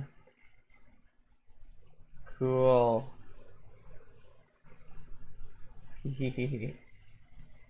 It's like sucking tar pit of nihilism by essentially affirming that, like, yes, there are infinite universes out there, but I will always choose to be here with you. And the open-hearted love and kindness that her mother finally shows her pulls joy out of her nihilistic death spiral and saves the day. And thanks to the power of love, everything is good again. So this movie's really good and everybody should watch it. But specifically, True. the way that it handles the multiverse is essentially it puts the central question that provokes the multiverse problem on screen. If there are infinite universes where anything and everything can happen, that means our main original universe doesn't matter. It could be destroyed without it mattering because nothing matters. Isn't that what this means? And the movie says no. The movie says if nothing matters, everything matters equally, and you can choose to focus on the parts of it that do matter to you. And like, oh, even if there's a universe where this thing didn't happen, it matters that in this universe it did happen. And the reason why this movie completely avoids the multiverse problem, it basically has the characters be like, yes, it is possible, like we could wreck this universe, but we're not going to. We're going to choose to focus on what's happening here and what matters and what's important. We're gonna stay together and we're gonna focus on kindness and love and enjoying what we have in our lives rather than focusing on what ifs and trying to burn the world down because it doesn't fit our standards. So it's a rare multiverse story that works because it purposefully confronts the crux of the multiverse problem and politely but firmly acknowledges it for what it is. Bullshit. Of course the universe matters. And that's why this is the superior multiverse movie that everybody should watch before they try writing a multiverse story. Yeah, I think so. There's a lot to unpack, and I see ample opportunity for a separate detailed diatribe on everything everywhere all at once. This is like a tenth of what's happening in that movie. No, I would love that video. I'm sure many other film channels have gotten to it first. Probably, yeah. But it is, I mean, from me knowing only what you've just told me right now, it is very cool that they do take that angle of it's not like there's a sacred timeline, because the idea that, oh yes, Doctor Strange, yes, Bruce Banner, Hulk, this is the sacred timeline This is is the way like it was always meant to be. says fucking who? Who says this is sacred? Kevin Feige? Does he exist in universes? Like, nope, this is the one. It's this one. Sorry guys.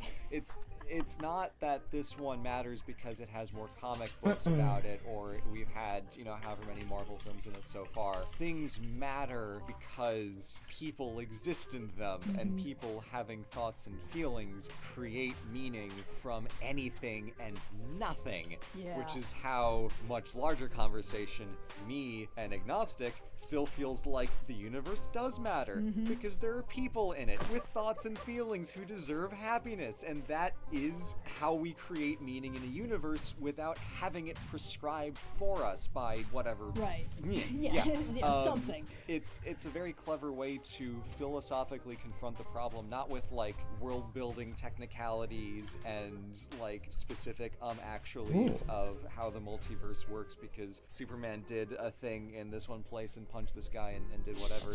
It confronts the multiverse problem not with a hierarchy of narrative importance, but with a very Fuck that. centralized, person-specific perspective. It's not like this universe is more important because this is where the camera is hanging out and looking around. It's that every single one of these universes is equally important because there are people in them. We just happen to be looking at this one. Do you get and we Japanese can see for citizenship if you're born ourselves there? Why this I mean, universe yeah, is important, I would but assume that is so. not That's a how it is suspect everywhere that else. It is more important than any of the other ones. Right, yeah. And all of us live very small slices of the human experience at a time, yet our lives are still full of tremendous amounts of meaning, not because we're the protagonist of Earth. None of us are, none of us will That would mean the baby but can't be because Swedish we or are Italian because protagonists Japan of doesn't allow dual ourselves. citizenship. And that is what meaning Oh. derives from, that we have to That's an assign issue. and categorize and figure out for ourselves individually and as communities. I don't know. I mean, they probably thought of that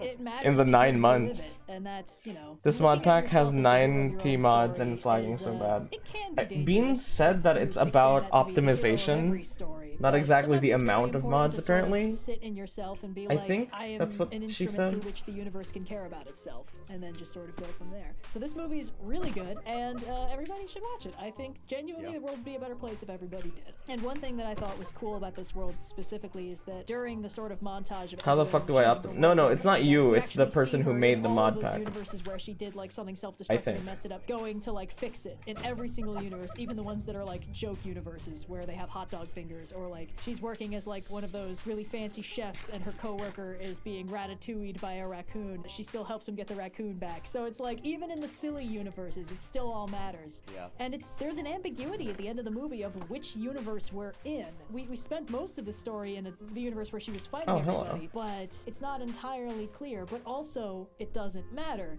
because they all matter. This is the sneaky example of the only case I've ever found of a story where every single universe matters. It's the all universes matter of multiverse movies. Definitely watch it. Anyway, so this example of a movie that categorically avoids the multiverse problem kind of helps highlight the dimensions of this problem and helps us sort of demarcate what exactly is up with it, why it happens, and maybe how it Demarcate. can avoid it. Never The heard that multiverse word does before. not automatically destroy audience investment. It does not have to do that, but it is an extremely convenient shortcut if the writer wants an in-universe mechanism for retcons. If it's not used that way, you frequently don't get the multiverse problem. If it is used that way, bad sign. If you do this, a previously linear story suddenly becomes a multiverse, and it's usually a sign that the writer is contriving a way out of a corner they've written themselves into, or into changing something fundamental they can't change in another way. Not everything in a story matters to the same degree, but drawing attention to this fact reminds the audience that this is a story, which kind of harkens back to that point you were making about, you know, making the audience aware of the hand of the author, making them very aware that a writer is making decisions Bitch. for them about what parts of the story they can find interesting. Snake. Doing that breaks the audience's trust in the narrative, and that is the multiverse problem. Ta-da! Ta-da! Yeah. So in conclusion, you'd think that they'd stop breaking the DC universe. 'Cause, like, we keep hitting the button to break everything, and it hasn't fixed everything yet. I know. Build a fix-it button, guys. Yeah. Well, the problem- That's a different button. The problem is people have tried to fix it, and then a few years later, someone's like, I've "Ah, it's only heard of crazy," and then they hit the break demarcation in everything button again, 'cause they geopolitics. have the button Oh. installed. It's scary to work on a project as big and complicated, specifically in the example of comics. And the reflex is, oh, this would just be easier if I broke it down, if I streamlined it and simplified it and condensed it down to this one timeline, this one whatever. Yep. It is hard Hello, to Quinn. do complicated art. We're about to end soon. It's hard. It's nice to see very ya. hard to write I won't be comic streaming books. That's why there tomorrow, aren't a by the lot of way. them. I'm gonna be busy all day. This is why my favorite way of dealing with this is in the form of like cartoon adaptations and movie adaptations. I will be streaming Friday. Some movie adaptations. Tomorrow is Because Thursday. that I'll be way streaming the writer of Friday. that Okay? can pick and choose the parts of the story that they think work best and work I've them been here into an technically. adaptation Ah, I see. without automatically having to be Thank completely you. in service to the one established sacred timeline canon that this is drawn from. How's the I server? recently reread Oh, a I'm bunch playing of New Teen alone. Titans, and the whole time I was like, oh, they turned I haven't this visited into, the like, server an in a while. episode of the cartoon, but they changed it a lot to make it work with the tone they set, and honestly, I don't hate that very much. You know, you get a couple seasons of a cartoon adaptation of a series you like, and then you're You like, don't play I have alone this, on the I don't server. need to worry about No, anything it's else. sad. We'll always have our mightiest heroes. We'll always have Spectacular Spider-Man. We'll always have Spectacular Spider-Man. Anyway, watched that's that. It's on Disney Plus now. Oh, really? Fantastic. Yeah. Yeah. So that's basically me out of slides, but Yeah, I think maybe I don't know if this is a fully thought out thought or if this is. It's not a bad mod pack by any means, I feel though. like given everything we've said so far in this, however many minute presentation, this might be a record for minutes and. I'm gonna try and cut it down. No, this is good. This is good. Oh boy. I think the multiverse problem is only a problem if you let it be. If you are insecure enough in the story that you are telling that you should feel reduce like this RAM is and the only CPU way usage. out, No you joke. have already Oh. lost. Yeah, I agree. If your first reflex is hit the break it button, multiverse time, look, it'll be fun. That's when you've boofed it and you're pretty much out. Because You've doing boofed interesting it. stuff like Dick Grayson doing a whole like detective thing to figure out what's up with Power Girl or Wonder Girl or whatever. Almost. Which one's the boob window? Yeah, that's Power Girl. Yeah, like that is interesting. a and you can big take portal. lapses in continuity and use that as a way to create more story.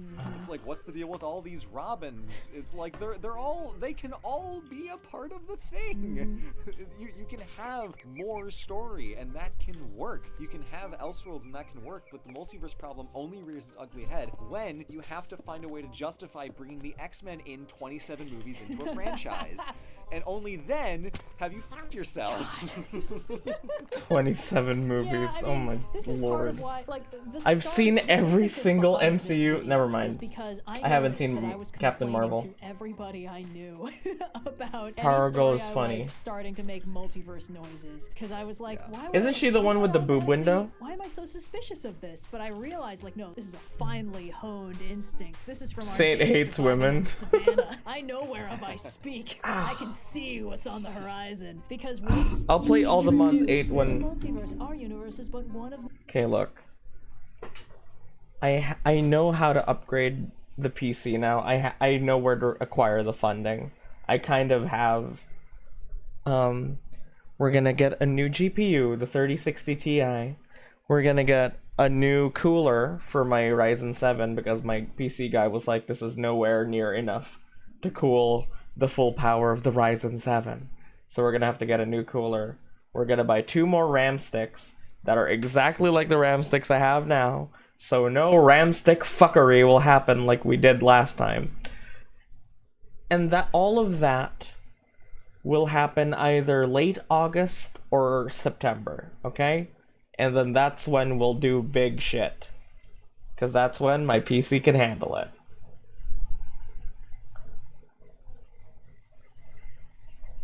Oh, why can't I wink proper? There we go.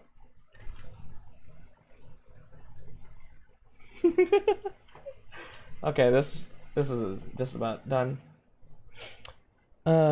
Power Girl's boob window is an iconic part of her character design, but her writers go, fuck, why does she have it? How do we explain it?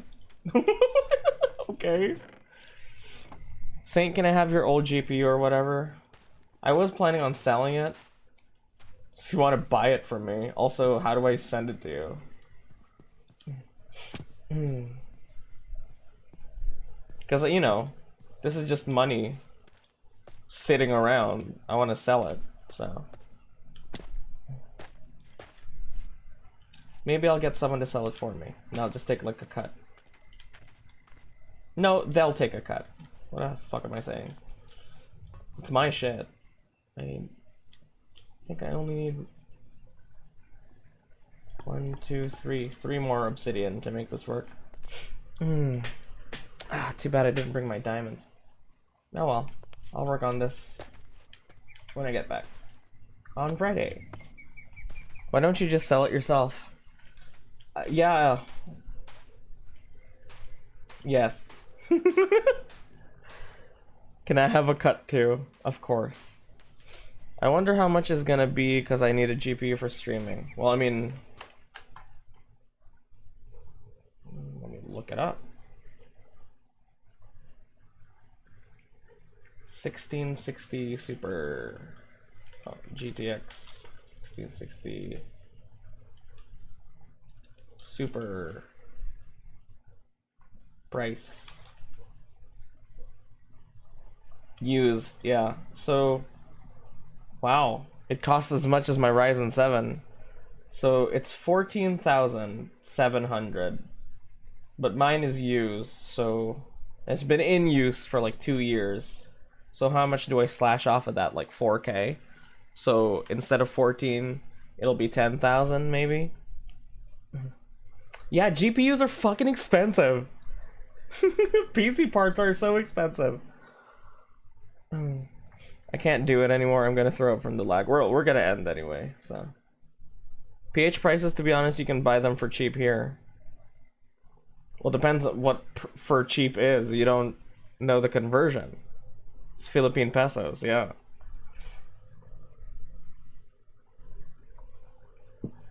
Let me see. 14,000 PHP to Malaysian. That's 1,186 Malaysian ringgit. Wow, Malaysia has really strong currency. Only 1,000? Malaysian ringgit to dollar. Wow, you're almost to the dollar. Looks like you can get 1660 Super for 7k pesos used here. Okay, so I slashed it in half.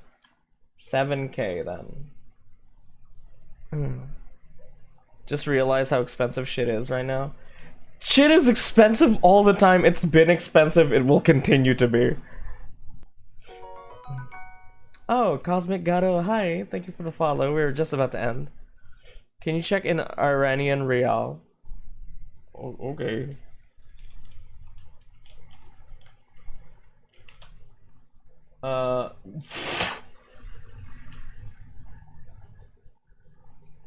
It is 10,785,760 Iranian Rial.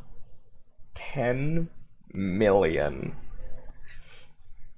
Fuck. Okay, let's see who to raid.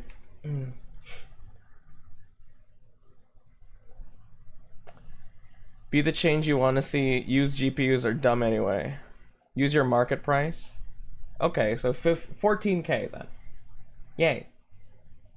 We're all millionaires in Iran. According to a writer, they made Power Girl's boobs big as an experiment to see if the editors noticed. That's why they made them bigger for 7 or 8 issues until they asked why booba. I see. Oh hey, Rachel's streaming. Let's raid her. I love Big Daddy Rachel.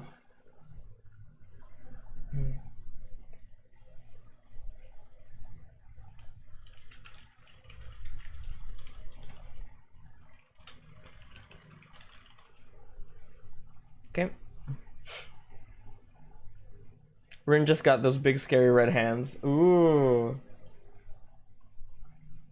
The Master Sword makes very quick work of those. Okay. Big Daddy Rachel. I like to raid Rachel when I can. She doesn't stream a lot. Okay. She has massive tits, so just, you know, beware.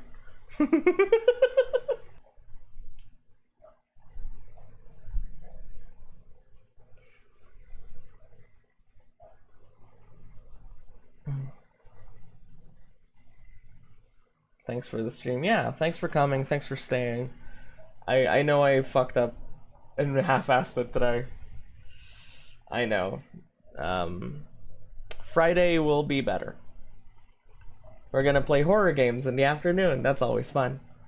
So, I'll see you guys Friday. Thanks for coming today.